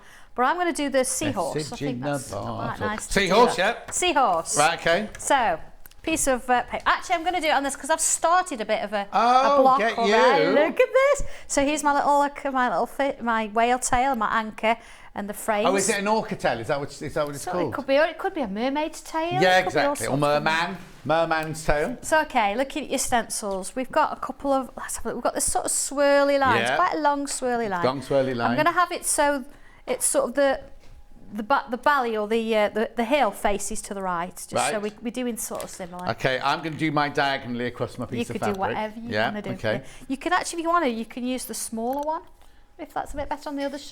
Okay, I'll do the smaller one then. Okay. So I'm going to sort of position it because it'd be nice to have lots of fish and maybe even put the jellyfish and things on here. So what I'm going to do. So I'm just doing that with my friction pen. Yeah, and I've just drawn that little wave there. There we go. Right, okay. And then you've got this shape next to it. It looks like I don't know, it could be like a little racket, couldn't it, or something? Yeah. What I'm going to do is I'm going to have it so I've got the pointy, the sort of like rectangular pointy bit. Yeah. And I'm going to line it up to where my curvy line is. There you go, look. See? I might have to come and stand a bit closer. Come a bit closer. There you go. Here we are. Hang on, we're both in. There you go. Now we've got different coloured pens, so we might swap it a bit. I'll confuse them. Yeah. Right, which one am I looking for the bottle? Yeah, hang on, where are you? Oh, there. Where's your other shape? There. Oh, that's it. You used the little one, didn't you? Yeah. So you want the other stencil? Oh, do I? You do. Oh, and use the little one. Okay, yeah. Use the little one. So where do I want the pointy bit? So here we go. Let me move mine out of the way. So here's my shape, and I'm going to put it towards the top there. That's it. Like that? That's it. I'm going to have it pointed down hang a on. bit. I've got it pointed down. I need to that way up, don't I? You can put him. And where do I put this end here? Just turn you around. Oh, okay. And then you could put it wherever you like. This is sort of the head, so I'm going to have it sort of facing around that way. Yeah. There we go. Oh, I've done mine wrong. No, you've not. No, I can. Hang on, there you go. No, that's absolutely fine. Yeah. It doesn't matter. I can rub that out. So then the next bit here, I'm going to come about here. Yeah. And I'm going to create a wave. So I'm going to like echo this, but I'm going to make it a bit fatter that side there. Right. Did you give me a broken pen on purpose? Is it? Do you know? Because I'm left-handed, I think they unscrew. Oh, yeah. So where are you going? So I've gone from about here. Yeah. And I've gone a little bit fatter in the belly there. And I'm following that shape round. Yeah. To there like that. Oh, I can come back in again now. Yeah. That's it. So I'm not leaving you completely on your own. You've got a shape to follow. That's it. Look at him. So then the bottom here. Oh, you can't see mine. Move over. So the bottom here, I'm going to come round and create a little curl on the bottom there. Oh, what? Oh, yeah. Little curl on the bottom. A bit closer. Yeah. Remember, it's just a guide. Yeah. We can tell you've been doing it more. Let's put a bobble on the end. Bobble on the end. It's almost coming back on itself. Yeah. Okay. And then I'm going to join that to that line there. Okay. Look at that already. Yeah, so we're going to do something a bit similar this side. So I'm going to come from the sort of the top of the head, and I'm going to create this sort of shape, same sort of line, but coming along. So I've got an extra line there. You see? Okay. And how far? I'm going all the way down to there, right? That's it. So until it sort of naturally comes to the bottom. There we go. Right. That's it. Look, see, yours is a little bit more masculine.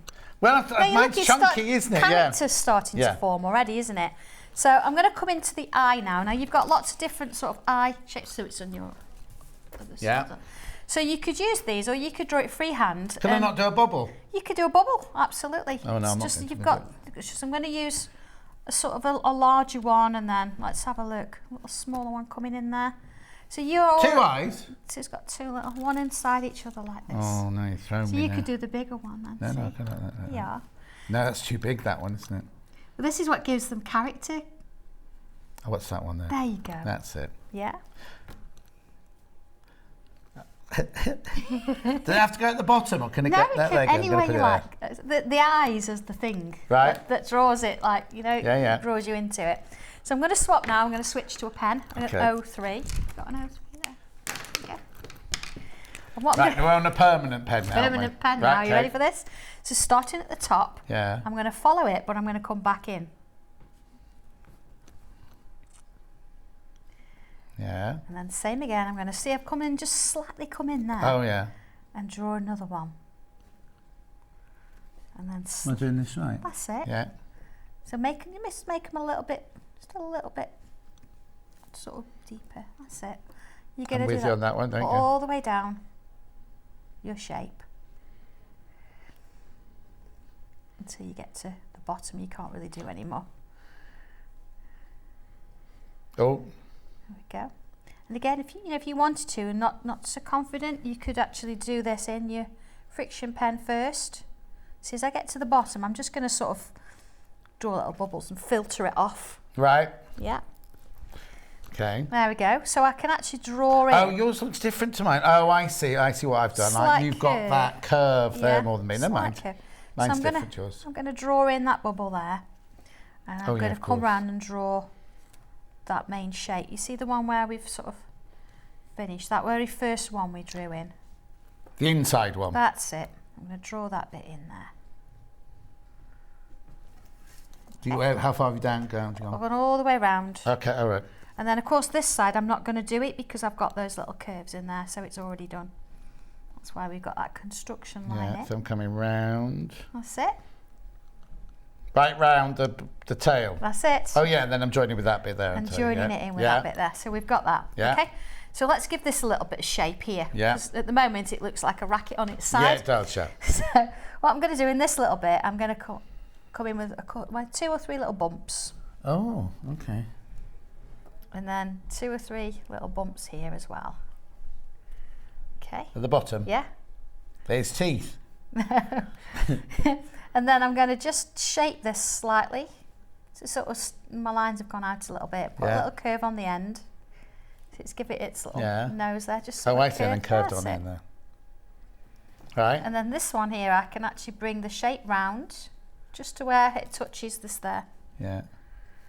Okay, and then to make this look a little bit nicer, I'm going to take this line and just put a little bobble on the end. Right. Yeah, so much fun with these. And then let's bring that round. So again, I'm drawing the shape now, bringing it round and touching that one there. So all the way around. So I've actually got my outline. Yeah, can I go that way? Yeah, of course you can. Because as a right-handed person, it's easier to go that way. Honestly, whatever works for you. And I'll put the eye in now. I'm going to draw it freehand. Just gives it a little bit of shape there. Okay. Both of them, yeah. Yeah, done both of them. Right. Okay, if I want to, I'm going to put some little flicks on, some little eyelashes on there. Oh, mine's boy. Yours Mine's a boy, so maybe we don't want to do that. So, okay, looking around the head now, I'm going to put, let's have a look, sort of at the top to the right a little bit. I'm going to put some little bubbles, sort of around, I know, a bit freehand here, what's happening? And now as I come round, you see I'm getting a little bit closer there. Right. Okay. It's like a little bit of a Mohican already, doesn't it? Oh, I've come, yeah. And I think while I'm at it, I'm going to draw in that other line that we put in as well. Right-o. There we go. You'd have thought we could draw a seahorse, eh? No. It's not quite there yet, but we haven't gone above the head, just join the head there, yeah. That's okay. Okay. So then now what I'm going to do is a letter S. So I'm going to go around my bubble and create a letter S, coming back to the head. Yours is the back to... Oh, no. Oh, it's a letter S. So I'm going to round my bubble and a letter S. It was part of one, isn't it? It stops Yeah, no, I've got it. Mine are a bit more curly than yours. So I'm going to do it all the way around. And again, if you need to move your fabric to do this, because you see it's sort of working its way around the head. Yeah. And there we're sort of stopping. Okay? Mine's a bit punk, I think. Yeah. So then I'm going to do the same to join these together. So little S. Now again, it doesn't matter which way around you do this, whatever's comfortable for you. There we go. Little S's. Oh. And then you could draw this and cut it out of a different fabric and applique it and hand stitch No, these. I don't think so. All sorts of things, whatever you wanted to do with that. Mine's definitely punk. I'm loving it. Right. You see where it sort of ends, it doesn't go Oh, anywhere, yours is much better than mine. So yours looks like a proper one. Mine. Oh, my S's are going the wrong way, that's why. No, they're not going to, it's just different. Yeah. Once we shade it, you're going to get a different variation. And remember, you've got that blue line underneath that's going to disappear. Okay? So what I'm going to do now, I'm going to turn it so it's facing, the head's facing me. Right. Because we need to focus on this section here. Now, there's a couple of ways of doing this. You've got a shape in your stencils, which looks like this one here. That's it, that's one. So you could actually put that on and you could use your friction pen. And when I say put it on, it's going to sort of be like a bit of a fin. What is it? What are we making? It's a bit of a fin. So it's just going to give me a guide to work around. What, that one? That one there, yeah. And you go up or down? Yeah, go the other way. That's it. So sort of on the back. There you go. I mean, like that? Yeah, it's going to give us... You sure? Doesn't look the same as yours, that one. There you go, right then. Just have to. want to get something Yeah, no, but you do similar. realise this will go on the wall after you. Right, okay, so I've done that in friction. So we've got that. So now we've got a shape to work to. We're back in with our pen. Yeah. Okay. Now to do this shape, I'm just going to show you first so you see what we do. So we're going to come up as though we were doing a curl again. Yeah. And then come round as though we were going to sort of start. Remember, we've done this already. Yeah. But then I'm going to bring it back around and make a little loop. And then come down. All right. Will mine be the other way round then? Now you're going to do them both ways. Okay. Anyway. Okay. Deep breath. You can do it with the friction pen if you want first. Yeah, it's I'm going fine. to do it friction pen first. So let's. No, I'm not. No, I'm not. Yeah, I'm going to. Go on then, I'm just going to watch you do this yours line first here, then. and I'm going to come up and around and sort of stop at that point. Remember what you're doing. Bring it back in. Little loop. You see, And okay. back round. So I'm going from the centre there. All the way up and round. So you're doing a loop. Up. Oh, mate, I'm dragging a bit now. Round. That's it. And then back round like that. That's it. So it's a little bit like a hook, but it's a little bit fatter on the end. That's it. Yours is so much more delicate than mine. So let's do, I'm going to do another one in this shape, but maybe a tad smaller and go the other way. And this is where you can be really creative with it, because not one is going to be the same. And we've just proved that anyway. Yeah. But, you know, even if you've been doing it a long time. So let's do another one here. And what I'm going to do is I'm going to fill that shape. Hang on, so you've gone from the top of that one there. Top of that one, yeah. Yeah. And then see, we could actually bring that traily one in, back in, if we wanted to. Oh, it's fabulous. Look at that. Right, okay. Yeah. So then, again, we can sort of start to create more of these shapes, filling in as we go. And it's nice to have that little guideline there, isn't it? I mean, you could actually What guideline? I'm just going for it. Yeah, your little sort of shape around the edge. You know, just so you know. They're so nice to draw these. If you're not careful, you get a bit carried away with them. And then you end up with a few too many. Oh, now she tells me. But it's just a really lovely thing to sort of sit and do. And, you know, you just take your time with them. And you get into that flow, don't you? You Yeah. can sort of start with little bits of these bobbles, and then before you know it, you've got a bit of a fin shape. There we go. So I don't mind if I go out a little bit. It's Good. nice to. I'm loving it. We just sort of take that out a little bit. Oh, now I'm overlaying mine. Look, Martin's gone That's behind okay. that one. That's it. It's lovely when they go behind. It sort of already gives that sense of Look. depth. That's fantastic. Right. Oh, sorry, look. Look at this. Yeah, look. Oh. All right. So next thing, we need to fill this in a little bit more because it's it's a not bit quite boring. got. But a really, Well, you've got bigger dollops at the end of yours. just a little. Sort Yeah. of, again, And let me put one in there then. It doesn't matter. Well, this is the good thing. It's really good fun to do, you know. And if you are with a friend, you can do the two. You can see what's happening. So we can actually. I'm going to show you how to do a zinger. A pardon? A zinger. A zinger. So here you go. Got a line. Yeah. I'm going to put a bobble on. Yeah. See, I've filled it in, and then I'm going to do an echo or an aura around the bobble. Okay, so you've gone from there to there, done a little circle on the end, and then an aura around the circle. And then I'm going to do another aura, but each time it's going to get smaller and smaller. Oh, I see. Until we end up with... Oh, now, look at that there. Ah. Right, okay, so you went like that. That's and you went like that. That's it. And you went like that. You just keep it going. Like that. That. Until you can't do any more, then it just ends up being a little dot. Like, look, see? Right. I mean, mine's a little bit smaller, but... And yours has got more gorgeous shape to it than mine. Right, okay. That's a zinger, right? Yeah, so we need to have a few of those in. All round? Yeah, so they're very addictive, these. Okay. So you could end up with overrunning with zingers. But they sort of have a little bit... Can they go in any direction, the zinger bit? So they have a life of their own. I think you start and you don't really know which way it's going to end. And before you know it, they're sort of all over the place and all going in different directions. They're so much fun to draw, these are. Yeah, how you doing? Yeah, look at you. See, now, I'm doing this, I'm completely forgetting we're at work. Do you know what I mean? I'm just sitting there because I'll do another zinger there. We go. And then, of course, a few bubbles in and around the section, you know, where the fin joins the body, we want some bubbles. And bubbles are your friend because they fill in little places.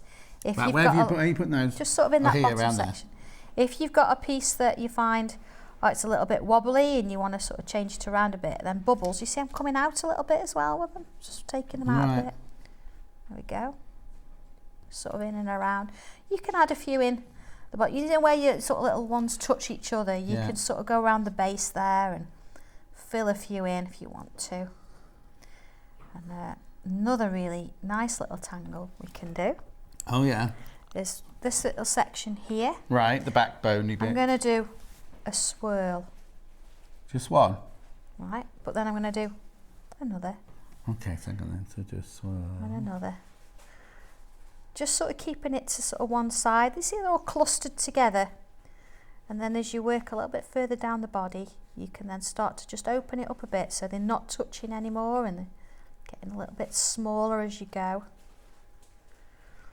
Again, a little bit I think smaller. what you have to remember is when you draw the first line, that's the smallest bit, and you're going to go out from there. You're going to go out from there, yeah. But on saying that, if you feel that, okay, you want to start going out and come in, you can do that. You're going to get a slightly different style. Yeah. And what I would suggest, if that's what you're going to do, is you do them all the same. So if I've you got start it on the now. out I've got and it come now. in, what if you go out and go in? So yeah, that's fine. Okay. You carry on to the next one. All right, okay, I was waiting a bit there. So let's have a look at where we are with our little seahorse. You see I've got the swirls. Now I've got this lovely little shaper on the top, and we've got a little bit of detail around the head to do. Yeah. And we've got some little loops here. So starting in the corner, and it doesn't matter which one, I'm going to bring out a little loop, and then a loop either side. Loops and things, a lot we do. What am I do a lot doing? of that. Oh, little okay. loops and a loop either side. I always start with the middle one, and then a loop either side, and then another one, Oh, okay. and a loop either side. Now again, if you decide that you want to do these loops on a different side or a different part, you can do, depending on where you want to go. And I've started in the middle, so it doesn't matter. I think I like to start where I've got a really good size one, that I can get the shape in, and then it can get smaller or larger from there. So we're it's a nice forgetting, way well, to I go. am working on a half-size one. You are, yes, you are doing the baby one. So you could actually have these facing. You could do a lovely wedding design, couldn't you? Got two facing. Oh, yeah. Things like that. So there's lots of things I don't think do. my what are these called? Swirls? Yeah, the Mine little aren't very loops. successful. Little loops. Loops. Yeah. Mine are a bit different, okay. Okay, so just to sort of finish this bit off, I'm going to bring a line out and put a little bobble on the end. See? I've got room for that. Yeah, so you can fit a few in sort of around here. Yeah, okay then. So and line. just gonna fill it in. I know what on the And end. it's like a bobble, so it's come up again like a line, little bobble on the end. Oh, okay. And fill it in. And again, you could do this in different colours. You don't have to sort of do it all in black. Oh, I know. I'm going to highlight mine. Look. Yeah. Oh, see, you're off piece already. That's brilliant. Don't think you've got to stick with exactly what I do. You go with what you're happy with, honestly. Yeah. Okay, look at that. So you can iron that off now. And you should be left with. Are you sure? Finished? I'm so excited. It's good. Yeah, do it. Oh, Guy comes to life when you do get rid of the blue, doesn't he? Look. Look at that, yeah. Look, see, so you've got lovely I've got little... a bit of Mine one's got a bit big But what you teeth. could do, put the sort of little bubbles in there. So you've got like little nostrils. That's sort of like little bubbles, see? So, you know, you can look at it and think, do you know what? I want to change the shape. Yeah. See, you've got a little bit of space there. See, Where this one, have I got to do see, now? this one's got more. So it's like little moon shapes. So I'm just going to put one, maybe two in there. You perhaps get one in, just in that little moon like shape. a crescent shape? Yeah. And there is the sort of makings of your seahorse. So Yeah. a little bit of shading. If I just rub, would you mind just putting that on the iron? Not at all. And then we'll do a little bit of colour on it. Oh, can I get rid of that one there as well? Yeah, that's fine. Yeah, it's all gonna go. There you go.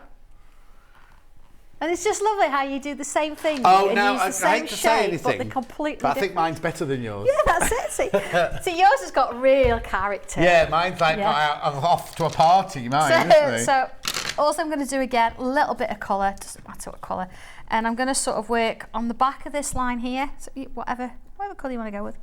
I've only brought a few in.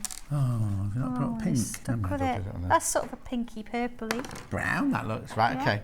So I'm going to add some pencil just on this side here. Just on that line. Just on that line. Yeah. Not all the way across. Just top them up. That's it. Yeah. That's okay. And then just ever so gently, very lightly, just add a little bit. Going towards the back. Yeah, just going towards the back there. Okay. Yeah. And then where we've got these shapes here, I'm going to add a little bit under there. Now what I'm doing is I'm actually following the line, but then I'm getting a little bit less. You see? A little bit less. Follow the line and a little bit less. Okay. Each time. And that's just going to give it that little bit of shade. Of course, you can paint this or colour it or whatever you want to do. This is just one way. It's once you've drawn the image, it's yours. So you choose whatever you want to do with it. I mean, we can spend a long time, you know, going through and to do that. But look at this. So you've there got a completely. Let's put a little bit around the eye there. Look. So now you can just play with it a little bit. Add a little bit in there. Oh, that's the way. Oh no, not blue. And then of course this one, now you know when we said you did your S's the other way around here? Yeah. I'm actually going to put some of this pencil on the right hand side of each S. You can do it on the left. But it really doesn't matter. We just want to show that it's a little bit darker on one side than the other. Okay? So you're on the inside? Yeah, but whichever side you choose, that's the side you're going to stick with all the way down. It gives it that little bit of shape there. Okay? Then just looking at this little bit here, just going to add a little bit just to that bottom section. I'm not really going to colour it all individually. See, I'm just adding a little bit of colour. And then on my zingers, just going to add a little bit on one side. Just giving it a little bit of shade. There you go. And of course, you know, you can bring in more colours. I'm just sticking with one just to give you the impression and the idea of where you're going to go. All right. So that basically is our seahorse. Lovely, isn't it? Shh, concentrating. And of course your bubbles, you can add a little bit of a highlight in there as well if you want. You see, you can start playing with this. I mean, bubbles are the French knots, aren't they? I love doing French knots. So there's lots of things you can do there, things like that. But you know, it depends where you're going with it, doesn't it? You might have appliqued this and be hand stitching it. You might draw that on, but look how lovely that is. Yours is fab. Look at the colours in that. It's amazing. he's got. But look at the completely different characters there. It's just lovely, isn't it? Mine's going a bit like, oh, go to party. Looks like he's been to a party. Yeah, all right. But absolutely. So yeah, it doesn't matter what you do. You start with exactly the same line, the same curve, but you get something different every time. I've just added a bit there. And then, of course, the fish and everything else, you can start to make a picture. How do you get yours to look a bit smudgy? Because I'm pressing too hard. Yeah, I start by pressing a little bit, but then really ease your pressure off. Oh, yeah, I see. And a really nice way of doing that, if you find that you're pressing too hard, move your hand further up your pencil. And then you can't press on as much. And then you find that you're a lot lighter. You see how far up I am with my pencil now? And you can't press on. You have to really lighten it up.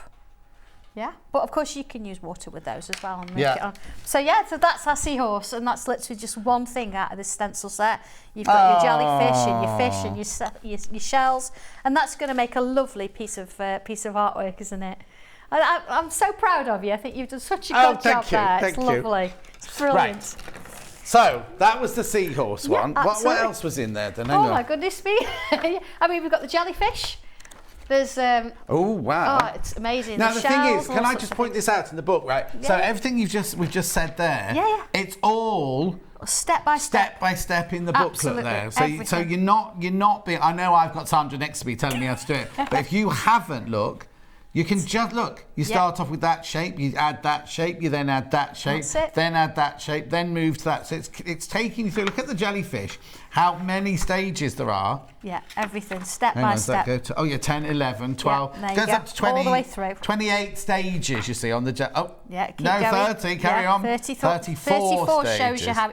But this is how it could look. You might decide that you don't want to do a starfish. You might want to leave that out. You might want more of these tendrils. Yeah. You might not want the shells. But it's up to the whole point is it's up to you. I'll show you how to draw it. Yeah. But then you can do it. And as much as you think, I'd never do that. It's a few curves. It's a few lines. And before you know it, there you go. Of course, you've got this wonderful little shape. Oh, really right. What we need to do now is, can we show how to put a frame? I don't want to jump. No, absolutely not. I'll put a frame around it. Yeah. Because we're going to use the squares. Yeah, square frame. Yeah. Now, of course, squares. If you're doing a simple quilt with just blocks, you could actually do the frame of this like we did with the hexagon earlier, and then just have a little block in the middle and do your little designs in there. So again, I can choose what size I want. Looking at my little seahorse here. Let's have a look. I quite like my images to go into my frame, rather than it being a frame and then a picture in the middle. You could do whatever you like. So if I show you how to do the frame first, I'm going to come in a little bit. I'm not going to use the outside. I'm going to come in 2. There we go. And again, I'm not going to go over with my pen this time because we've used pencil there. I don't want to sort of affect that. That pencil. So I would do all my drawing first, and then I would go in with pencils. But we were getting. Oh yeah, so in the real life you'd have done your frame. I would have done everything first. You didn't know I was going to ask you to do a frame. No. Yeah. No, that's absolutely fine because we want to sort of see how. I wanted you to see that from scratch all the way through. And although we did it very quickly, you know, you would take your time, do something a little bit different. So this time, look, I've actually chosen. I've got 3 lines coming in there. So let's have a look at this. I could do as many as you can, but dots are just going to go in that top one there. I'm going to ignore those 2 because it's already on top of my little seahorse there. There we are. Same there. So I'm not going to touch that. And again, I've got my little dots there. You see? So I've got my shape. So my dots, I'm going to join the points. And again, all this is in the instructions. I show you how to do 2 different frames, but then of course you're gonna do so many more. Once you've done one, you're not going to need my instructions. Okay? And again, you see I've done my middle ones there. So then I'm going to take, let's from here, I'm going to take this one and go to here. So I'm sort of doing that kind of movement. I'm not listening, I'm still doing I know, colouring in it's just mine. too busy tangling. There you go. That one to there. So you see how it sort of works its way round the sort of piece. And again, you know, use a straight edge or something to draw these lines in. I'm just doing it by eye for now, just so you can sort of see where I'm heading. There you go. Okay, so I've got this wonderful little shape. It's giving me that perspective as well. So to create the frame, again, I would come back in now with a pen, just checking I've got my 03. But of course, if you want it thicker, you can. Now, if you think that this space is a little bit wide, you can always come in and you can halve it again, because we know how to do that. We've got the angles to help us out, and we can come in with that little shape there. See, I'll just do this part, you see where that goes. So what do we put in here? No idea, in a sense. So what you can do, you can look at the actual instructions to give you a bit of a guide. And you see here I've got little what we call step outs. And this shows you in steps exactly how to do these certain little patterns. So we've already done the swirl. We've already done that one. Yeah, sorry, I'm just carrying on colouring mine in. Right. So let's have a look. We've got this one here. Look, it's like a little sort of wave. So where are we going to do that? It's sort of a V shape. So we need to create this V shape. So here we go. Now I can do this with straight lines, or I could do it with curves, whatever I sort of want to do. So I'm taking. Is this one where it's going to look like you've got 3 things wrapping over each other? It could be. No, because the one. I could do this one if you want. Oh, that's what I've always wanted, because from the first time I saw Sanntangle on Next Door. No, right, I'm going to show you them. How on earth How does do she you do that? Right. So we've got this first shape. Let's put this one in here. And there it goes. So I've created little sections. You see, just following these lines. Yeah. Oh, there you go. See, that was gone off a bit. Doesn't matter. Doesn't matter. We don't throw it away and start again. We do something with it. Okay, so I've got that kind of shape going on there. So then I'm going to put a bubble in the middle, and again I've got my little construction lines there so I can see what I'm doing. There we go, little bubbles.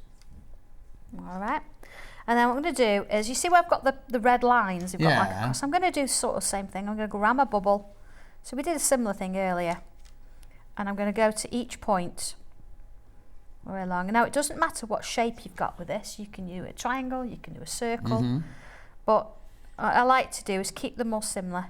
So if I've gone this way here, I've gone this way here. So again, it's all about that repetition and following it along. You see, repetition all the way along. So then what I do, I'm going to follow this line, and again, you might have done it this way, being right-handed, it might go that way. I'm going to follow this line. Let's just put that one in, and I'm going to create an echo or an aura. Again, following that line. And then I'm going to look at this one, and I'm going to follow that line all the way along. Then this one, and follow the line. And this one, follow the line. Now I'd be turning my fabric around. It's You see, it's so simple, and yet it looks really, really complicated, doesn't it? And lines. And lines. You see how that sort of goes together? I'll do one more, and then if you don't mind, we'll just iron that, and then you get rid of those red lines, and we'll shade it. And that's where the difference comes in with that shading. There you go. All right, if you could just iron me that little bit, John, you're closest. Thank you very much. Which little, the whole thing, or just that little bit? Just that little corner there. That's it. Thank you. So we've got now, you see we've got these little shapes. So if I actually take my pencil or my pen or whatever I'm working with, and where I did that first line, I'm going to add a little bit of pencil and then just ease off the pressure. Same on this side, ease off the pressure. Same again here, ease off the pressure. And ease off, and then just a little bit around the edge. There we go. Let's do another one. So again, ease off the pressure. So you start dark, but ease off. And of course, everybody's got their own method of colouring. So don't think you've got to use mine and that's exactly how it should be. You do whatever you want to do, and it's going to work. We just want that difference between that light and the darkness. You go, and you see how that's sort of worked its way up. So if I look at that one and I look at that flourishes that we did earlier, you see here, this one is the same design, but instead of actually putting the lines in, I've just kept it plain. So you can change it about a little bit. You could also as well, actually with that one, if I bring my pen in again, so let's just put a little square in. There we go. And this actually is a really nice one to do if you've just got little blocks. Let's put that bubble in again, and let's bring those lines around. You see, I'm always going to the points. There you go. The same if you were doing a larger shape. Let's do a little bit of a circle there. So, see, we'd still go to points if it was a circle. And then instead of doing the lines, I could split it again. Like we could probably split that into 3 sections there, and 3 here, and 3 there, and 3 there. So you've got a sort of a spiral. But then if I actually put a curve on each end, you see it creates this different shape. So just by doing one version, you're then creating lots of others. And this actually would look lovely. Imagine quilting using this design. That would be beautiful, wouldn't it? So that's something you could have in the background going over things. Once it was stitched, that'd be lovely. Actually, it's a really nice challenge out there for anybody that wants to try that. Take a little bit of time, but you see where that's going. So there's so many things just from that one design you could do all that with. So of course, there you go. Look at this. So a little square around that. That'd be lovely. Imagine that in a little quilt. You could have a fishing one, and you could have the ship in the bottle. It's just lovely, isn't it? Look at all these little bubbles and things you've done. It looks very sort of tentacle-like. That's what I did. I was thinking more tentacle. So you don't have to go with just what I've done. Just go and have a go. Start with the structures, start with the drawings, and then just do your own thing. And it's amazing how much fun you can start to have when you start to build it up. So absolutely. So he's gone now. He's addicted. That's it. Job done. Job done. So so would you like me to show you something else? You want me to sit please. with see? You want me what else? What time is it? Oh yeah. Do you want to have a look at the feather? Yeah. Shall we do the feather? Oh, you just made me wobble then. It doesn't You've matter. got that on. It doesn't matter. It doesn't matter because it's the friction pen anyway. Oh, no, absolutely. Oh, no. So, Right, do I have the feather? I'm saying I'll do the feather with you. I've got it here. I've got it here. Oh, you got it there. Oh, brilliant. Which one's it in? There you go. Light as a feather. Light as a feather. Oh, here we go. So again, looking at this one, instructions for this, really comprehensive. You've got a lot to sort of work on. And to start with, it just looks like that. Well, this one does. And we've got 2 different stencils in there. So drawing this up, coming in with my pen, let's have a look. I'm going to go this way. See, that's a nice thing. You can choose whichever way you want to go. And I'm going to draw around my feather. Here we go. Okay, and these little marks here, I'm just going to draw those little lines in. Okay, they're just a little bit of a guide for me, so I've got that sort of working. So from there, I can join the lines here to create the first bit. I'm going to join it to this bit at the bottom. Right. And then this bit here, I'm going to bring that up and I'm going to join that to a point as well. Okay, so at the moment, yeah, it just looks like a leaf. Right. All right? Yeah. So looking at these lines across the sides there, I can actually bring it in and create shapes. So I'm going to come in from the outside. So we're still on a friction pen now, aren't we? Yeah. Still on a friction pen, yeah. Yeah. Everything to start with, we're going to use just to construct to give us a starting point. Okay? Yeah. So here I can bring in, I've got a shape there to work to. Then here I can actually come, maybe bring another one out here. And then here I've got quite a space. Yes. You see, I could actually split that, or let's just take that up there for now. You see, I'm working within that guideline, but not necessarily sticking to it. I've just got a shape to it. To see, I'm taking that out and I can join that one to it. Then there I've got one here. So from there, you say, right, okay, what are we going to do with this? So if I bring in my regular pen, now looking at my instructions, you've got instructions for how to do all these different feathers. Wow. So we're just sort of looking at this one to start with. And again, let's find the one that I'm drawing for you.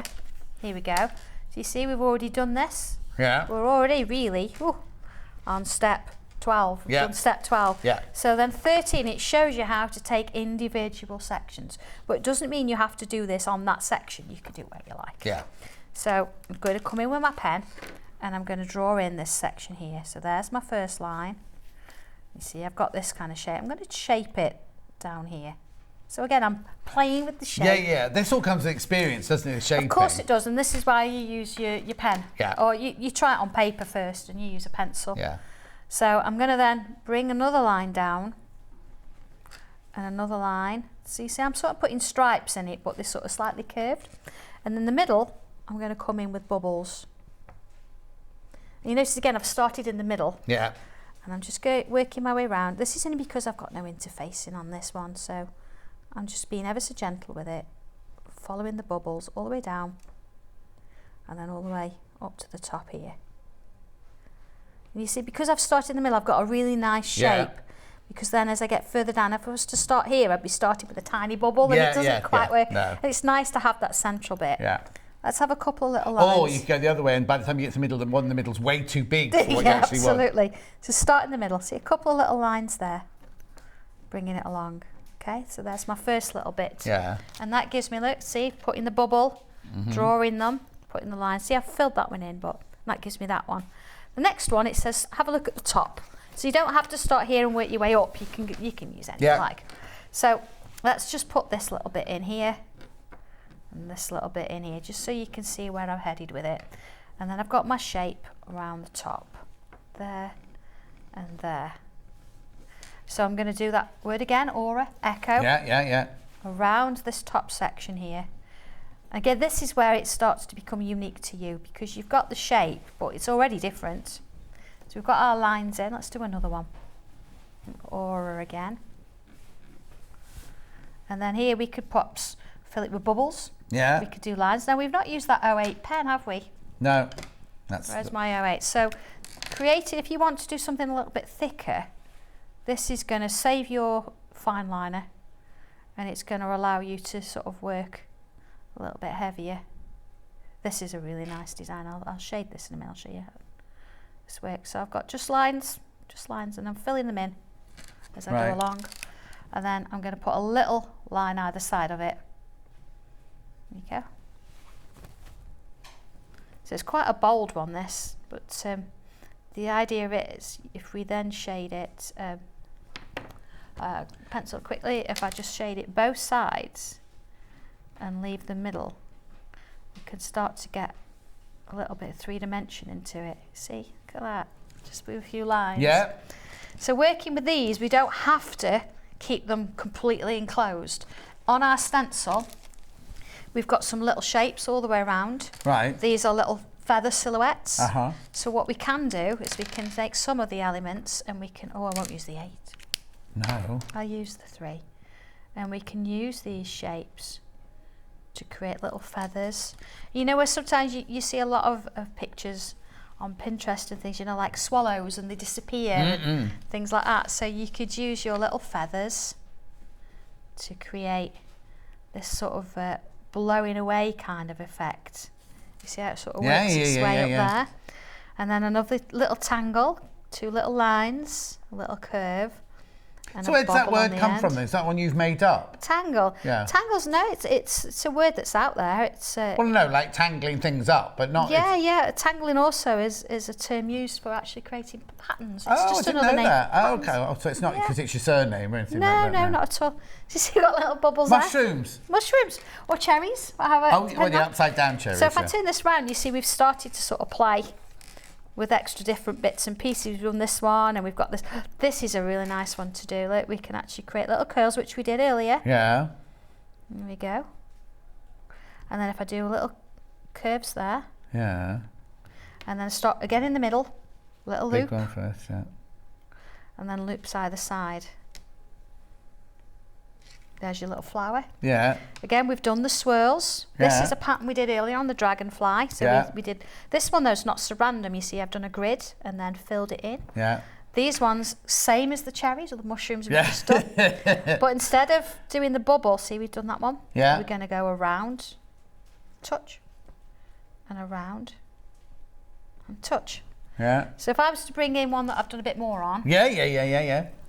Oh, this is a nice one actually. Leslie Alf did this one. Like, she's drawn a little one. Who did this? Leslie Alf. Oh, Leslie works Alf. with me, Yeah. So she's actually used different colour pens, fabric pens, to colour that in. So you see that one? Yeah. But here we go. Here's the one that I've done a bit more work on. So let's just have a little look at this one. You've just seen me do this, but I did a loop, didn't I? Yeah. This time I've done a pointed shape. Right. Same thing, just pointed there. And then just a couple of little lines at the base of it, which makes it look. Just a couple little flicks, absolutely. Here's that little shape that we've just done. Yeah. Then we've done this one. It's like a bottom. Does it? It does, doesn't it? You'll never see that one again. No, never see that. No. And say this one here, lovely little one to do this one. Yeah. So what we and this one that we did earlier is gorgeous, isn't it? Yes, Because before we still had the confines of the. Exactly. You take that away, and again you've got these little droplets on, which again you saw me do that earlier. But, singers. Oh yeah. Yeah. So you get a lot of repetition. But depending on where you put them. But also sometimes repetition's good. Absolutely. For the, I don't know what it is, why it's good for the mind, but it's just sometimes it's good that, it's like when you do a jigsaw, you do something like that, it's just good to keep going. I did wig making when I was at college. Oh, yeah. And that was, I just got transfixed by that, because you literally do one hair at a time and everything. Absolutely. It's just like, It's the same thing. You're not worrying about the complexity of a design. You're actually focusing just on drawing it. And sometimes, the more you do it, the closer you get to your work and you start to watch the nib. Oh my goodness. And on certain things, the nib, because certain things it dries quicker than others, depending on the pen you use. And you watch it dry. So if you're using like a gel pen, I know we use gel pens, as, like the Cora ones. Yeah. You can watch the gel pen and it starts all shiny on the surface, and then as it dries. Well, you need to get out more, girl. I know, but that's what it does to you. It starts to really relax you. Yeah. And before you know it, you're just focusing on ink drying on a piece of fabric. You've used pencils most of the time today. What would happen if you used the, pens? Ones that we sell? The here we go. Let me show you pens. those. Now these ones, again, you can draw with these if you want to. So for example, say I wanted to add some of those little leaves that I've just done. It's got 2 thicknesses is it's got a really fine nib and it's got a thick nib. So if I use the fine one, you see it's not as fine as the 03, but it's quite fine. So you could actually draw with them. Oh, so you don't just have to use those to colour in? No, not at all. If you want to use different colours, you can draw. Oh, yes. So there's our little sort of leaf shapes, and let's just put our little Yeah, because you always think of these as colouring in things, don't you? No, actually draw with them as well. You see, you're getting a really nice fine line there as well. Let's just put another one of those in. Just lovely to work with. And then colouring in, if you want to use just a basic, let's have a look. See, we've got leaves. Just a single colour, you could do that. So let's take one of those little leaves, look, and we can just fill it in. So you don't need to add any shading to it, nothing like that. You could just fill it in. You see, I've gone over it a couple of times there. I got a really nice solid colour. Yeah. Or you could come in and add just a little bit to one side. See, this is just one colour. Yeah. But then if you wanted to use the two, maybe you want to try the lighter first in a little bit, and then bring in the darker just on the edge. So just bring that lighter back in, just to go over the top of it. You see, it's just working together. They actually blend really nicely. And So we're not ruining the nib of this one by taking it over a dark one. Not at all. Now, what you do find, if you're doing a lot of it and you've got a lot darks to lights, you get yourself a bit of scrap paper and you scribble on it, and the colour from that one onto that one, it'll come off. Oh, okay. So don't worry about wrecking your pen. It's not going to happen. Yeah. So you've got 3 different ways of using 1 or 2 colours there. But you know, mix and match them. I tend to use, if I'm doing leaves particularly, I'll bring blue in, because of course blue-green works really nicely together. Yeah. So I could bring in, say here, let's lose the thinner bit. Just a touch of blue in there. And it's almost, because it's got a lot of ink in there, it's sort of working almost like a watercolour. So just let it do its thing with it. Don't try and sort of blend it yourself. See, it's just moving.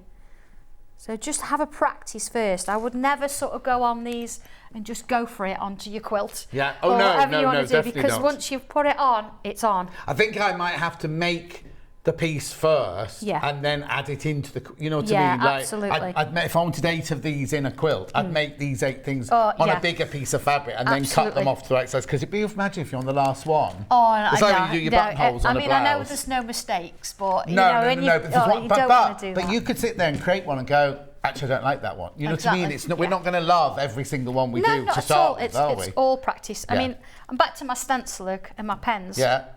You see, we've got all this, like, it's almost like I thought you'd burnt that one when I saw that one earlier. No, a bottle kind of spray. Sometimes we struggle with random and trying to sort of put a bit of spray out there. So you could actually, I'm going to use, let's use a bit of a pink lighter colour. Use the thinner one.